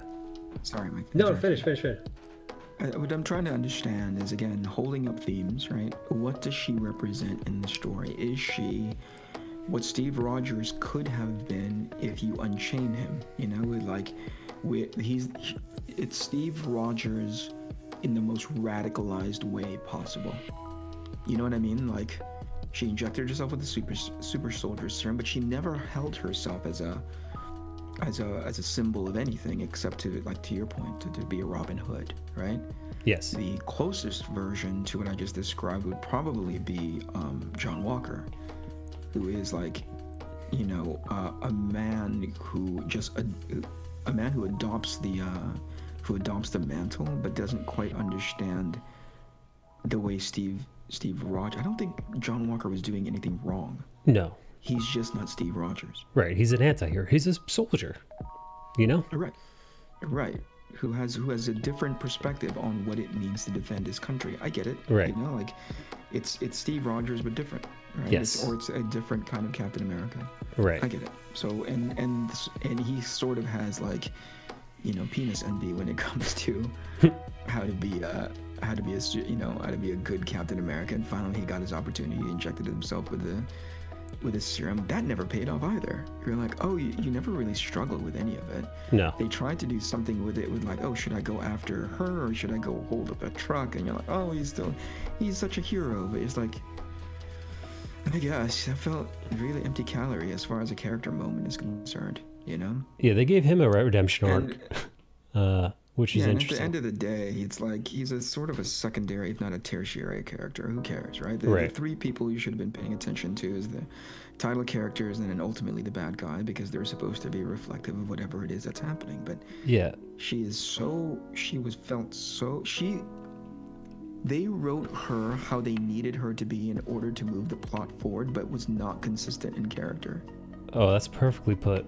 Because I think Right. primarily, I'm not a writer, but I believe primarily the antagonist is meant to challenge the beliefs of the protagonist Correct. in order to get them to, I mean, it's the hero's journey. So in order to get them to move forward. That's one way of doing it. Yeah, you do like there's different kind of protagonists, you know what I mean? Or yeah, there's different kind of antagonists, which is like, oh, he's the reverse protagonist. Right. They're the reverse protagonist. They're the, I forgot, there's a breakdown. There's like 4 or 5 different kinds of bad guys. But at the end of the day, it's supposed to reflect back to the protagonist all the things that are inherently broken with them. So Right. that the protagonist has to double down on who they are as a character, Yes. right? And I don't think she represented that. She was just a plot device. She was just a plot device. I love that. Hyun, thank you so much for the raid. Also Hyun, Murox, Matto, thank you so much. Little Missive, thank you so much. Hello Steve. Hello Hyun. How goes the VTubing, buddy? Yeah, Kaji Bonito, if you're still around, if your crew's still here, thank you. You guys are fucking amazing. I've got like 3 or 4 raids today. Really appreciative, man. Everybody's been super kind. We're just going over, spoiler alert, we're just going over the last episode in the overall season of the Falcon and Winter Soldier. What would you give the Falcon Winter Soldier from a 1 to 10 rating? 1 to 10 as a series? As a series. What's the score? 5. Wow. 5. I think that's about what Bale gave it. Yeah, it's very forgettable, you know. And the potential saving grace is if they start including anything that came out of that miniseries into the next set of movies. But on its own, it's pretty bland. Yes. You know, which low stakes. You cannot, like, if I was talking to somebody who loves Marvel stuff, I would be reluctant to say this is a must watch or something that you have to, you know, experience in order to know things about the MCU. Yeah, my call is you establish it in the very beginning. Like, they make such a big deal out of it in the first episode. He's gonna surrender the shield. Why? Hey Brian. I don't know. I don't think I deserve it. Okay, cool. Let's keep saying that, right? That's the theme. I don't think I deserve the shield. And everybody around me is pointing to me and saying, that shield you do deserve, or that shield you absolutely should not pick up again. Right? And U.S. Agent fulfills that, or excuse me, Captain America, the John Walker fulfills that. It's like, okay, so you don't deserve it, but I deserve it. And he's like, you don't deserve it either. I don't think anybody does, you know? Right. And Bucky was like, you deserve it. You do. He has to be right about you, because if he's not right about you, then maybe he's not right about me, and that sucks. Yeah. Right? Cool. Great. That's a great tent pole of that. Isaiah Bradley says, don't you dare pick up that shield, because that shield is tainted. Right. And you're a black man. And just in general, the Captain America mantle, by having that shield, you become Captain America. The Captain America mantle is tainted because it was forced upon me to the tune of something that I didn't want. Right. Damn, I should consider that. I should not pick up the shield. Right. She's saying, if you don't pick up the shield, I'm gonna kill everybody. Freckle girl. Freckle girl. Right? If you don't pick this up, the only way you can defeat me is if you pick up that shield. The only way, right? Because I'm capable of so many things that only the shield and the mantle can't stop. Or I'm capable of so many things that only the mantle of Captain America is able to stop. Okay, that's not true at all. But okay, obviously she can shoot you with a bullet and she'll stop you. You know. Or she can be blown up in a car like we saw. Right.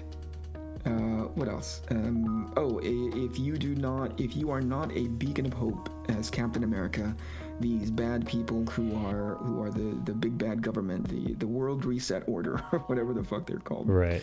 Right. If you are not Captain America, these guys will just move forward and continue to be the World Reset Order.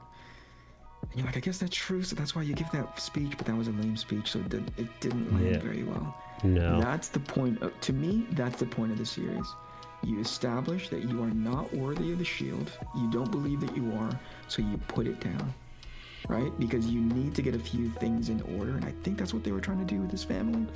Yes. He was like saying, like, until your stuff at home is what do you call it? Is shored up, right? Handle your shit at home.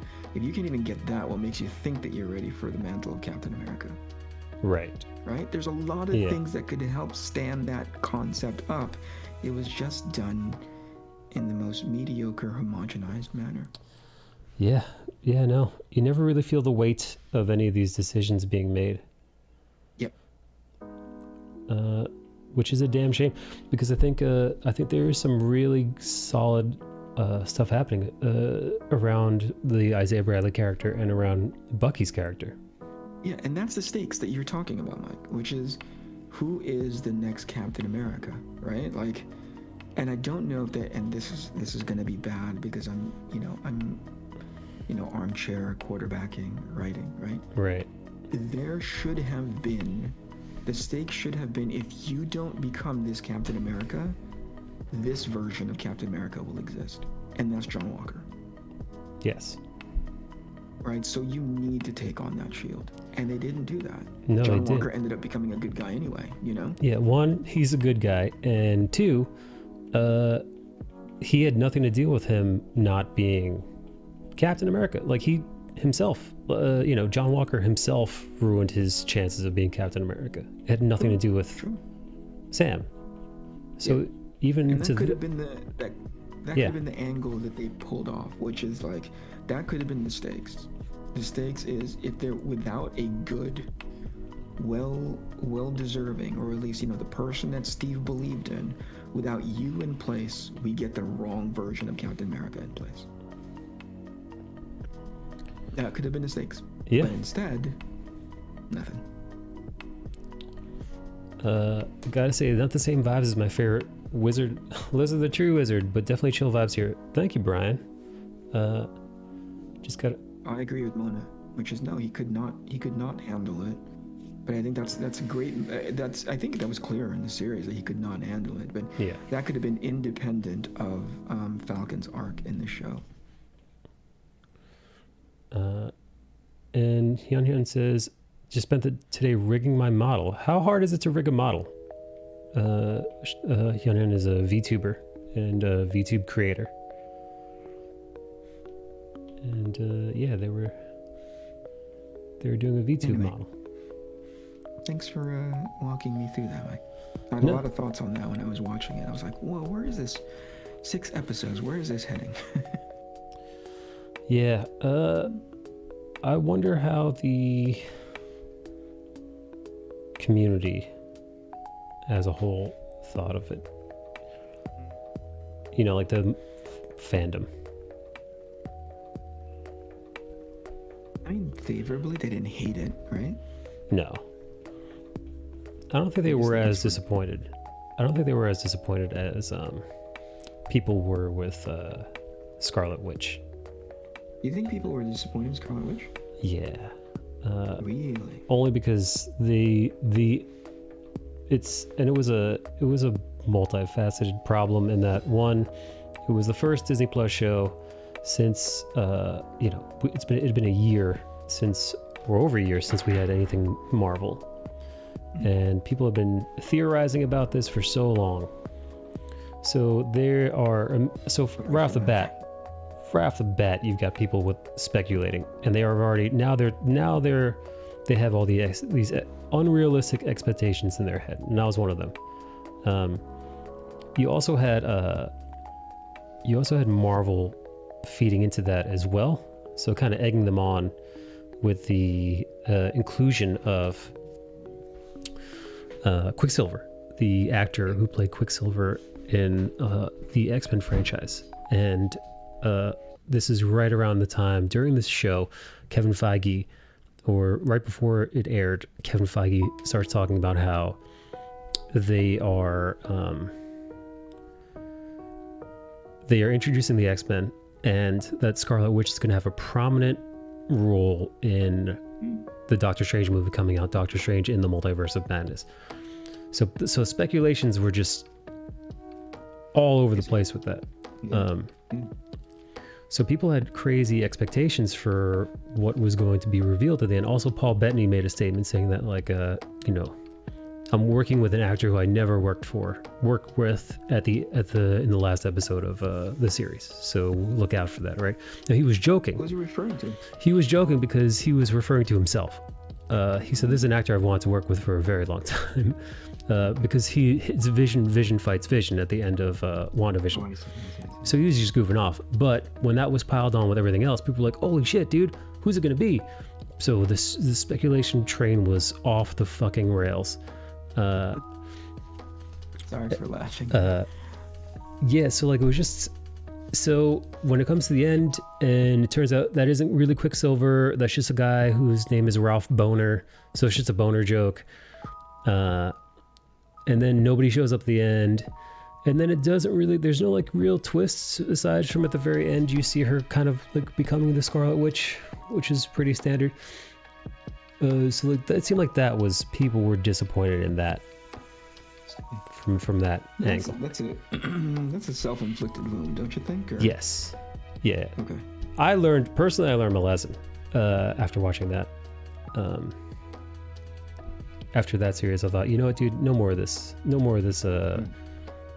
speculation. But there were a bunch of people in the chat when we were talking about this who were swearing up and down that at the end of this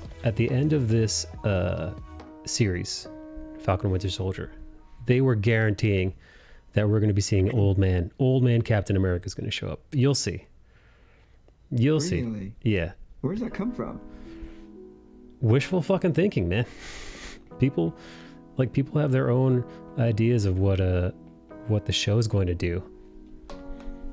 Yeah. Later, Hyun Hyun, thank you for hanging out. Thank you so much for the raid.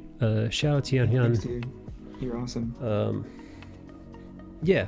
So like I said this on stream the other day, I was listening and reading to all the theories, but I was just letting them roll off my back, not paying them any mind, because when they go to Madripoor, they're like, all right, we're going to Madripoor, or they're going to the Madripoor in the series. Guarantee you, we're going to see the new Wolverine. And then it was the new guarantee. Yeah. And they're like, no, it's gonna be Mystique. No, it's gonna be Sabretooth. No, it's Professor X. No, they're gonna bump into Magneto at a bar somewhere. And then they go, no. The two of them are gonna have to fight Omega Red. I don't even know where the fuck that came from. But like people were speculating, like it's like they never learned anything. It's like they didn't learn anything from WandaVision. Like you build up your expectations so fucking high it becomes unattainable. Right. So I was just like, all these are bullshit. And then the collective one was like, in this chat as well as in the YouTube communities and on fan boards and whatnot, everyone was saying everyone had bought that Captain America was going to show up. That was like old Cap's going to show up. But then the reason why I didn't buy it is because one, that seems like a waste, and two, we already saw Cap hand him the shield in Endgame. Right when he passes in the shield, and I forget, you mentioned this the other week. Sam's like, it feels like it belongs to somebody else, and he's like, it doesn't. what the fuck was he gonna do? Show up again? Give him a thumbs up? Give him the shield again? You know? Be like, you did good, buddy. Thumbs up from the old man. All right, gotta run. It just didn't make sense to me. Also, do you think a lot of this disappointment comes from like some, I don't want to say entitlement, but you know, this weird sort of like, hey, my expectations are this now, and if you don't give it to me, that show sucks, rather than going like, hey, this is pretty cool. You know, like I don't ever remember going into a restaurant and like, you know, going to get food and like ordering from the menu what I want, and then nowhere in my order did it mention French fries, right? But the waitress goes away after she's taken my order, and she's like, you know, they're preparing the food, and I'm sitting there going like, you know, be fucking awesome with this thing, even though I didn't fucking. It was nowhere on the menu, and I didn't order it. Would be French fries. If she doesn't come back with fucking French fries, I'm gonna be so disappointed in this shit. Yeah. That hey, welcome to certain fans out there. It's just speculation going berserk. Yeah, man. There's never been anything to even suggest that character. No, it's true. Yeah, people just they hype themselves up. They build up these crazy expectations in their head, and then they believe it to be so. And then to Eric's point, it's wildly unreasonable. And then they get mad when it doesn't, you know, when you don't see fucking Omega Red. They don't judge the show based on its merits. They judge it based on their sort of their expectation and the potentially how it could have delivered, you know, like. Right. It's weird. It's a weird space to be in. So when you and I are talking about it based on what they showed us, I'm all on board. Like, okay, I get it. You know, there was something that you touched on because I listened to the end of part of your video about Sharon Carter not acting in character based on what we've known of her so far. Yes. And so now people are starting to theorize that it could be. Oh. Yes. She's a Skrull. She's a Skrull. Something like that, right? And then you go, or maybe they just suck at writing. You know. Yeah. Or maybe they just developed the character poorly. Yeah. Just suck at writing. They wanted to turn her into something because for 3 movies she was a freaking accessory, you know? Right. Yeah. They, you know, again, like you said, sometimes when the writing isn't good, they force the characters to do things. Eric knows about this. They force the character into situations and in circumstances and to make choices that the character would not make. They're only there because the plot says they have to be there. So, you know, the Falcon becomes Captain America because he has to become Captain America. Not necessarily. I want to be clear about something like that, right? Because sometimes people go like, well, that's not how that's how Superman would act, right? And then go like, sure, as we've come to know them, you know, like as we have an understanding of Superman as a character, what I try to do, especially when it comes to a character like Superman, is like, what has Zack Snyder said with this character in his movie thus far? He's this kind of person. He's brought up by this kind of dad, right? Like Pa Kent was completely different in that first Superman movie. Kind of a dickhead. Yeah. So that's parenting. Your kid is a reflection of you, you know. Yeah. And so Superman turns into the Superman that we have an understanding for. So it's what I'm talking about is just consistency. It's consistent. Right? Yes. If you set up your character one way and it's influenced or impacted and informed by something, they better not suddenly be, to your point, Mike, when Freckles was dying, why is she suddenly remorseful? Yeah, what caused that? The bullets? Were there magic bullets? There were remorse bullets. Were they like kindness bullets? You know? Were they like self-reflection bullets? Oh. Like that doesn't make any sense. Yeah. You know? I was wrong. I shouldn't have tried to kill all these innocent people. I'm sorry. Bye. Right. Right. I was like at no point in that episode did she soften. As a matter of fact, she doubled down. She was like, she was hey, losing. We're supposed to hold on to. They actively, specifically in the beginning of the episode, there's in a pivotal moment.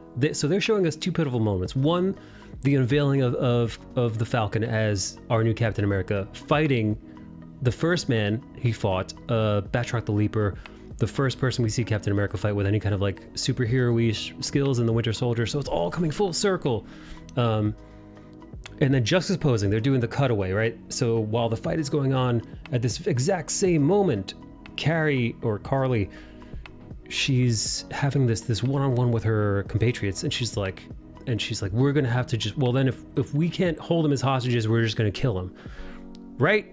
And then silence, and she's like, one world, and then they say nothing, and she's like, I said one world, and they're like, one people, right? Reluctantly. So like, they wrote that and showed us that deliberately during this very pivotal scene, that while he's doing this, while he's trying to stop her, she's going off the rails, and she's losing her people.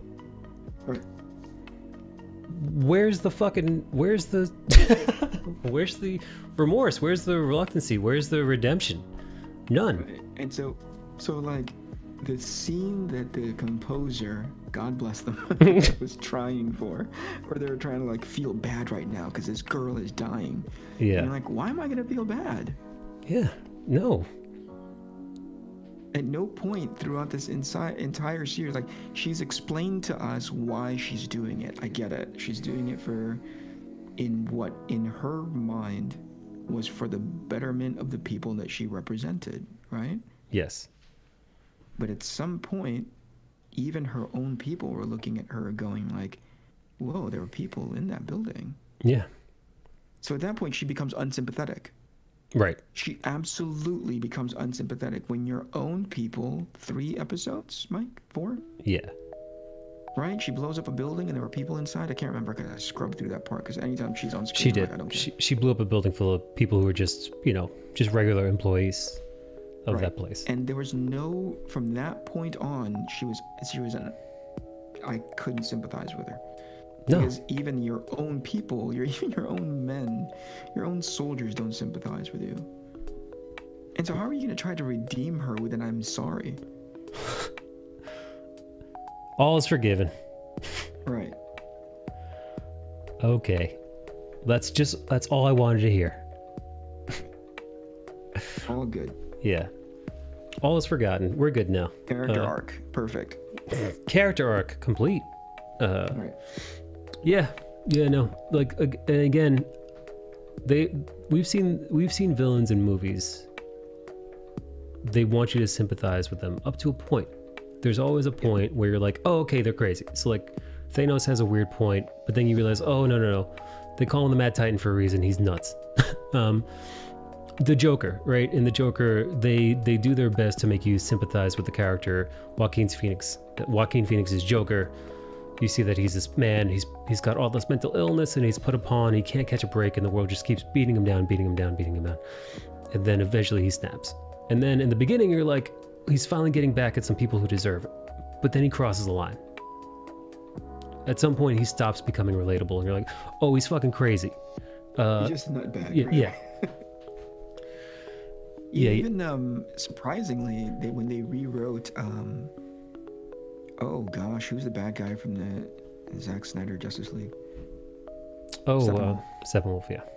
Yeah, when they rewrote Steppenwolf, he suddenly made sense. He's not just bad for the sake of being bad. He was doing these things to get back in the good graces of Darkseid. Like that meant something to him to get his honor back. Yes. I get it. It's really thin, but at least I get it. At least you understand the motivation. And then he's a psychopath that just kills a bunch of people again, Yeah. Hey, vitamins. Yeah, so it suffers from poor pacing and poor writing, unfortunately. Yeah. But I'm not. There were some real treats in there, scenes-wise. Man, anytime Bucky showed up on screen, yes. Like, holy crap, this guy. Yeah. I think, honestly, this might just be me, but I think I would be more excited for a Winter Soldier solo series. People have mentioned him becoming the White Wolf, his Wakandan name.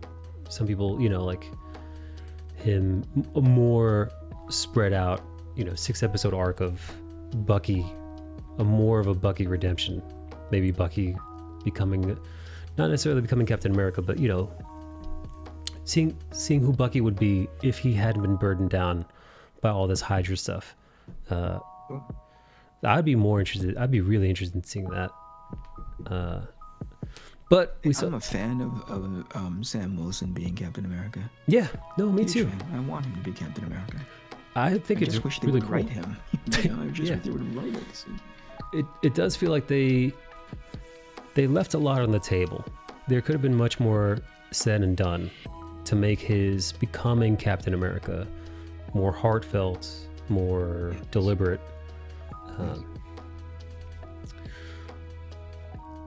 With that said, they've won. I'm pretty sure they've alluded to there being a second season, and they've 100% confirmed that Captain America 4 is in the works with Anthony Mackie. Mm-hmm. I love seeing that outfit on him. It looks cool. I love it. I think that might be one of the most comic book accurate costumes that I've ever seen on screen. It is just, it is exactly Right up there. taken from the pages of the comic books. I mean, like, there's some slight modifications because there always will be, but goddamn. Yeah. Oh, I I'm a found. fan of Falcon becoming Captain America. I wish they paid off. You know, I just Yeah. wish that I cared about him taking on that shield and being like, that's awesome. That is so cool. I found something interesting about the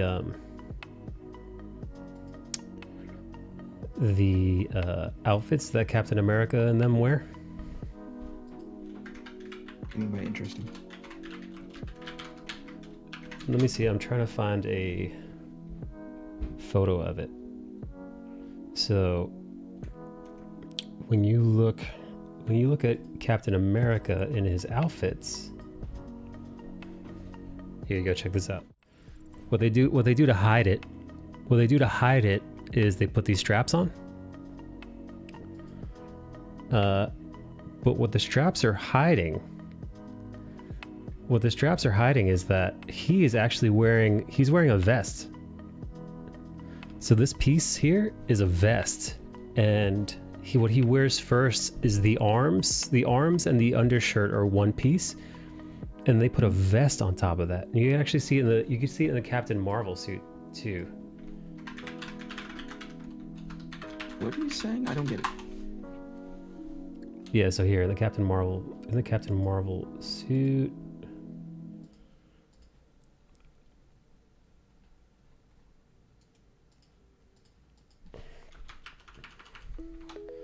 So if you look at her boobs there, if you look at these two lines here, that's the vest.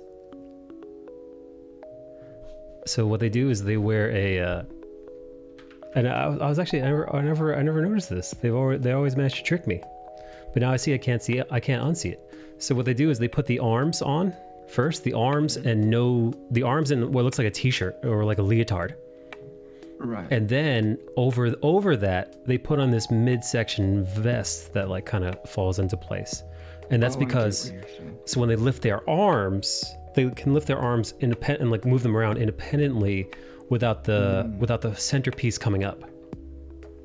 Got it. Isn't that fucking clever? Somebody pointed that out to me the other day, and I'm like, oh, that is a very clever workaround. They find neat little ways to hide it so that I've never noticed. Have you guys ever noticed that? Right, sure. Have we seen how many of these movies? Hey, can I introduce a concept? I was talking to Bale about this offline, right? Sure. Did you ever recognize that when, even upon his introduction, John Walker's mask never fit right? Oh no, it's horrible. It's awful. It's awful. It's as close to cosplay as you can get. Now, I don't know. Doesn't fit his chin right. It makes his ears poke out. Yeah, and then like you can just tell by the bridge of his nose, which in no other mask-wearing character, including Captain America, including Winter Soldier, including who else wears like a mask that goes over the bridge of the nose. Anyway, like it always fit really, really nicely, right? Like almost it's as if it was custom made for them. Yeah, right? form-fitting as hell. Yeah, and I suspect, and I introduced this idea, and I don't know what you think about it. Do you think that actor who they hired as John Walker was not the original one that they cast that costume for? Ooh, that's an excellent idea. See, you know what I thought you were going to say? I thought you were going to give them the benefit of the doubt and say, Like it's a subtextual. Hey, Yes. it's not a. It's an It's ill-fitting costume. It's I thought that too. It ill-fitting. could be those two Yeah, things. it's ill-fitting because he's ill-fitted to the role. Correct. So it doesn't fit like Right, it doesn't could fit be like a glove metaphor. because yeah. Yeah, it could be a metaphor because, like, oh yeah, so it doesn't, it never sits on you, right? You were never meant to be Captain America. So by the time he puts on the U.S. agent, and if you go look at reference for U.S. agent, it actually fits him perfectly. Oh, I kind of want to give them the benefit of the doubt there. That it was on purpose. Yeah. 'Cause Yeah. I know the costume designers. Oh, so And you know? I know the fabricators, and they would not do such a poor job unless it was on purpose. Could you ask them? I could probably. Could you DM them? Because I'd be curious to say. Like, hey, was this the original actor? And I'm wondering if they're allowed to say, you know? Oh yeah. Oh shit. They fucking do. Those Disney NDAs are no joke, man. They have everybody scared straight. So they might be fucking. They might be like, dude, I literally can't talk about this. I mean, like, if you take a look at that close up when he's super breathing heavy after he decapitated that guy or whatever, he blunt force trauma that guy's head off. There's so much space over the nose bridge of that mask. You're like, I cannot believe that was not purposeful, or that they were just so like they just could not recast that thing fast enough, you know? Yeah. Let me see if I can find that screenshot there. Yeah, no, he always looks here. I got it. Look at that, and then go to the U.S. agent mask where they landed it perfectly.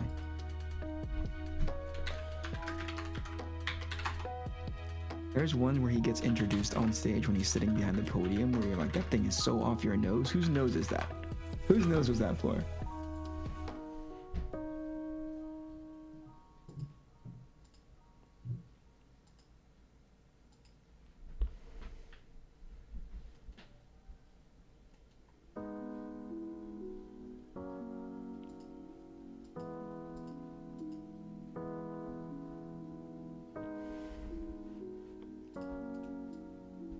Damn, these pictures are all shit quality.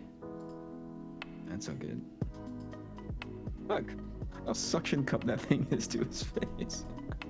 No, man. Oh, his ear in that scene is totally tucked away in the other side. It's like, Yeah, like nobody can't even pulled see his that. ear out. I like the black suit on him. You like it because it's like super dark and moody. Yeah, Look it at is. that. He's like, there's like a freaking, there's so much room in that head. Look how nice and vacuum formed that is to his skull. Go to that up shot where there's like almost room in the eye sockets above his really is. brow. Look at that. It's not the shadow, they're just like poorly cast. So it makes me go, I know the fabricators, they wouldn't make that bad of a job where it doesn't fit this guy. So I'm like, there had to have been another actor meant for that suit. That's a very fair Instead of point. this guy. Or they did it purposefully where it's a Right. subtextual call, you know?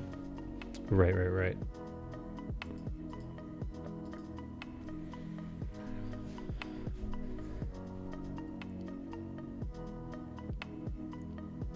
Anyway, thanks for that, Mike. I missed the, oh, it's not a book report. What do you call it? Is it a podcast? It's a podcast. I like book report though. Me too. I'm doing a next week. This Friday is going to be the last episode of the current season of Invincible. So we're going to do an Invincible chat. I know you're a fan, man, but I couldn't get into it. I'm sorry. This last episode really, I don't want to spoil it, so I'm not, but it really culminated, man. They really paid off some stuff they'd been building up throughout this season so far. I found it very enjoyable. Are you of the same mindset with Bale about the animation just isn't up to snuff for you? Yeah, but no, not a ton of American animation stuff has been sort of outstanding, except for Primal. There's episodes in Primal that probably cannot get any better. I think it lands the style, it lands the tone, like all the color palette looks really, really good. Primal special. Yeah. I don't even know how a show like Primal gets greenlit, to be honest. Probably on the merit of Gindi, no? Or Yeah, it has to be on name recognition alone, man. You know, because that guy's such a legend. But yeah, that's such. It seems like such an art house. I will sub like next week. Next week. Why? Style animation. Evo 30. Wow, fucking Evo, dude. Holy shit, man. Dude, almost 3 fucking years, Evo. Shit. One thing That's I really. awesome, dude. Thank you so much for that. Thank you, Evo. Appreciate it, buddy. No words, just action. Not even necessarily all action all the time. There are definitely lulls. There are lulls and beautiful moments in the series. Yeah. Good acting in that thing too. Good actual legible emotion, you know. And traditionally done. Kozu guesses that it's because Gendy has worked with Cartoon Network for so long and brought in so many powerhouse cartoons, they must trust him. Mm-hmm. I didn't know that was a Cartoon Network show. Was it really? I guess so. Mona says, one thing I really don't like about Invincible is the spectacle they make of the gore. But also gore galore is too much. For you, you fucking pussy. Mona doesn't like gore. Dude, I feel like if you read the comic book, you'd know that gore is a huge part of it. Is that built in? I never read the books. Yeah.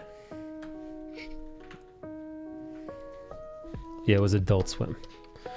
People are saying Adult Swim is on. People are saying like a lot of these cartoon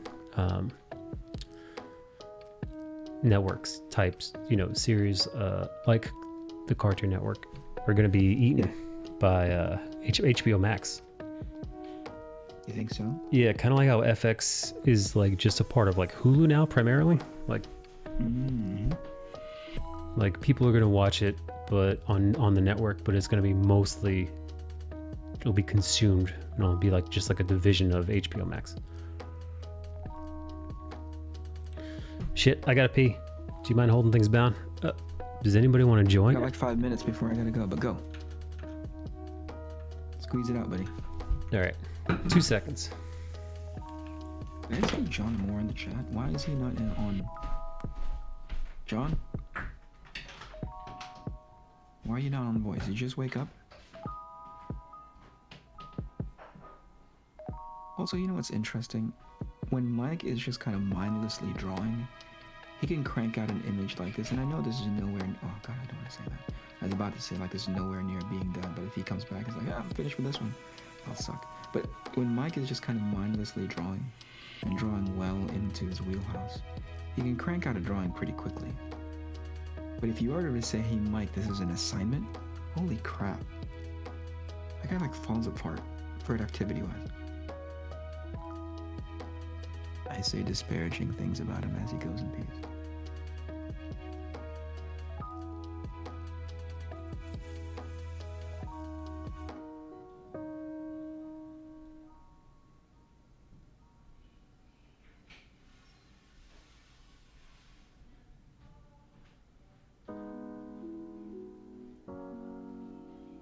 Somebody page John Moore to come into voice chat, please.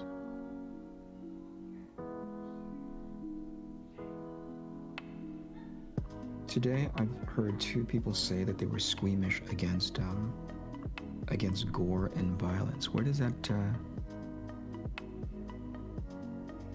come from with you, Mona? Why is it that you have a aversion? Yeah. Why don't you like gore? Why don't you like gore? I mean, doesn't it get to the point, especially with... That's my dog having a nightmare, you guys. Stand by. I am back. Thanks for holding it down, buddy. Appreciate it. Yeah, buddy. I was just asking Mona why she has a reaction to gore as she does. I got my own soda stream. Also, doesn't the gore get to the point of point of cartoonish where it's not really even all that. Yeah, no, it's childlike. It's like blood is like spraying on the screen. It's nonsensical. Like it's. Let's see. Where's Mona? I don't know. I can't stand watching pain. I'm too empathetic for that. It literally hurts me to watch painful. Gay.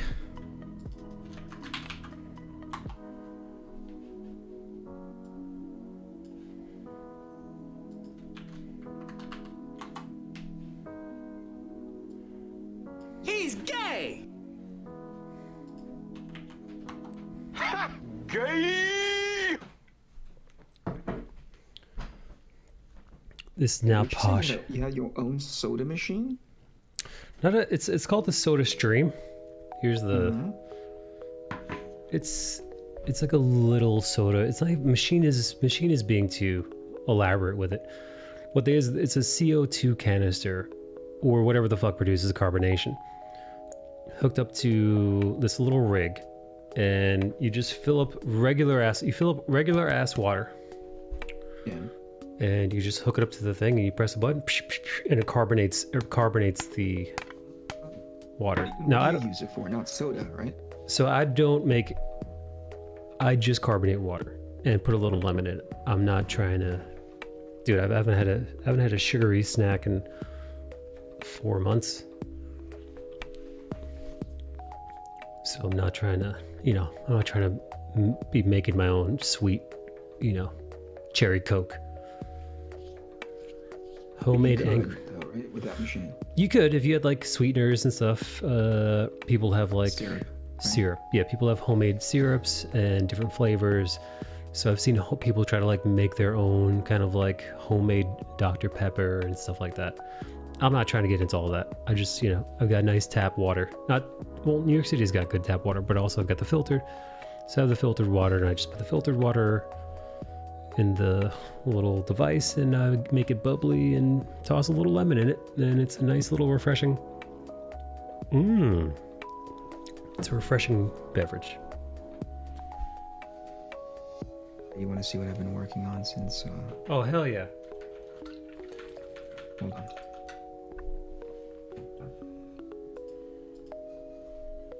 Exit in like 2 minutes. Actually, I gotta exit nowish, but I'm gonna share this with you.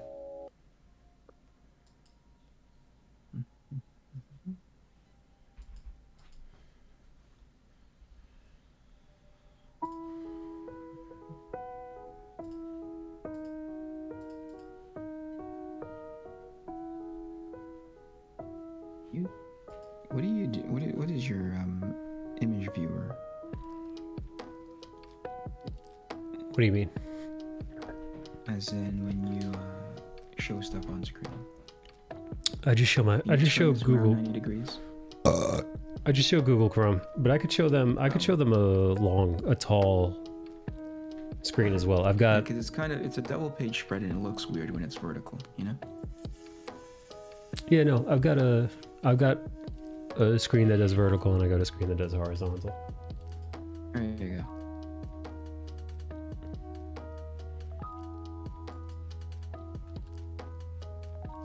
Oh, this is beautiful. It's a freaking mess. You have to kind of tilt your head to see it. This is beautiful. I shouldn't drags legs into chat. Liz, how was your workout? Alright, here, let me show. Can I show everybody? Of course. Guys, prepare to be wowed. You can read it. This is John Amore's favorite panel because these remind him of testicles here. Can you imagine trying to do this shit traditionally? I'd like to fuck my lover in the ass. It would take. No, it would take so. Oh my goodness. This is something that I do, and this is a process that I've adapted since I've been focusing mostly on digital stuff. I tend to use the ink like a pencil. Oh, you do? Okay. Yeah. So. No, you can still see my pencil work under there, just loosely, but like. Yeah. So, because for many years I had been, because I was a traditional artist, I had it like beaten into me that, Thumbs. Hey, you're the best. Hey Choco, thank you for the follow. Thumbs. You know, rough pencils, tight pencils, clean ink, and then, you know, scan and have it colored or something. Like that was the. So like that was the mode of my work, and that for a while was my mode of digital work. And then one day, a light bulb went off. I'm like, why am I? Yeah. Why? You know what it is? You probably got comfortable with your own line work, you know, got more confident with taking it to a finish without being so laborious about the pencil stage, you know? Yeah. So I decided to just, you know what? I'm like, this, you know, this pen tool can also be kind of a, like my own, like, I go from rough pencils, I could skip the tight pencil stage and just jump right into inking, because if I fuck up here, I don't have to worry about, oh shit, I gotta get the white out. Fuck, now Right. I got, you know. Is that what you're getting at? The answer is yes. You know, like, I'm a lot more, I guess, I'm a lot less planny, you know? Yes. Yeah, and like, you could, you know, it's like so much easier to manipulate things if they don't look quite right after the fact. I agree. Although that kind of, I drew something traditional recently where I was like, oh damn, where's the lasso tool? You know? Where's the lasso tool? It's Yeah. definitely a skill that you kind of need to keep brushed up on, or else you just kind of, it regresses into, you know, a deficiency as opposed to an option, you know? Yes. Yeah, no. Do you have a favorite part? Do you have a favorite part of these two panels? Two pages, you mean? Hello, friend. Oh yeah, these two panels.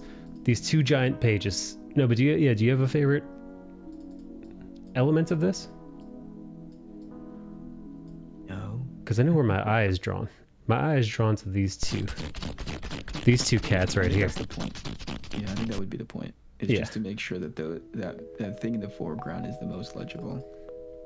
In as much as it's all illegible, like that scene right in the middle of the page, and that's by design, because it's in the middle of the page, and your brain's gonna go like, okay, I'll start here. Yeah. That's exactly. Where were you, John? Right when I'm about to leave, you show up. What's going on? Is that by design? Purposeful. No, I just had nothing to contribute to the Falcon talk. Oh, I would have loved to. John's another guy who likes to really, really dig in on stories. Since he's co-writer of his own story. Falcon and the Winter Soldier. Right. Falcon and the Captain America. Urbany animal. The urban American. Hey, listen, as much as I'd like to shoot the breeze at the U-bozos, I gotta go. Sure, no problem. I see how it is. I think you did this on purpose. I think you did too. Like, you know what? He wants you to feel bad. Typically leaves around this time. I'm coming in. I've been in the chat since earlier. I've been here since forever. I've carried you like Jesus. I seriously just had nothing to add to that conversation, and then I enjoyed listening to it. I didn't want to interrupt, as usual. All right. Listen, have I ever complimented you? Rarely. It comes out more out of me than it comes out of you. But your Filipino accent is completely gone. Like you've practiced it. It's amazing. Oh no. Yeah. No. It used to be I could barely understand him. Now me on pussy mix. Yeah. No, it comes out of me more than you, John. What you're saying is I don't belong. Oh, he just fucking left, dude. That's what you call it, Filipino exit. Hey, Liz. How are you, Liz? Liz, you want to hop back in voice chat? You're welcome to. Liz just did a workout. What's up, buddy? Mike, I'm out. Oh my god, this is racist. What? No, just kidding. I'm just kidding. Oh shit, Mona wants some urban animal. She's asking when. 5 episodes are ready. I'm working on the 6th this week. We are coming back June 1st. Wow. Yeah. Yep. Yep. And you will find this funny, Michael. Because I didn't think I was busy enough. Oh no. I'm starting a Facebook webcomic. My God, man. You are too much. Here. I will send you the first draft on Sled Gang, and you will see exactly what it's about. It's only like 4 panels per week.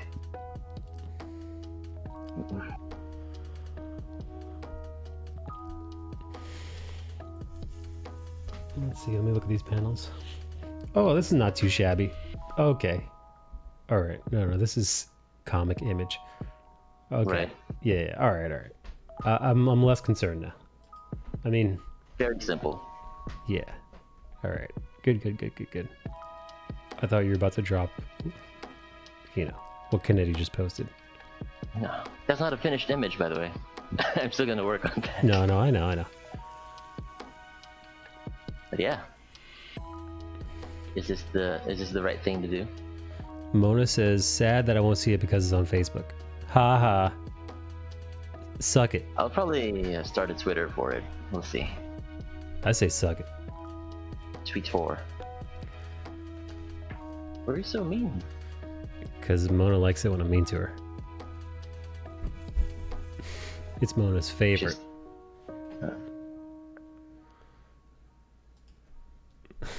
Rude. Yeah, wait, hey John, may I ask why Facebook? Just so... what was I about to say? It's just easier to share there. It's mostly gonna be, well, we'll see. Maybe that's just where it'll start. You know? Yes.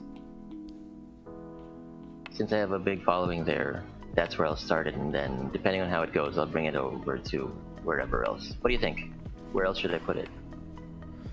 Well, God, the thing about comics sharing is tough, man, because it doesn't really work out in a lot of places.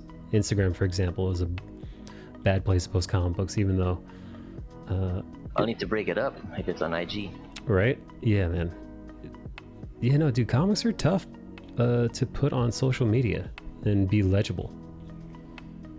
Yeah. Where does everybody else Hence put the theirs? square format for that. Yeah.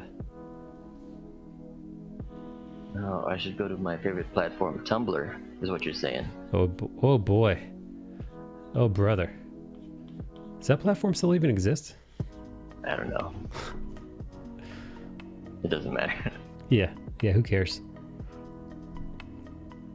I'm sorry I missed the Falcon talk. I really was here. Did you? Yeah, no, I saw you in the chat. Was it a deliberate decision to not watch the series? Just haven't had time. Oh boy. I haven't even seen WandaVision yet, and you know how I feel about that. Yeah, sure. I remember my Tumblr days. Were you posting porno on there, Liz? I know Tildy was. Tildy was dropping porno all the time on there. Yeah. Her own. Ugh, Danish porno. Disgusting. Not quite, but close. Where the hell are you posting on there? I gotta get my Sims mods. I gotta get my Sims mods from Tumblr. Hey John, I've seen you've been playing Overwatch some nights. Yeah, man. It's a slog. You still winning? Yes, but I have not ranked my usual this season. Just platinum. What'd you get? Tough, man. Gold? Mid gold. Sucks. Man. Not booster. Yes. Man, I miss Overwatch. Do you? Yeah, man. We all used to play. It was a good time. Said I've been making my own brushes. I know. I heard. Yeah. How's that going? It's good, man. I actually made 2 new ones yesterday. I did a fucking Derek, dude. Fucking ball buster, man. Hey, Skull Bash. Can you show off your new brushes? Yeah, sure, if you guys want to see.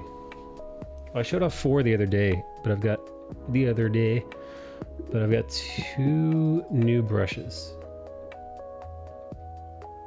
Ooh, you're making brushes? Yeah, no, I've been studying this shit.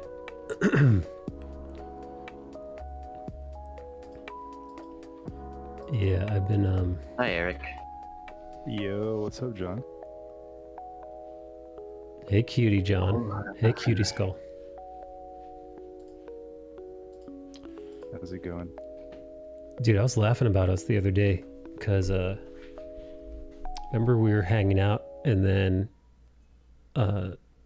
the sound effects with the N-word dropped. That was last week? Yeah, Hannibal Buress just said, you a bitch ass N-word, and it was just like bleep, like in the middle of the conversation. Dude, I was laughing about that while I was doing the dishes yesterday. No one clipped that? I don't know, man. Good. I lost my shit. Here, let me show you. Alright, so let me show you some new brushes. Ooh, I got 8 people watching me on the YouTube. Let's see here. Mike, I'll be right back. I'm just getting my coffee. Get it.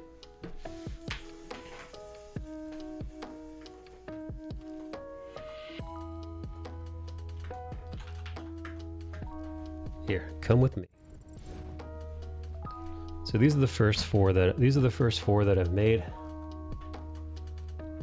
So I've got kind of a light gritty pencil, kind of a thicker, grittier pencil here, like a fabric texture-y brush, and then kind of just like a grainy fill-in pencil. Nice. But I just started working on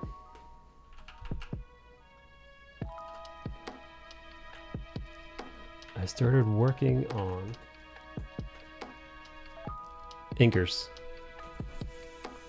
So let me see if I can. Are they Procreate exclusives or Photoshop? So these are actually these are some Photoshop ones first, because what I did was I imported a couple into Procreate, and they lost some fidelity. So currently they're in Photoshop only. So what I'm gonna end up doing is I'm gonna import some of them. First, I'm gonna import them into Clip Studio, and then from Clip Studio, I'm going to see if they hold up there the same way they do in Photoshop, and then make the various adjustments if I need to, and then I'm gonna do the same for Procreate, and just make sure that they're a-okay. Because I would hate for somebody to get the ABR file and then have them not do what I said it would do. All right, here, let's see.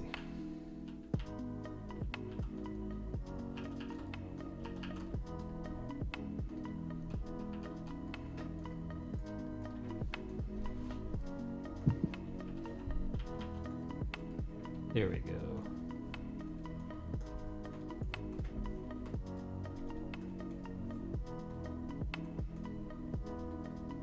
I don't like that one. It's kind of nice. Yeah, so I've made hair brushes.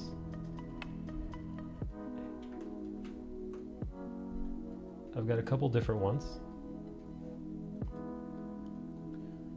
And yeah, so I made 2 different hair brushes that I think are pretty fucking cool. I've run all kinds of tests. I want to do a full piece of one of these. I've been having fun. Just doing all kinds of crazy shit. Dude, making brushes is a fucking good time. God damn. Like, once you kind of figure out what all these settings are, dude, these settings are a fucking nightmare. Holy shit. Figuring out what all these different things do, and all these various controls for each one, and how they relate to one another. Dude, it took me hours to study on fucking classes on YouTube and whatnot to figure out exactly what the behavior would be for every brush, down to the stroke, down to the angle in which you're putting the pen down. For a while, I was like, "Why? I wonder why everybody does this. Just make their own brushes." That's why. But I'm like, oh, because this is yet another thing you have to learn from scratch. You know, it's like, yeah, You have to put your learner's cap on and take notes and practice and do your homework, and it's not a lot of fun. So yeah, brushes, and then I added a gritty inking brush. Michael, you're so smart. Is he now? I'm not as smart as you, Johnny boy. So I added it. This is a clean grit brush, like one that still gives you a clean line, but there's a lot of texture in it for those who like to ink like myself. I like to ink with some. I don't like. So I made a clean. I made a very clean, plain inker, which is standard, like super standard. This is like run of the mill. This is like it's fucking almost exactly like the fucking default Photoshop brush, except it's my own texture. I said, let me fucking add a little panache to it. Let me make my own texture and then add it to a brush and still make it so that when you're further enough out, you can't quite tell. But when you zoom in, baby, that's when you see the grit and the grime. Yeah, so first couple of anchor brushes, and I want to do a whole bunch more, man. I want to make my own halftone brushes. I want to make my own texture brushes, and I want to do it. It's going to be a whole pack. It's going to be a 5-pack and then a 20-pack. And the 5-pack will have like a little bit of each, like one pencil that I really love, one of my favorite inking brushes, a texture brush, a halftone brush, and maybe something else. Look at you, Mr. Brushman.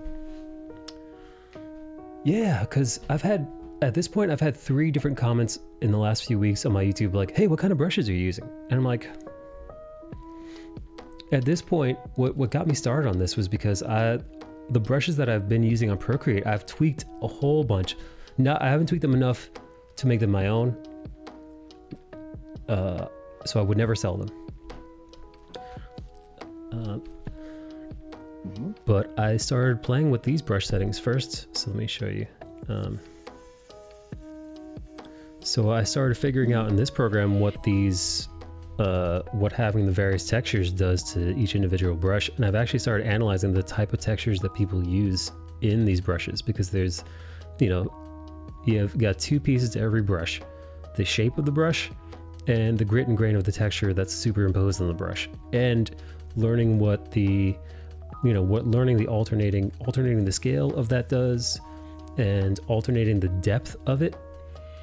Oh, it's beautiful. But like, this was like tinkering with these effects is what kind of got me into wanting to make my own, because I'm like, wait, hold on, if this does this, I could totally reproduce this and like just do my own version, like maybe even a little bit better, because I've tweaked them enough. You're so anal. Mikey, you're so anal about data and research. I donated, but it didn't set off anything. Oh, what? You did? The fuck is my...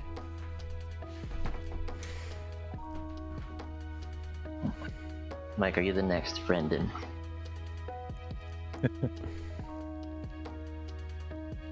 Oh, shit. Oh.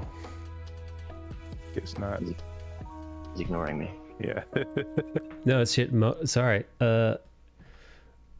Liz donated, but for some reason Streamlabs didn't the alert for Streamlabs didn't go off. Because Liz... Look here. I'll show you. It just didn't show up. It literally just didn't show up on the thing. Sorry, John. I'll get to your thing in a second. See, look. See, this one is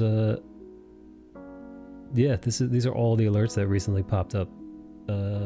So fuck it.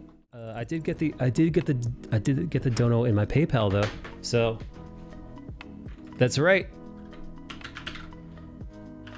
Thank you. That's right, Melee. It's time for you to get in your corner.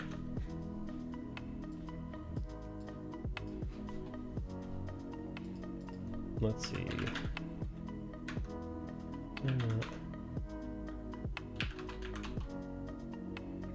Boom. Liz is banned Melee for 30 minutes. John, I'm sorry, what did you ask, buddy? Said, are you the next Brendan? Friendin! Oh my god, that guy's great, dude. Friendin brushes were the first brushes I ever bought, and they brought them for Manga Studio. Same. Did you buy the comic book inkers? I don't know what it was. I just bought all of Brendan's Mag Studio brushes. Yeah. All of them. Him, and then I was introduced to Kyle brushes. I was like, ooh wee, 100 brushes, and I'm only gonna use like 4. By Eric, right? Hang on, you know, I want that alert to go off, so I'm gonna use the one that Sloaner did. In whatever your currency is, it's maybe $10. And it doesn't matter how broke you are. If you have time to watch Twitch, you have $10. This girl's so hot. Truly. If you don't have $10, you probably don't have time to watch Twitch because you should be working. You should be trying to earn money. Melee timeout. So that's I just redo that one for Liz, because Liz's alert didn't go off. And is Mona talking about anal again? Well, Mona said I was anal about data and research. I do get weird. When I get fixated on something, I get very obsessive about it. It's charming. It's that's one way to phrase it. Don't say it. I know what you're about to say. Skull Bash, what's new with you, buddy? Same old. How's Working on comics. Comics. How's it coming? How are the pages going? It's going still in layout formation. I'm trying to get like all the pages laid out so that we can just dive right in. Pick out like areas that we can improve on, and then I think next month I'm gonna start working on some finalized pages. I'm leaving color till last, but yeah, it's moving slowly but surely. It's fun. How many pages total? Oh, it's a whole novel, so it's around I think 125 pages. Let me check. That's a lot. I have the script somewhere.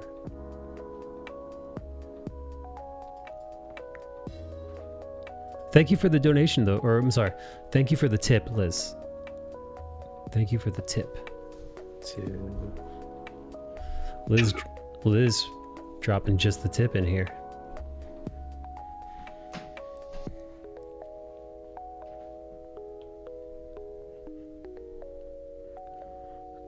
Guys, there's 104 pages.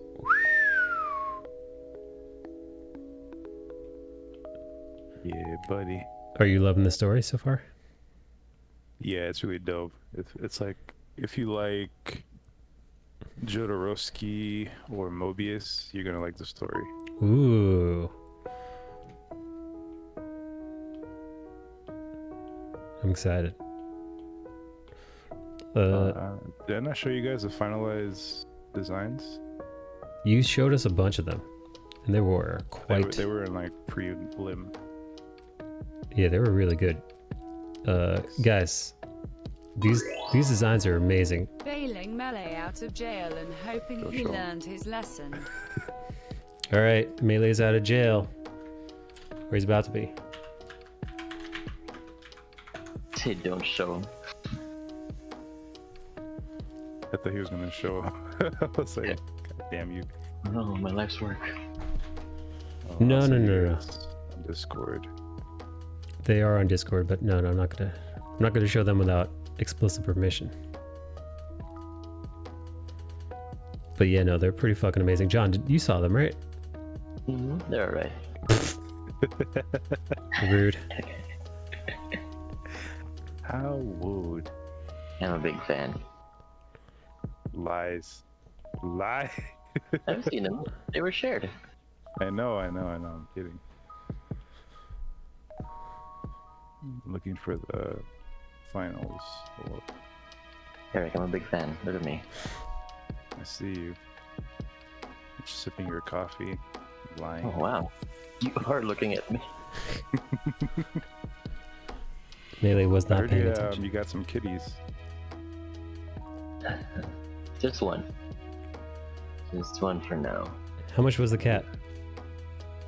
The equivalent of about a little over $200.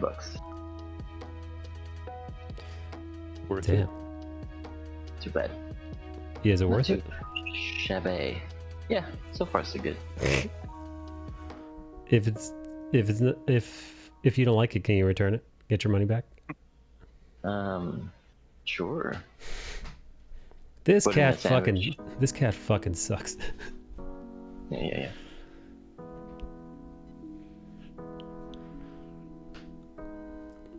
John Moore, would you let Wednesday and your kitten go on a play date? Who? Wednesday is Mona's cat. It's an interesting name. Wednesday. Mona, would you let John's cat bang your cat?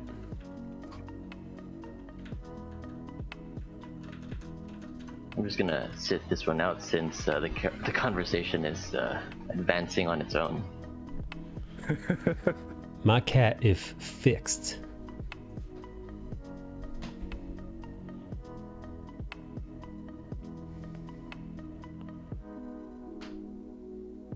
I'll be honest, John.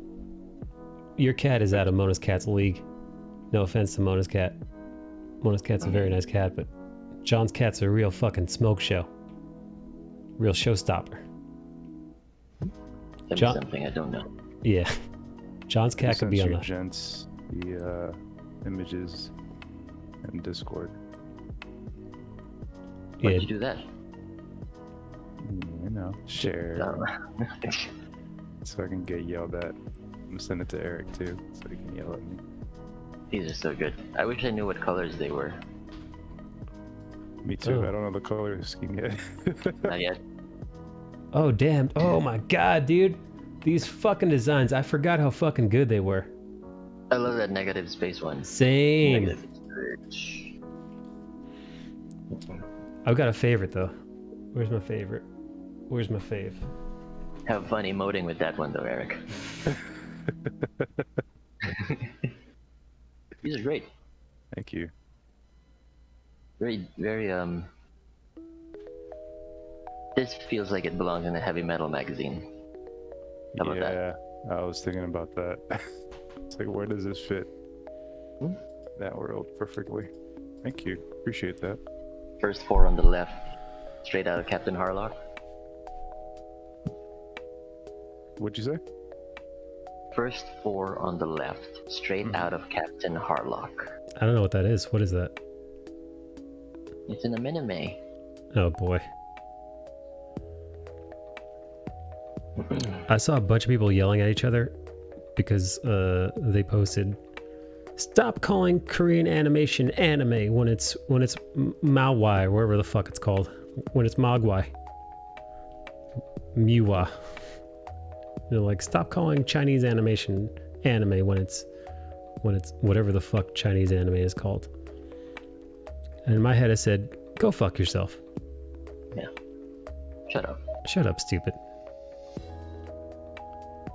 They're all fucking cartoons anyway, you dumbass. Yeah. Don't be stupid. Stupid. Why'd you get timed out earlier? Because Liz wanted him to shut his fucking whore mouth. Skullbash came out of NDA. Hell, man. Miss you streaming. Yeah, man. Yeah, he's got too much work to do. To be frivolous on the internet with y'all lunatics. Stop wasting his time. Ooh, I got the Kennedy approval.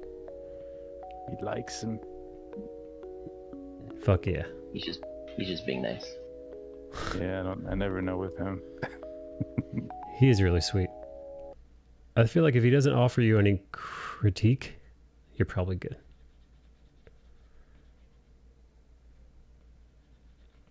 Or he doesn't think you're worth critique. yeah, that's right. Let's go. You beat me to it. You beat me to it. So it's either really good or it's horrible. Again, I absolutely wasn't paying attention. Nice pivot. She prefers you watch it quietly, I guess. Yeah, sit down, watch, and shut up, Melee. That's what Liz says. MoMA. Manhua are comics and not anime. Wait, so what is Korean anime called officially? I just refer to them as their shows. Shows. Come on, who's got the time? Yeah, nah. I don't think I've ever seen a Korean anime. I'm sure it's good. I'm sure they are good ones out there. Oh, dude, the Demon Slayer movie almost beat Mortal Kombat in the fucking theater this weekend. And people were shocked. People were like, "Oh my god!" I think Demon Slayer got like 20 million or 19 million, 19 and a half, and Mortal Kombat got 21. However, Mortal Kombat was in double the movie theaters. So people are speculating that. So they spent more too. Yeah, so people are speculating that if Demon Slayer was in as many theaters as Mortal Kombat was, they would have been top dog. Maybe. Hey, John Pantoni! Ho ho! Nice greetings from Austria. That's not an Austrian accent that I just did. Can you do an Austrian accent? Bang, bang, you're the best. Okay. Good day, mate. Do it slowly. Close enough. Close enough. That's a Dumb and Dumber reference. Although Kano was funny. I just got a follow from who the fuck did I just got a follow from? John. Oh, Void Invader. Thank you. And somebody named Choco Keki followed me earlier. Disgusting. So Choco, so Keki. I can't sleep here. Is full moon too bright for your Austrian apartment? It's because he's a werewolf. Yeah, right. I was waiting for the Australian accent. I knew you were gonna do that, says Goob. You know how stupid I am, Goob.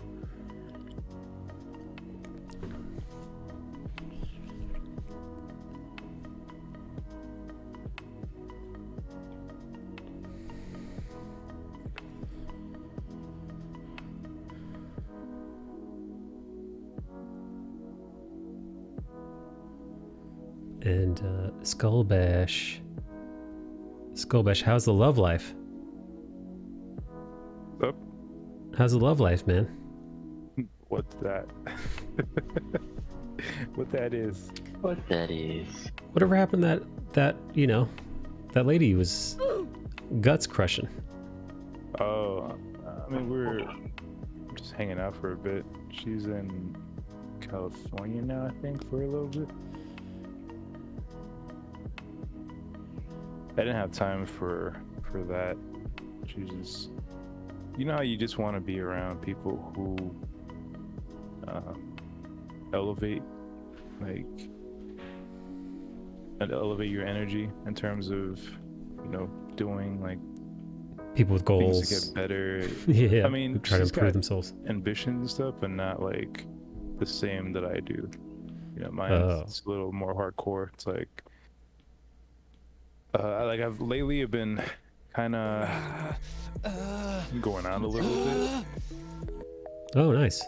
Yeah, just going to some gallery shows, and I realized that my anxiety was starting to trigger because I guess I haven't seen humans in so long that it's like, oh shit, I need interaction to kind of cap it off. Yeah. Just, you know, sometimes. Yeah, I just don't have time for that right now. There's just so much cool shit that I want to do that'll just get in the way. Mona says not the same drive, eh? You work on personal drive, eh? Eh? Forgot Mona's accent. Eh? Eh? Yeah, I'm doing personal. Actually, this is commission. This is a blade commission that was commissioned by Geeky and Creepy, aka Siobhan, that I'm finishing up for them. It's got a good likeness. You know, it's Blade. It actually looks more like Wesley Snipes. Yeah, hell yeah. I love Wesley Snipes, man. I really hope they could bring him into the MCU somehow, some way. Make him Whistler. Oh, that's a nice spin, dude. I like that. Yeah. It fits, dude. John Pantone. What time is it? It must be like, shit, it must be 2 a.m. over there? Maybe even later. Eric, which is your favorite design of all these characters? The ones you're drawing? No, fuck the ones I'm drawing. The ones you made. The ones you DM me. Oh, the chick with the leather, like the bondage outfit. I think that was the third one. Third, yes. Yeah. Is that Maxima? Yeah. Hell yeah. Definitely, it's heavily Aeon Flux inspired. Her hand reminds me of Edward Scissorhands. Yeah, and that. So it's just those two. Very cool. Thank you. Looks like a vinyl cover. Oh, that's fun. John Amore. How are the things going on your end, John? My favorite of these designs is the 1, 2, 3. Third from the right. The less huge guy. Third from the right. Yeah, those are one of the royal guards. Oh. Yeah. That feels like some what's the game? Some Destiny shit. Yeah. Yeah. Yeah, hell yeah. Sorry. Yeah, it was dope. He was like, I kind of want Android meets machine. So I like I have this other design that I did where it's just like his eyes and nose, like that portion is human, and then the rest is like mech. Yeah. So you can see like his neck is articulated, so you can 360 and do all that kind of cool shit. Ooh, 360 neck. That's creepy and awesome. My favorite is the fact that you were so lazy to draw his body, so you just covered it with a cape. Like broke up the silhouette. How dare you? I like it. That's why I like it. I'm saying that's why I like it. Yeah.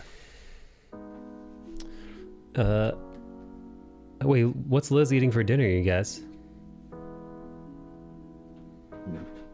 Oh, I'm still gonna be here, she says. Sexily. You all been watching the Invincible show? Yes.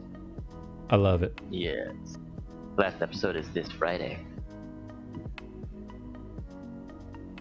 It is Thursday. Oh yeah, Thursday night. Yeah. Friday for me, because I'm in the future. Yeah. I'm definitely this Friday we're gonna do a review. We're gonna do a full season review of all 8 episodes. It's pretty neat. Kind of intrigued at the changes they made. See, I never read the comic book, so I don't know. I don't have anything to gauge on. Comics are really good, man. Comics are sick. I think if I were to say, because I'm not really into the superhero genre, to me that's something that would be like my fave in terms of the superhero thing, compared to like Superman and all that. And considering how much, sorry to interrupt, Eric, but considering how much Mike loves Spider-Man, he needs to be reading this book. Yeah, it's kind of like, actually it almost feels like Peter Spider-Man, Superman. Yeah. No shit. Exactly. Dude, dude, I think I might actually buy the fucking. I think I actually might buy the book now, because you're not. You guys are like, oh, you know what I mean? Like, get into the graphic novels, because you guys are like, well, you guys are my best buds, but I trust your taste and stuff, both of you, and even though we don't always see eye to eye, you're like you are two in a many line of people who artists, creators who I respect, who have, sung the praises of this creation, this book. So I think it's time. Yeah, do it. It is time. Yeah, I think you'll like it. It's kind of similar to Jupiter's Legacy, which is another one that I like. I never read that. It's pretty dope. They have the live action show coming to Netflix next month, I believe. Yep. Yeah. Frank Quietly, he drew like the first and third volume. Never heard of him. How dare you? Frank Quietly did what? Jupiter's Legacy. Oh, I never read that. Man. Actually, I have a few issues of that I bought from Midtown Comics because I thought it was going to blow up. So I picked them up on the cheap. Which one? I got like the first couple episodes. I got the first couple issues of Jupiter's Legacy in a long box somewhere at my parents' place. It might be worth something. Yeah, especially when the show comes out. If the TV show's good. Millar's he's gonna bank, man, because I think he sold most of his property to Netflix.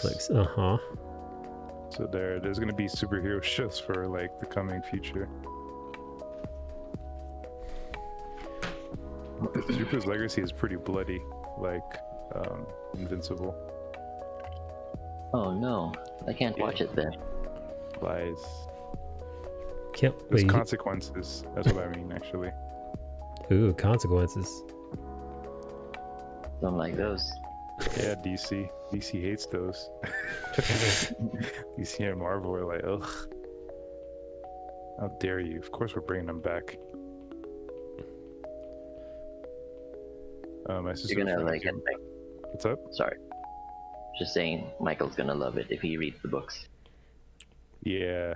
I'm ready. And the art's dope. So clean. You like it clean? My sister was trying to get me to watch Winter Soldier and what's that other Marvel show? WandaVision? WandaVision. And I have no interest in any of those. Is your sister a big Marvel nerd? Not really. She just kind of watches what hype people were talking about. Your sister's a hype machine. Yeah, I mean, she has a magazine, so she needs to know like all the new shit that's out and talk about it. Skullbash sister comes in rocking Supreme. Nah, she's a bit more bougie than that. Oh damn. Yeah. Excuse me. Yeah. I'm not bougie. I'm far from bougie. We're like polar opposites in that sense. Liz is eating steak and broccoli. Sirloin. Sirloin was on sale. Nice. Oof. I want some steak. Say that again? How did you pronounce that? Steak? No, the other one. The cut. Sirloin? Okay. You said it weird the first time.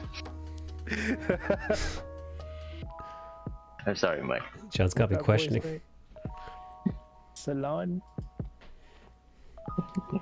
Oh, and then Yojimbo is coming out soon. Dude, when you said Yojimbo's coming out, I thought you meant the Yojimbo that hangs out here is coming out of the closet. It's like, oh, I didn't know he was gay. Good for him. Oh yeah, that's right. Love, Death, and Robots Part 2. I heard there's only 8 issues. 8 fucking what's wrong with me, man? 8 episodes. Probably longer episodes. Is it Yojimbo coming out or Yasuke? Yasuke? Yasuke? Yeah. That's what they mean, right? And Yasuke is coming out. Netflix is about to have Heat. I usually get top sirloin, but it was gone. I got some other cut that has a little bit more marbling. Ooh, fat marbling. Yusuke is the anime, right? With the Black Samurai? Yeah. It's your life story. I know. People are finally gonna find out my origins. You ever dated a Japanese woman? I have. Like a real one or like an American one? She can speak fluent Japanese. She was born there, but she doesn't have like the accent if she were to like just come from there. She lives in New York. You're not here for the orgy? Oh, Pop Pop is here. I wonder if Pop Pop has ever dated a Japanese person, an authentic Japanese person. Ellie! Hello, Atlas. Hello, subs. Pop Pop? Subs, not dubs. That's so fucking funny, dude. I'm the opposite. I love dub anime. Hey, Chogat's here. What's up, Cho? What's up, Apollo? Oh, I just watched that, oh my god, what's it called? It's a new show on Netflix. Shadow and Bone. Yes, that. What's that? I knew it. It's good, right? It's really good. What is that? I want more. I finished it yesterday. Fantasy show, Michael. Oh, thank you for the raid, Pop Pop. Shout out to Pop Pop. Pop Pop, thank you. Appreciate you being here. Welcome, everybody. We're just talking, we're like talking movies and TV, and I'm doodling. I doodled something earlier on stream. From start to finish, too. I drew a sexy lady. I drew a sexy lady on the couch. Who's she waiting for? Went out on a limb. She's waiting for You Skull Bash. challenged yourself. Yes. If I don't finish a full illustration in one stream, Eric beats me. Which Eric? Yeah. Both. They take turns. A tag team. Yeah.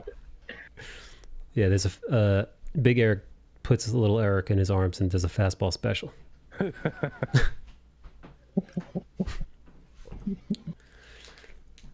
don't know what's so funny. I almost want to draw that, right? No. I get in trouble. I think you should, but they're both nude. Oh. But they're both, wait, hang on. They're furries and they're nude. Yeah, well.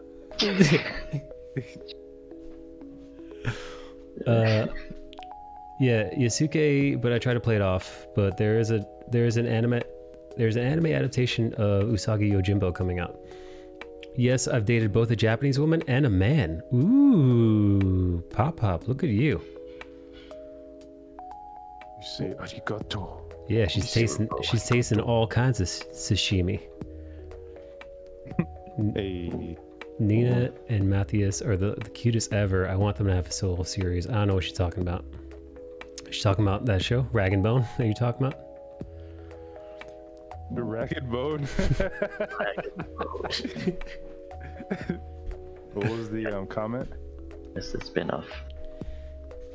Mona wants Nina and Matthias to, I don't know, bang. See, I like how they're not rushing that. CW would have made him bang already. Yeah. It's a good show. Well done. Y'all, my mom called. Yeah, go on. My mom called and told me that my dad sat and watched my stream for over an hour today. I almost cried. My dad's almost 88 years old. That is very sweet, Liz. Kozu wants to know if you've seen Devilman Crybaby, Skull. I have. And what do you say? Show. You love it? I don't love it. I think it's fun. Animation style is interesting. I like some of the liberties they took, but I feel like it's not consistent. Does that make sense? If you were expecting praise out of Skull Bash, guess again. You got another thing coming. That's very sweet, Liz. Alright, stepping away, my dude. I'll be lurking though. Okay, thanks, buddy. Thanks for hanging out, and also thank you everybody who's been watching me on YouTube. I appreciate you.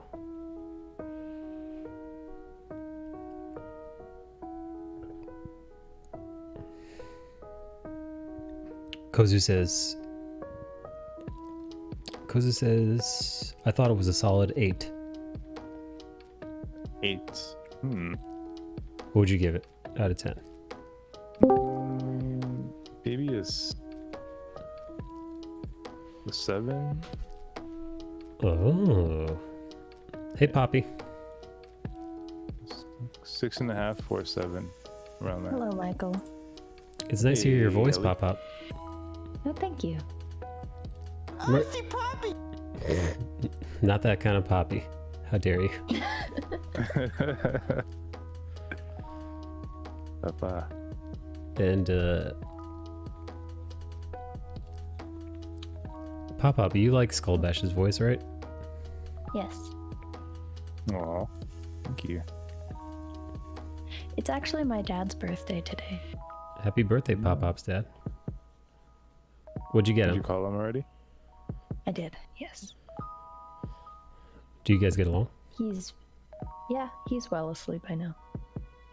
How old is your papa? Old. Older than Liz's papa, who's 88? No. Isn't Liz's papa her grandfather? Yeah. Mine is old, but like young, not young. I don't Young know. old. Like young old-ish. Not actually, he's in his 70s, but like, eh. Yeah, my dad's in his early 70s, and it was just his birthday the other day on the 23rd. I wished him happy What'd you get him? I wished him happy birthday. He said he didn't want anything. Mine sad also said he didn't want anything. Didn't want us to do anything either. Yeah, I don't know. Probably He's spend just time given with up him. on birthdays at this point. My parents are old, dude, and they haven't been fully vaccinated yet. They should this week. So reluctant to hang out with them. We know your dad is young, Goob. We know your dad. Yeah, your dad hangs out here. We know.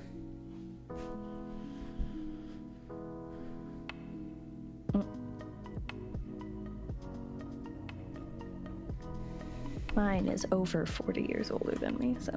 Hey, wait, Goob, isn't your dad a grandpa? Yeah. I'm pretty sure. Yes. Goob, your sister got preggers? How old is your sister? Not mine, Mine's though. a great Yeah, we know you're a grandpa. virgin, Goob. Oh shit, Nagasaki's here. What the fuck? What? It's Nagi. Nagi! Nagi's here. Oops. We're too busy talking about fucking Goop being a virgin and Goop's dad getting all kinds of coochie. And freaking Goop's, my sister's 22. Damn, your dad and your sister, man, getting preggers early. Oh, Nagi, dude, congrats on your reaching your GoFundMe. Pop, did you see that? I did, yes. Yeah, how much are people still donating? May I ask how much you got so far? Also, if you want to share the link to your GoFundMe, buddy. I can't think of many people who deserve that more than you do, Nagi. Yeah, you're very sweet. Yeah, so I haven't looked today, but there's been a ton. I've been trying to stay on top. Yeah, no, definitely drop your GoFundMe link in the chat if you want. You're more than welcome to. Sometimes I wish my parents were younger because they'd be around longer. To have kids young seems smart almost. And Nagi says, how's the stream and art going today? Art's doing. I'm also Nagi. I'm also on YouTube right now. You know, it's funny. Sometimes because Twitch sometimes sucks. YouTube gives everybody who streams transcoding, regardless of whether or not they're partnered. So people who have not so great internet are more than welcome to watch me on YouTube, because YouTube you could down-res my stream to like 480, 360, something like that.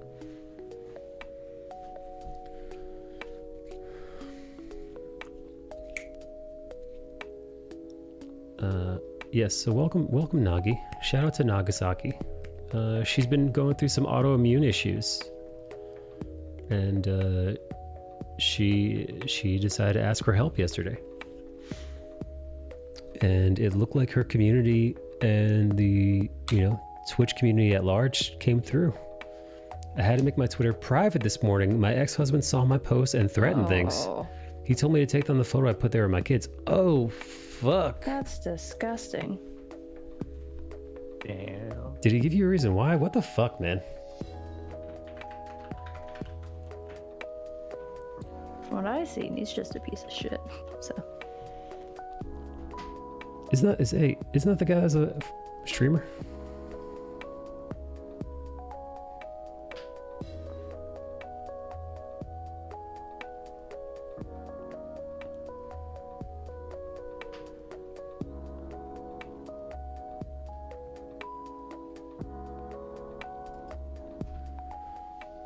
One sec, I'll grab the message. No, that is an ex, though. This is my ex-husband. He didn't really stream. Gotcha.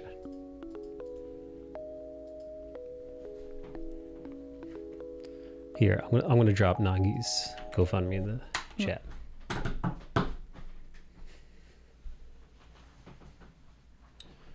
Yeah, dude, look at that. She hit the 5K goal, I think, within 24 hours. Exes can be such cunts, says Goop's dad. Jess is in the chat. I kind of dig it that a cool dad and son watch this stream.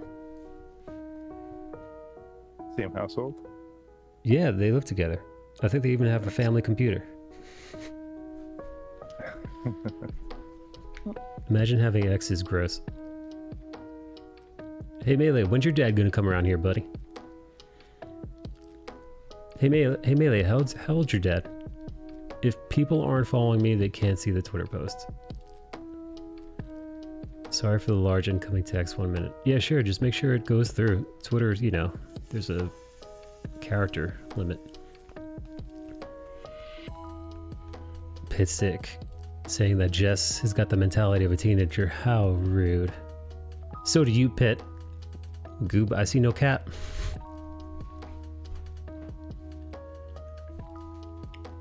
Melee's dad is 52. Damn, dude, old man. Yeah, but I'm a retard. What's his excuse? 52. He's short. Yeah, my pops is, I think, 83. 80? Yeah, my mom and dad are pretty old. But they don't look it, though. They look like they're in their late 50s. Yeah, your dad was also dropping all kinds of dick around the greater Florida area. No, it was New York and Canada. Oh, wow. All right, wow. Yeah. Okay, no, I take it back. Damn. New York and Canada. Those aren't very sexy places. Miami's much more sexy than New York. It is. He just had to. He fled the country to somehow get married in Canada, and I don't know, somehow divorce my mom without her knowing. My God, dude.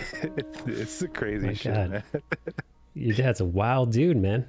Yeah, and my brother, who lives in New York, he's a animator. That guy? No, not him. His twin brother. He does. Oh my God. He does documentaries, and he wanted to do a documentary about our family and shit. And I'm like, man. The thing is, his stuff would get greenlit and it'd be on Netflix or some shit. I'm like, I don't want my business to be out there like that. Damn. It'd be a neat story though. People would be like, damn man, this dude is wild. How many brothers do you have? I have 5. How many sisters do you have? Just the one. Okay. My sister is my we're like blood. Everybody else is half. Yeah. Halfsies. Pitt said Jess wouldn't was be surprised Oh. if my dad became a great-great-grandpa before 80. Ooh. Pitstick Not said even remotely surprised. Pitstick said Jess is short and Jess said Pitstick has a small cock. Just to keep you guys informed of what's going on in the chat. Why is everyone's parents so old? I'm 33, my mom's 53, and my dad is 50. People wait longer in life to have kids, I think. True. Yeah. I think my mom had me when she was in her mid-30s. My mother had 12 My dad siblings had or his first something. kid at 20. So my oldest sister had a kid at 18. And then her daughter had a daughter at 19. Damn. So, like, if her daughter is also a teen mom, then my dad's gonna be a great grandpa before he's 80. Jeez. Crazy. A great grandpa. He's see. already a great grandpa. Let's see what Nagi says. Nagi's ex says, I find it unbelievably selfish that you're using photos and posts of the kids to benefit your own personal benefit. First off, that sentence sucks. For many reasons. Also grammatically, he used the word benefit twice. Yeah. While your situation is unfortunate, wow, that's an understatement. I would urge you to refrain from using the kid's photo to posting your GoFundMe/Twitter accounts. The context is, in my post I used a photo from years ago of me and the kids after I picked them up from the airport. It is mine. I only mentioned them once in my GoFundMe, and it was just a passing message of I'm trying to get healthy so I can spend more time with them. That is... I don't think it's at all selfish for a parent to post their kids at a GoFundMe. Like, that, they're a huge part of your life. And if the GoFundMe is to help you live a better life with them. Yeah, dude. I read Nagi's post, and you can read it yourself. I got zero of that, like, what he's accusing her of. Selfish and for your own personal benefit. Also, personal benefit makes it seem like Nagi's trying to scam people out of their money so she could, I don't know, buy some frivolous shit with it. Nagi's GoFundMe is literally to pay her medical bills. Yeah. He pretty much contradicted himself because he then later said, it's unfortunate your situation. It's like, but you just said, yeah, she's benefiting from it. It's like, what the fuck? Yeah, make some fucking sense, dude. If the benefit is going back from broke. Yeah, if the benefit is like, being able to afford a roof over your head and, not die from health. Getting back to the bare minimum. Yeah, right. The benefit, right? Yeah, like what if you had cancer or something and you're trying to get like, I understand your situation is unfortunate. It's like, what? I'm sick and I need to get better. Like, I know you need this to live, to live your life, but it seems a little unfair. Like, what?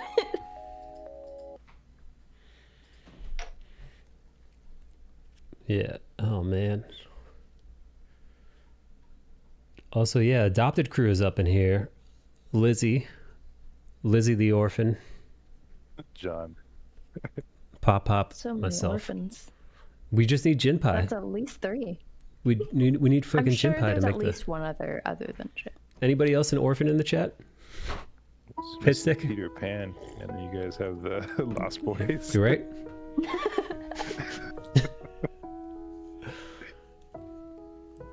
Mike, you're Rufio.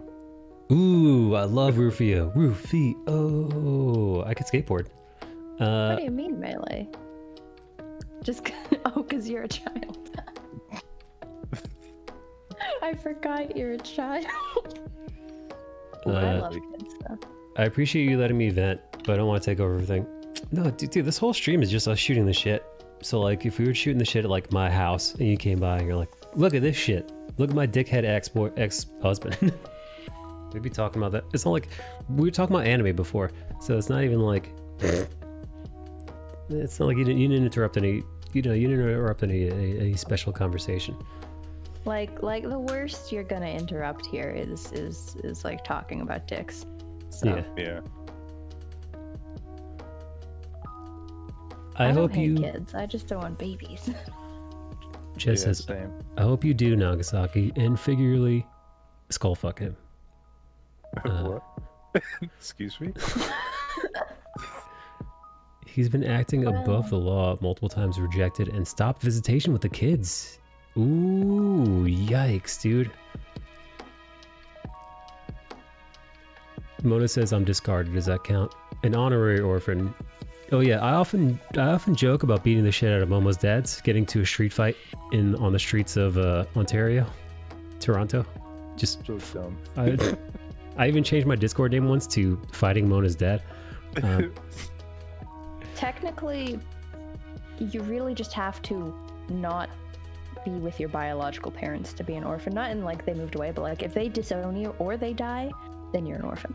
But they can just disown you. Her dad disowned her, kicked her out when she found she had a taste for the coochie. But if your mom hasn't disowned you, yeah, then that just makes you a half orphan.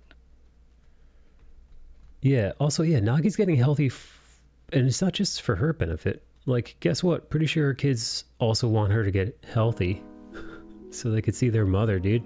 You know? Fucking Christ, man. What a selfish cunt. I'm sure there's plenty of half orphans in here too.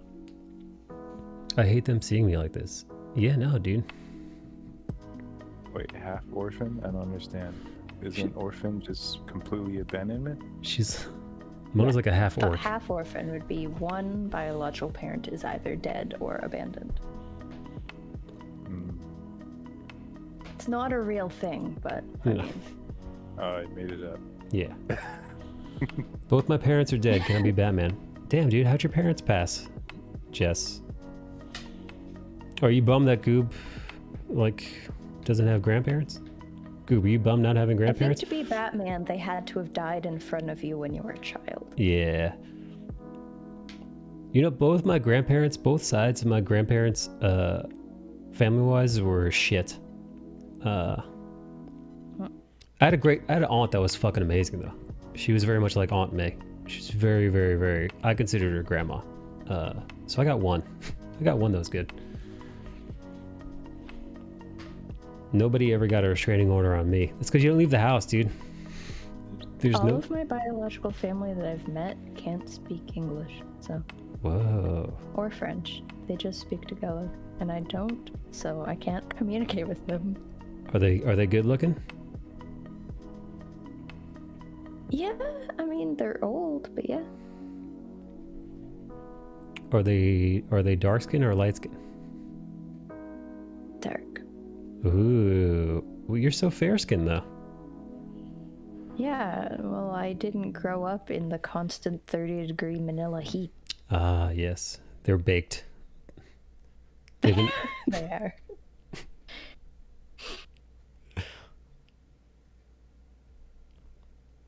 I am undercooked.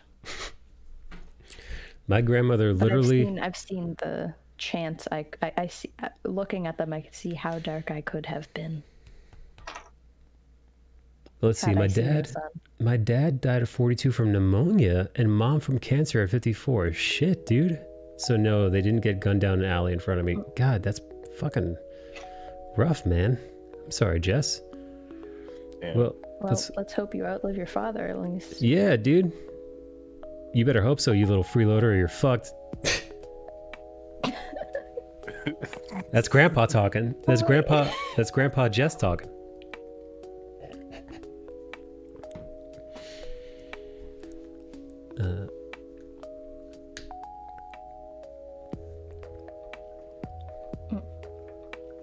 Oh man. What's your favorite color? Does gray count? No, that's a shade. Come on, Mike.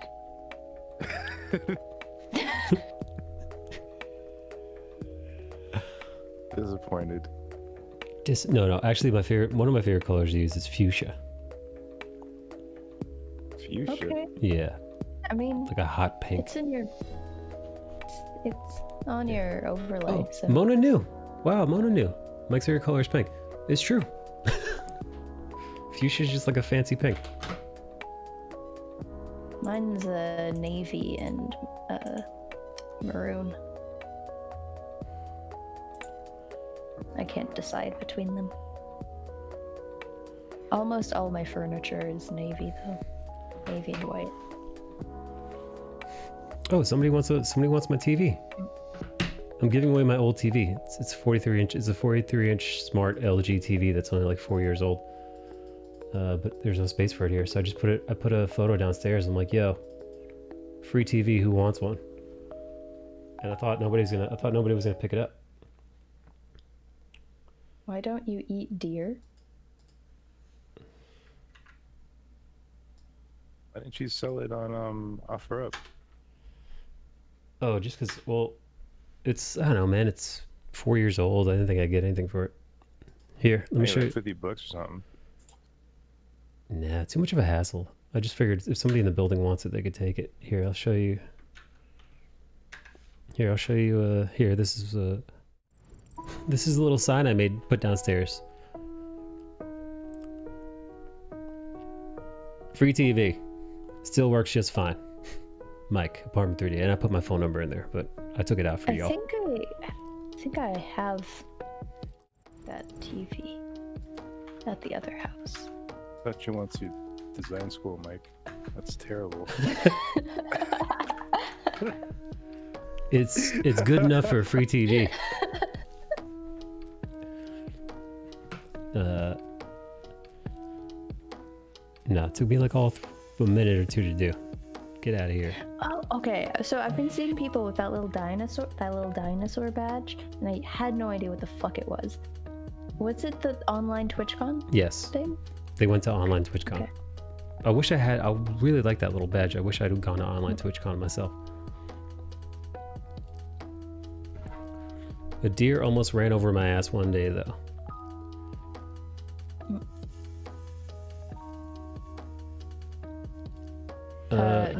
Every day I would see a dead deer on the side of the road near where I used to live, like on the other side of the river, because it's on the highway and it's a really stupid intersection and there's deer constantly. Hang on, I gotta go give this guy the TV. I'll be right back. Right now. Come get this. Well, at least that sign can go down. It's an embarrassment. Be right back, killing my offspring. That's murder. That's murder, Jess. Let's report you. Where do you live? I don't think it would be to CPS because I'm pretty sure Goob's a legal adult, so it would just be to the police.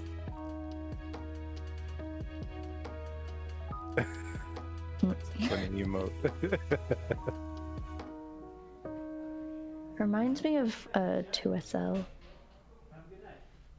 2SL, what's that? Oh, Too Senseless. Oh. Okay, that's why, because it's Visual Jamie. Visual Jamie and Too Senseless. I know Jamie. I don't mix them up, but like their art. They do the creepy. Wait, Too Senseless, that sounds familiar. She's stream, one of the old Adobe. Yeah. She hasn't streamed in a while. She was one of the old Adobe. Ooh, I didn't know there were black people living in my building. People? What? This dude shows up in a fucking cool leather jacket, and he looks like a black Mr. Clean. He's got like a single like hoop earring in his ear. Super nice. Dude, I've lived in this building for. I've been coming to this building for. Oh my god, this is racist. Since 2000, I've been coming to this building for 2000. God, the better part of 20 years. Oh my god, racism, Michael D. Nicola. I've been coming to this building for the better part of 20 years, and I've never seen a black person in this building. Are the sounds not working? They do work, but for some reason Discord fucked up because I updated Windows, and now you guys can't hear them. So I have to sort that out off stream. Disgusting. I tried to figure it out today, and that sounded awfully racist, Mike. No, I'm legit surprised. I'm like, wow, black person in here. This is crazy. Again, the better part of 20 years, never seen a single black person in this building. Times are changing. All right. Stupid.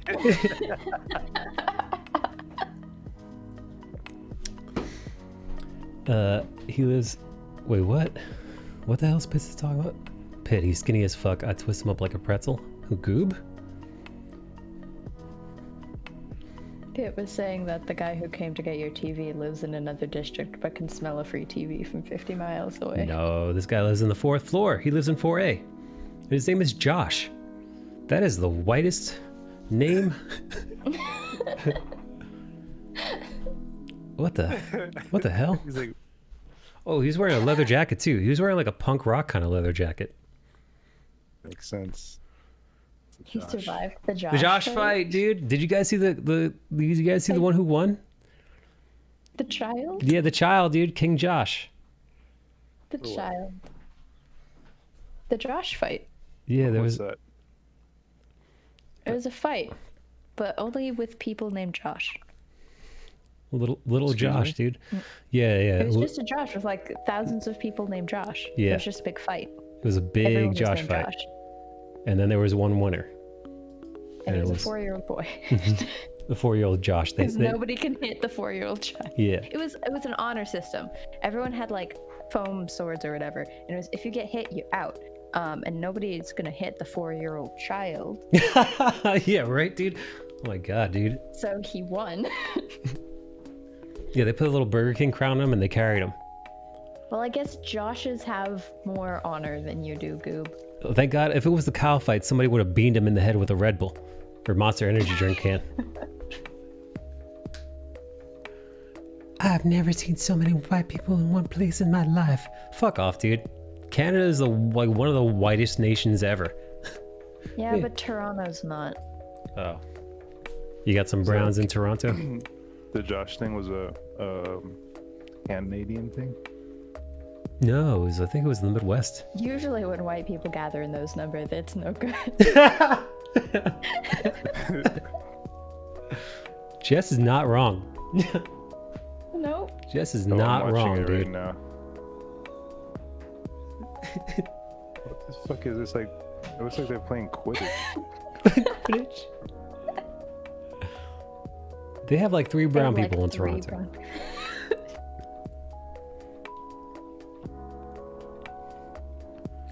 I live in a fairly white city, but I also work at a very low wage job, so like half the people at my store are Asian. Because that's where they put all the Asians and the immigrants. That's not true. It's a total mix in Toronto. Let's look at the fucking demographics, dude. There was How 2 black many kids. brown? How many brown people in Toronto? Google. Demographics you of just Google Toronto. You didn't just Google how many brown. I 1,000. I did the same thing. I 1,000%. Look here. Look at without changing it. How many brown people in Toronto? Michael. Show me them browns. Let's see.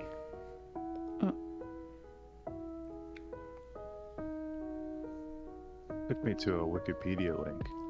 It did. Oh my god, racism, Oh, here we Michael go. D. Nicola. Ethnic diversity. Oh, there's a lot of black people. Let's look at these numbers. European. About a little shy of 50% white folk. In 2011, 2016, 47%. And then yeah, look at that. More minorities than whites. And second most is South Asian. You Then racist motherfucker. South Asian, and then Chinese, and then about 9% black. Interesting that they Filipino, Chinese, and South Asian are all different. You know, they break them up, and they also break up. They break up Koreans and Japanese. That's just because they're like the biggest groups. But you group them all together. What is visible? What the fuck is visible minorities? It's just because the Canadian census is like really split up. Like it's very precise. It's kind of weird that they would differentiate the Asian countries but not black people, because there's Ethiopian communities, Haitian communities, Jamaican communities. The full census does. Like the full census has hundreds of languages as like primary languages you know of. This list is racist. That list is not the full sentence. Dude, it's about 36% Asian. Like if you do, you know, the blanket Asian. That's pretty fucking good, dude. Momo, when you're walking around Toronto, you're like, damn, this is a lot of Asians. You ever say that, Mo? I'm sure Momo does say that all the time.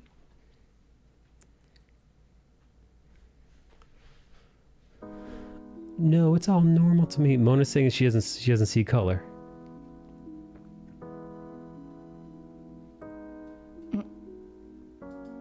Mona's colorblind. Apparently, in my province, there are 115 people from Trinidad and Tobago.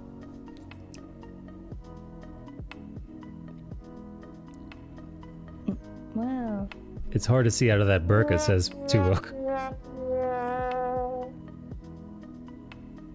Well, okay, so this says there's only 170 people in my province from Haiti. I've met at least 50 people from Haiti, so my city makes up a large portion of that. You've almost got them all. I just gotta collect all of them. Just gonna go around, find every single Haitian in my province. It won't take that long. I've already met almost a third of them, so. Just cook some pork and rice and beans, and you will attract them. There's also 30 Serbians. Oh, dirty whites, as they're known. No, I'm kidding. Serbia is the smallest, other than Serbia is the smallest Fat ass European white girls. I like fat ass white girls. percentage here. John dropping a random NFT link in the chat for some reason. Damn, got a lot of Germans in here. Compared to every other country. Ooh, that's a cool NFT. I think I scared him the other day after I snapped on Riv for making that joke. What joke? I feel like I should try and collect all of the Somalians instead, because there's only 15 of them. Yeah. Get your collection up. 15 takes a lot less time than 170. The town I live in is 95% white. Oh my god, this is racist. Or the 40 Sri Lankans. I don't think I've ever met a Sri Lankan.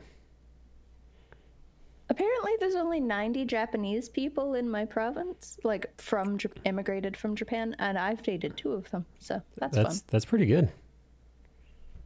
That's pretty fun. Hey, where are the white women at? Where are the white women at?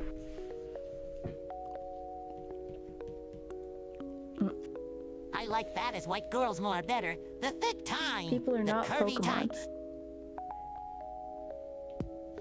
I mean, it could be. If they tried harder. I'm a Pokemon. Yeah, see? Look, that's a person who's a Pokemon. Somebody go quick. Somebody grab her. Somebody put her in a Pokeball. When you showed me where the white women came from, my God.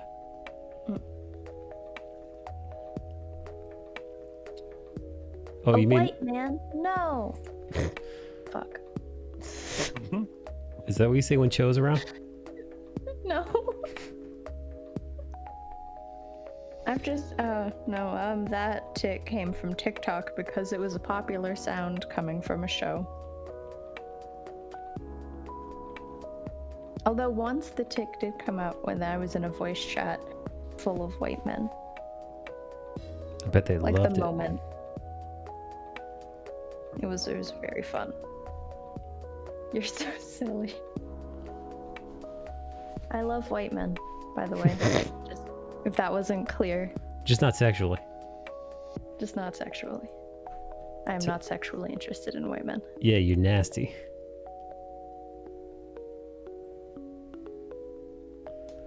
Nikki. Will you show me where the white woman at? Oh, that's from Blazing Saddles. For those of you who didn't know.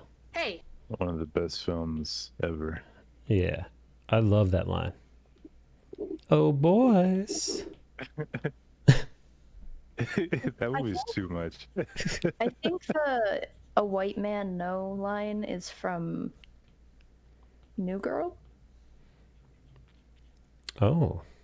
One of the characters like walks into a daycare and asks the child something, and she says that a white man just broke into the daycare. He is the white man.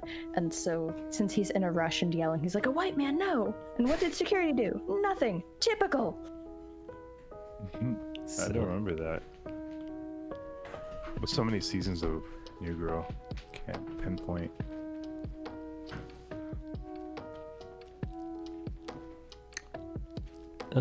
Ellie makes me miss streaming because she was a regular back then. I also miss John streaming. I enjoyed being a regular. I enjoy John being Filipino. That's what I enjoy most about him. John, I wish you were more Filipino. Same.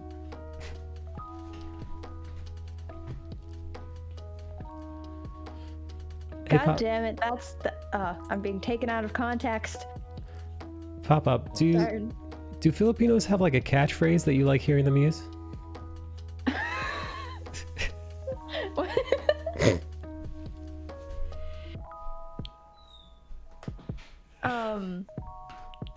No. Oh, although there is a new girl at work who's like just immigrated from the Philippines, and I wasn't quite sure whether she was Filipino because her accent was like a little bit. It wasn't super, very strong. But then I heard her. She asked me like, "So do you guys call management, ma'am, sir?" And I'm like, "No, we just call them by name." And then I was like, "Are you Filipino?" And she was like, "Yeah." Just because I've heard so like, oh man, it's very Filipino. Oh. To like put ma'am, sir, like together in one word. Oh, ma'am, sir. That's funny. Eric's comment about my accent came out of nowhere. Yeah, well, Eric like pulled John aside verbally during a conversation we were having earlier, and he was like, "Hey, John, your Filipino accent has gotten much better since you've been around here." It was very refreshing to hear. I didn't really notice an accent on John. Really? It's super thick. Not okay, but I'm the only Filipino accent is like Manila Filipino accent, and he doesn't have a Manila accent. So. Is it vanilla accent? What? Manila. I'm fucking with you. Although I did find out, I found out last week that my last name is Visayan. Ooh. John, which is why no Filipino I've ever spoken to has ever recognized my last name. Because it's really fucking weird. Yeah, dude. Visayan is futuristic. I've never noticed an accent on you, John. I don't think he has one. I'm Visayan. Yeah. Oh. I found out that my last name is Visayan, so I might also. I mean, I know that I'm from Manila, but like, I could also be Visayan. John, she's your cousin. I already call most. Wait, Visayan is your last name or a name of a No. Visayan's not the last name. She's Ellie Pop Visayan. She's Ellie Visayan Pop. The Visayan people live in the Philippines. Vizina. Nice. Good stream today, says Lizzie. Liz.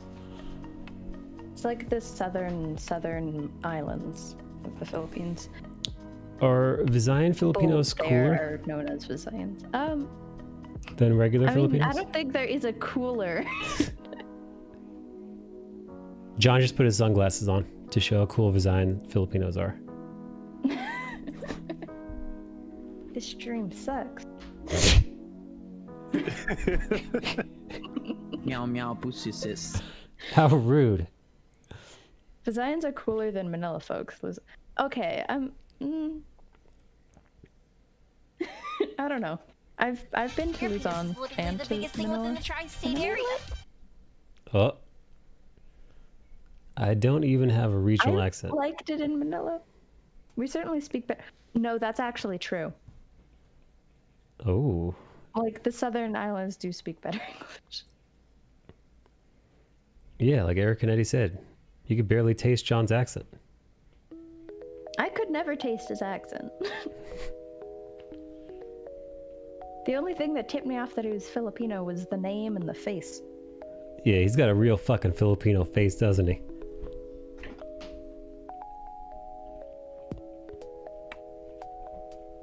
You could smell the balut coming off this guy a mile off.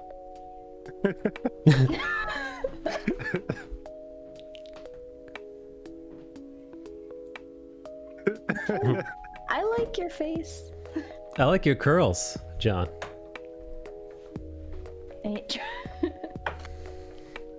Is it baby curls?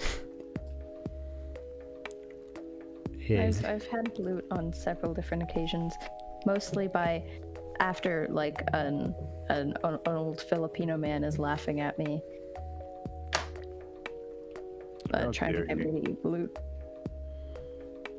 It's very entertaining for them. Is it? Like, I can't say no to when they offer me food, so I have to eat it. You're very What sweet. do they do if you don't eat it? It's not that they do anything. It's more that just like you can't say no. I mean, they might hit you, but like Ooh. you can't say no. It's very disrespectful. There was this dish that I was told I had to eat, and I'm like, nah, I'm a pass, dog. And they were so mad. I'm like, what are you gonna do? Like, you want me to actually eat it and throw it up in front of you, or just Where was this? politely say? Oh man, it's gonna be This was a big like case for me. in college. Egg. College? Yeah, I went to a family dinner, Uh-oh. and they were like, they saw that I had left like this portion on my plate. I didn't even know what it was, and I'm like, I'm not too curious. I'm actually full. And then my friend was like, you shouldn't waste food. It doesn't look right. You know, It in our looks culture. unnatural. It was an African country. I don't know if it was Togo or I can't remember exactly. I'm like, the rest was delicious, but I'm not eating that. I was just so defiant, and they were just so mad. They told me I had to leave. Like, Oh, shit. I Damn. had an aunt that at meals, when she could visibly notice I was uncomfortable eating something, she would like stealthily like move the food off my plate onto hers, Oh. so that I didn't make the older people angry. Yeah, that's awesome. I wish someone did that for me. Yeah, nobody has back. Nope. What the fuck is balut? Says Jess. It's I wouldn't recommend it. Like, okay, so old I people didn't know she could eat open her balut mouth that wide. with alcohol, like really strong alcohol. But they know that kids can't drink the alcohol with it, so they get kids to eat it just to like see them spit it up, like, because it's disgusting. And then there's that one kid that's like, man, I fucking love balut. Try me, old man. Balut, yeah. Go get your balut on. Look at that photo. It's John considers balut an aphrodisiac. it's a Hey, something Santos. What's up? Welcome back, Santos. Who's that Pokemon? It's Nicholas Santos. Charmander. I don't need it. I don't get people who do like it, but like, I mean, you do you. Got a stomach of steel. Yeah, when John Amore's wife sees that he's holding the balut, the egg, she knows it's on. It's a good John Amore for what would you say, 2 hours long? A John Amore lovemaking session? Like a while ago, I watched some videos of John's wife, and she is very pretty. Would you say John is quite talented? Would you say John's batting out of his league with his attractive wife? No, but she is very attractive and very talented. And as is John. Sure. John is a very skilled artist. And an attractive shooter. How do you think John got his wife pop up? Blackmail? Simping isn't bad. Simping is kingship. She's a little out of his league. Like, I don't know whose league she would be in. I'm not entering even in Discord or YouTube. What? What do you mean? Sorry for disappear. I'm actually playing a lot of a new game. It's okay, Santos. I appreciate you being here. Santos is over on YouTube. Yeah, you Twitch people aren't special. That's tight. That's tight. I've seen her do some music things, and it's very, very good. Yeah. John's wife looks like a very couple right there. A very young woman, a very lovely young lady. She's very musical. Although, admittedly, I haven't listened to any of her music, but I'm sure it's good. What kind of music is it, Pop? Gonna be honest, I do not remember. I just remember it being good. Okay. It's literally been years, so. Does her music remind you of the Philippines? No. Would it remind me of the Philippines? I've never been. I'm gonna say it wouldn't remind you of the Philippines. Yeah, it's like I was leaning towards indie folk, but I didn't want to get it wrong. I don't know. I probably would have said like indie pop. Indie Fox. John's wife just happens to be a healthy, non-shallow person. Looks aren't everything, says Mona, as she lies in chat. Are you saying John is ugly? I have beautiful titties. As Mona lies to the chat, she says looks aren't everything.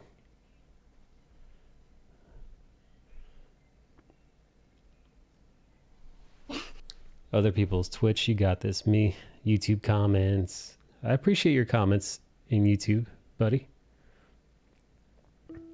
I'm not lying, says Mona as she lies. Happy birthday, Mona. Yes, looks matter, but they're not everything. That's a fair point. How much of the percentage would you say looks go? 95. I didn't go to work today, and the girl that I'm dating but not dating came at lunch, like on her lunch break. She came over to the house, and when she got here, she like pulled me in by the hoodie strings, and I'm like, bro, oh, you gotta chill, or I'm gonna wife you up, bro. Ooh, she pulled you in by very close for some smooches. That's nice. It was a very nice surprise lunch date. And then we're having another date tomorrow and the day after.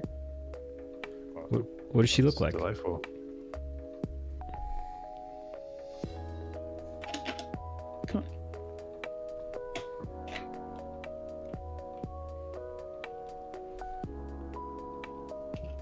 Why do you think Momo lies a lot in real life?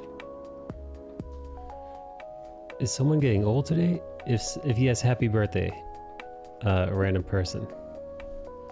I mean, technically, it is my dad's birthday. There you go. Happy birthday, Dad.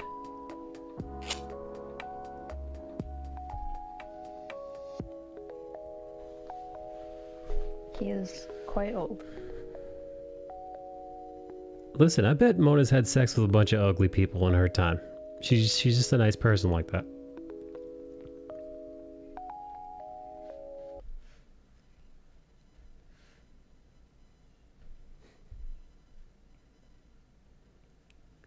I bet Pop-Up has sex with some uggos in her day too.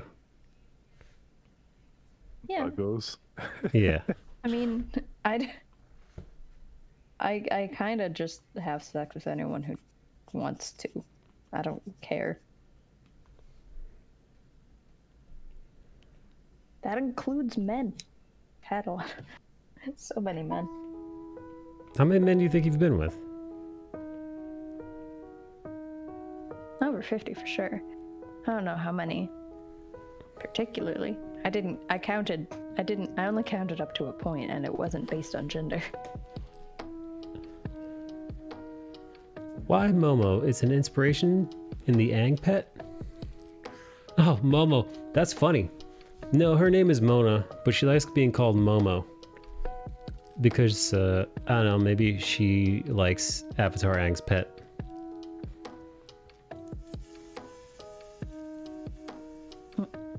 Momo is very cute. It's the most beautiful thing I've ever seen in my life. It's the bond of the Will nine. you testify? Avatar. Testify what? That she's cute. I meant the animal from Avatar. Oh. Why would I need to testify? For No. Mona being cute. Have you never seen Mona? I don't think I've only seen one image. He was disappointed. Missed the selfie bombs. When was this? Momo's posted plenty of selfies. Yeah, she even posted a couple of cleavage shots too. Yeah. In the Discord? Mhm. Yeah, I don't really go to Discord. Rude. I also don't go in the Discord, but I was there on one of the cleavage days. It was a good day. It was a good day. I was watching Dexter and seen Pess. Look at that pussy. Mostly we call her Hernie Murney, says John Moore. Well, Mona's horny all the time. I just snapped my neck backwards. Ouch. Was it the Mona comment? No, it was a tick. I've dislocated my limbs with ticks a lot. Jeez.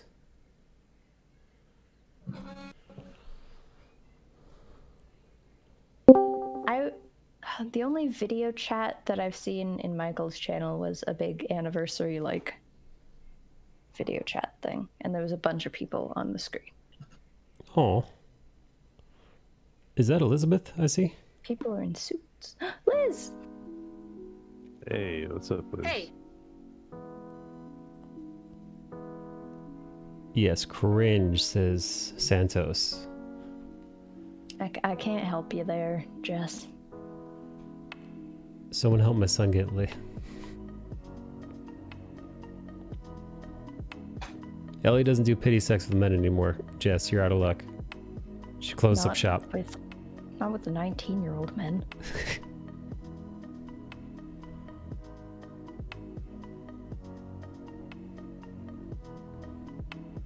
In whatever your currency is. Oh shit, Maybe $10.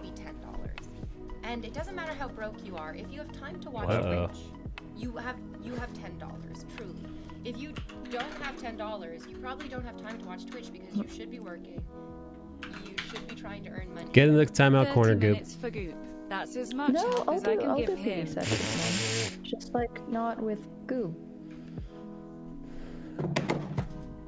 Just really aggressive wing woman. Throw women at him. For those of you who don't know, it's timeout game. The women for me. Oh, the timeout game. The timeout game. Goop is now on timeout for 30 minutes. Or until somebody spends $4 in bits or $4 in tip to get him out of the timeout corner.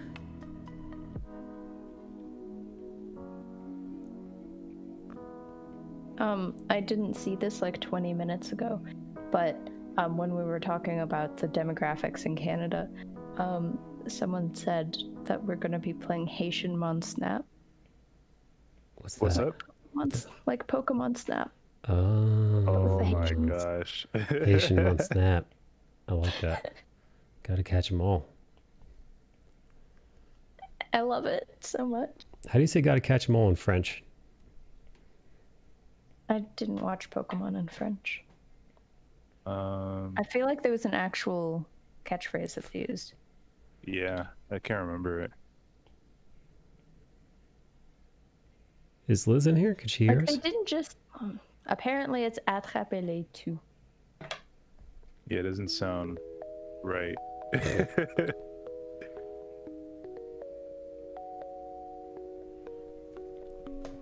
That doesn't. There's so many things that just don't translate well.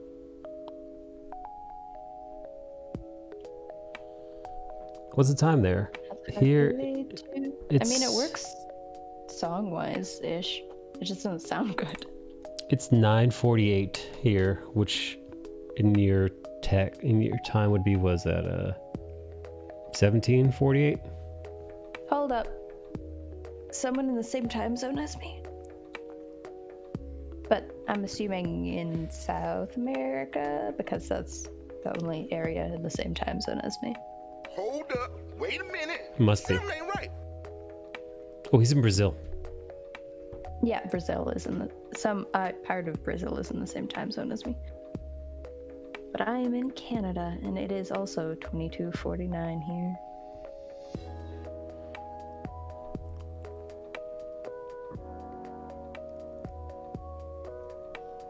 Where'd Liz go? I had my mic off like a dingus. Oh. I was talking. The I whole was time. talking. What were you saying? Could you give us a recap? I'm tired. I've been embroidering, so my focus is like on that. And I was like talking, and I didn't look up to realize that my microphone was off, like a dumbass. Oh boy. I was watching TikToks, and I saw like a crafter who makes a bunch of, she like does a lot of carpentry and like builds stuff, and she made a puzzle table, and I was immediately like, oh my god, Liz would love this. So I saved it and I sent it to Liz. Hell yeah. Oh yeah, you did. I fucking haven't checked that yet. Oh my god. I have like a million messages. Check the puzzle table. Oh my god, I'm looking right now. I'm looking right now. It's a great puzzle table.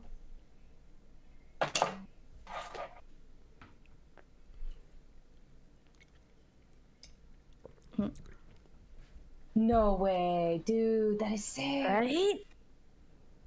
It's like a coffee table, and it has two drawers that pull out for loose puzzle pieces, and then the top of it folds out for you to keep the assembled puzzle underneath, so you can still use the coffee table.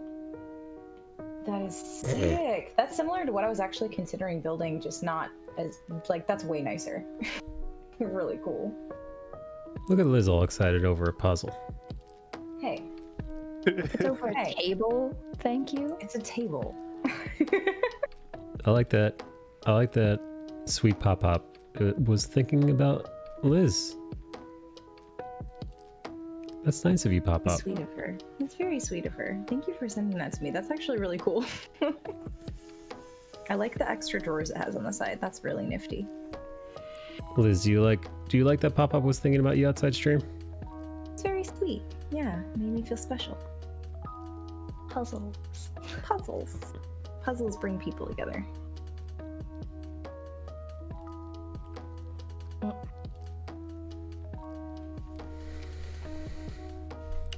Oh, Liz, your hair is getting long again. It is. It grows pretty quick. Imagine Mona showing you mercy. I mean, it's not Gross long, Scobie but 1 Momo showing mercy. Wow, Momo shows a lot of mercy. Yeah, she does. Momo, you want me to unjail the goob? I believe that is what it is. I'm assuming that's what that is. Like this new scheme you put together. Scheme? It is a good scheme. I really, really like this scheme.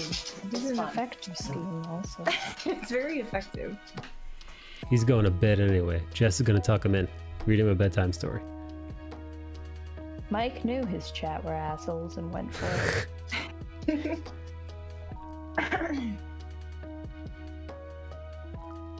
Mona, no mercy. Kiss him on the forehead. Oh. Oh, my friend just got a pet chicken. No. I like chickens. I like chickens so much. It's so cute.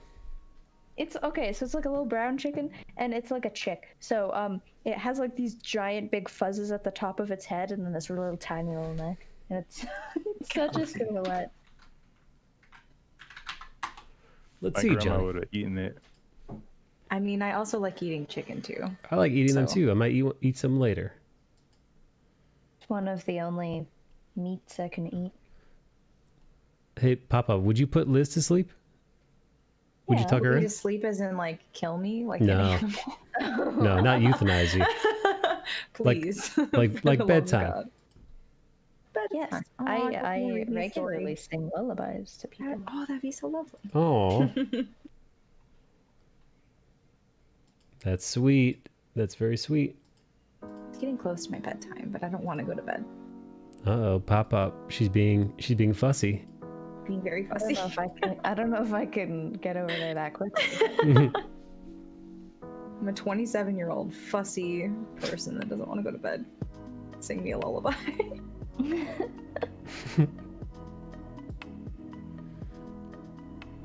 Can you show me this Discord pic? That's you? What are you talking about? What are you talking about, Santos? No cursing. What is this? What is this? You have new channel point redemptions, Michael? You actually set them up. Oh, holy crap! New channel I can actually do something with my 88. What? When? When did you do this?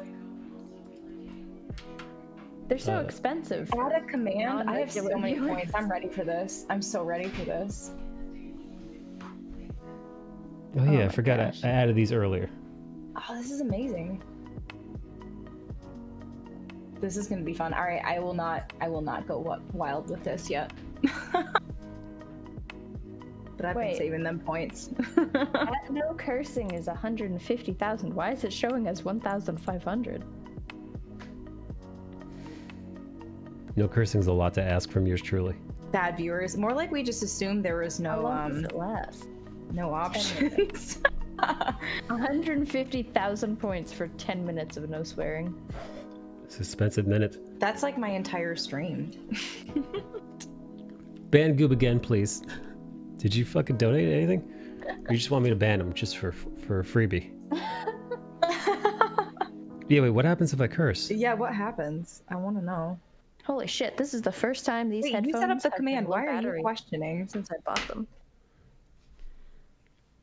That's true. Why are you questioning your own command? I don't know.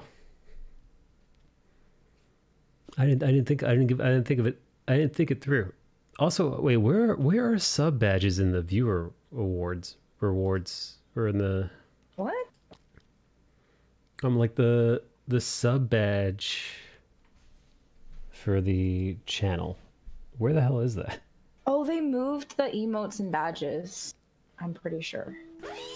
From what I remember. Well, yeah, no, Twitch did. Last time I looked in Twitch, they were in a different spot. If that's what you're looking for. Yeah, I'm looking for, because John was like, what are your badges looking like for your... Oh, you can just look in your... Can't you just look in your, like, analytics? Your Twitch analytics for that? Channel analytics? Yeah, I thought you could. You Man, I can see haven't how looked many at... subs you have specifically. Oh my god, I haven't looked at this in forever. Creator dashboard affiliate, and then they should be there. Mm-hmm. Aren't they? Yeah, that's just for loyalty seeing. badges. Yeah, that's just for seeing like what kind of badges you have, not for who has them though. Wait, upload custom flare. You can Custom do flare? What's a flare? What? That's new.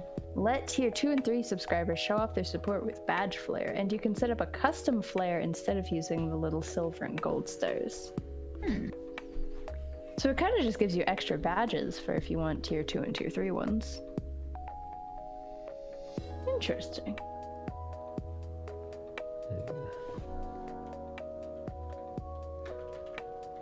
So you know how it's no swearing in my channel? Yes.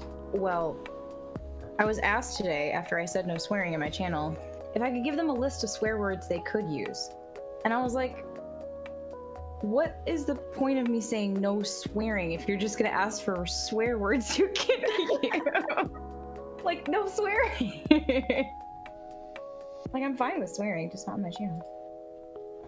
Mine's the opposite. It's like, mine's the like, no sex talk, but you can swear. Like, Yeah, and the that's line. totally fine. It's mostly because, you know, my parents are there a lot, and I like the fact that they hang out, and I don't want them uncomfortable, and also I've seen a lot of young kids. That's the only reason. But, I mean, that's just because of what I'm doing on Twitch. It's very different. Yeah. I'm No, all that isn't- for swearing. That is an old Obviously. photo of Mike wearing a red hat. Where? Wait, what? It is an old photo of Mike wearing a red hat. Yeah. Wait. Which photo? Which photo He is used to Santos wear a talking about? hat. Your profile picture in Discord.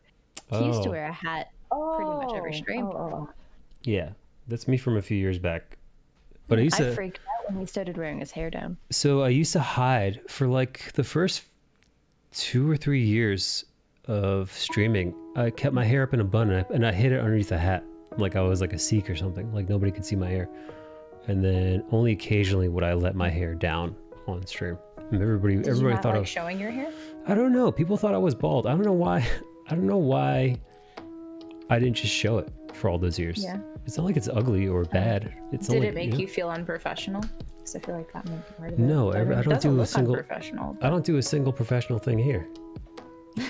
I don't know, I was just feel like some very people do. shocked. I was very shocked the first time I saw Mike take the hat off and he like had a fuck ton of hair and I'm like, oh, you have more hair than I do. What the fuck? Only because I thought he had really short hair. Yeah. Because he When always you, wore the hat. when you make that, like, when you have that image in your mind and, like, all of a sudden it's, like, not what you pictured, it's, like, a shock. That's for sure. Pop-Up showed me her hair Okay. once. It's very pretty. Better now. My It's love. actually healthy-ish now. Was it not healthy before? It looked really nice before. Belle says he's Ooh. just weird. My headphones are dying and I don't think I have another pair of headphones. Goodbye, Rip. Santos. No. This is an issue. Mike and I were Beanie Bros. I have one of the same beanies as Michael. I bought it because it was one of the same beanies as Michael. Liz cosplayed me as me once. I did. It was a lot of fun. I'm disappointed I can't do it again this year. Oh yeah, your hair's too short. Uh-huh. It's okay. Give me a couple years. Imagine having long hair, says Goob. I have nice hair when it's grown out. Like a straight up mane. You should grow it out, buddy. How's Goop's hair? Did Goop inherit your lion mane?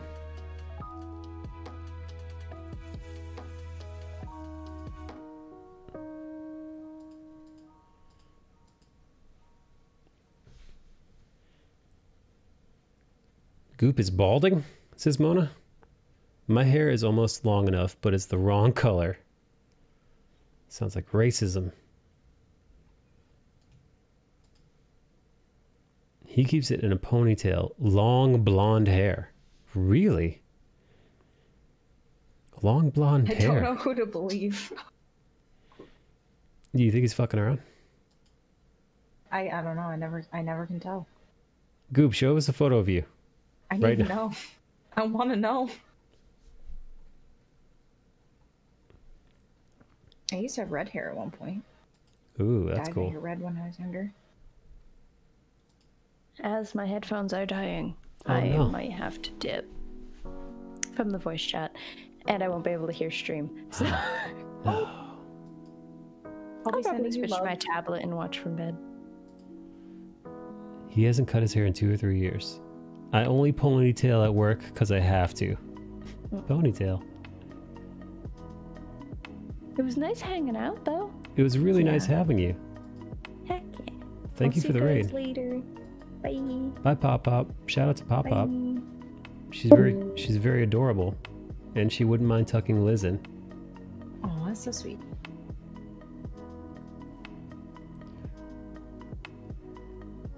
Oh, and look at you guys saying goodbye to Pop Pop. She really does sound adorable.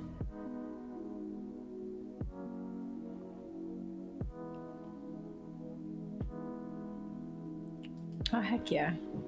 Fuki Unagi is doing art tonight and not hot tub. My work will be easy.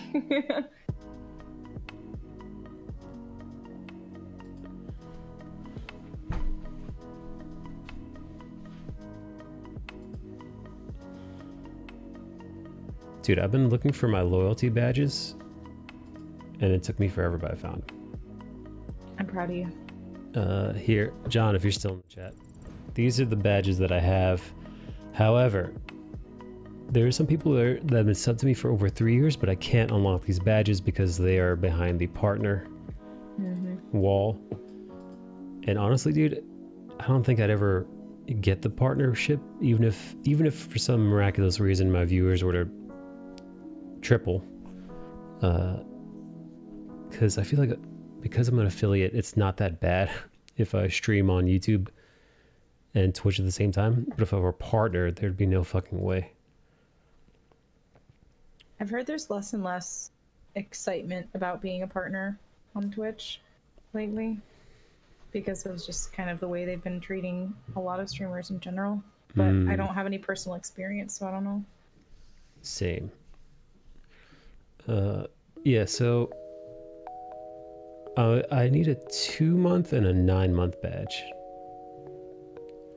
Now what I could do is I could push all these forward, you know, further down. Although I like the Spider-Man being the permanent one. There's no incentive to be partner anymore, really, says Belle for tricks. Oh, Belle, how was your cleaning lady job? Look, it's cleaning lady Belle in the chat.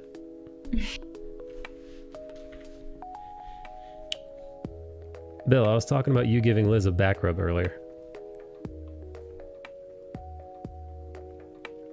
I forget why. Oh, because you never had a back rub. What? I've never had a back. No, I've never had a massage. Massage, there you go. I've never had like a full massage. I've never had a back rub. People hate touching Elizabeth. No one ever wants to touch me. I'm disgusting.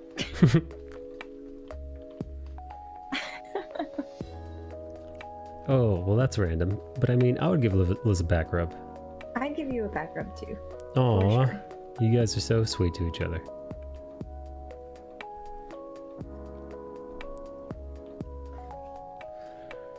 Man, I had no idea Goob had such long hair. Congrats, Goob. At least your dad's not bald, so you don't have to worry about that.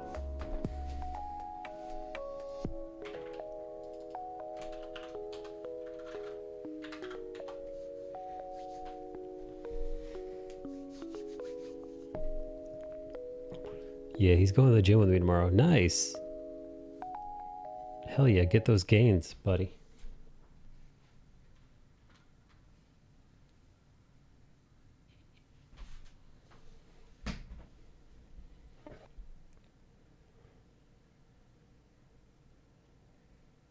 Get Now, those educate fucking me. gains. Who is the person that has the swords that you're drawing or working on right now? I don't know who that is. This is Blade, and this is kind of my rendition of Wesley Snipes' as Blade. Whose feet are really stupid here? But who is Blade? Blade is the Daywalker. He's a vampire. He's half vampire. So he's able to walk in the sun. From a comic or from a TV show? It's from a comic book, and it was turned into the movies in the late 90s. Okay. I appreciate it. I'll have to look it up because I've never heard of this character before. I feel kind of dumb. Yeah. Mona says, "Don't work him too hard, otherwise he'll hate feeling sore and stay the stick figure he is his whole life." Idiot! Oh, what a loser! Tuvok. What's up, Tuvok?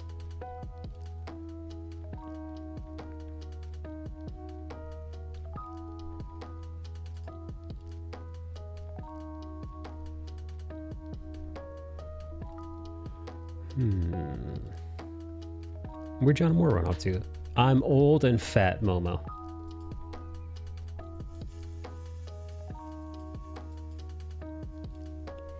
Fat old man Jess. There's zero chance I'll overwork him. You guys are making me want to go to the gym. I should have worked harder today. Oh well. Really? Yeah, I probably should have. I probably should have done more than just like the run and like walk and cool down.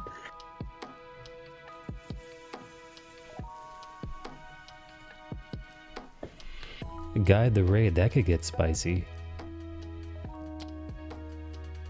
Well, I was gonna raid Kirk Shannon, actually. What if we have Mikey raid a boob streamer? I'll raid a fucking titty streamer. If you guys want to raid a fucking titty streamer. It's gonna be weird. I don't have anyone in mind. Mona says nope. No, raid your friend. Well, actually, I don't really know this guy, but he's... I heard that name. I think I followed that person. He's an artist. I think Belle might know. I think I followed them on Instagram, but not Twitch. Here, grab your emotes. Grab your emotes. What emotes? I don't know if you guys have the Poppy emote. Just grab whatever you want. I'm gonna grab the Poppy emote. Puppy? No. Wait, let's see what I've got.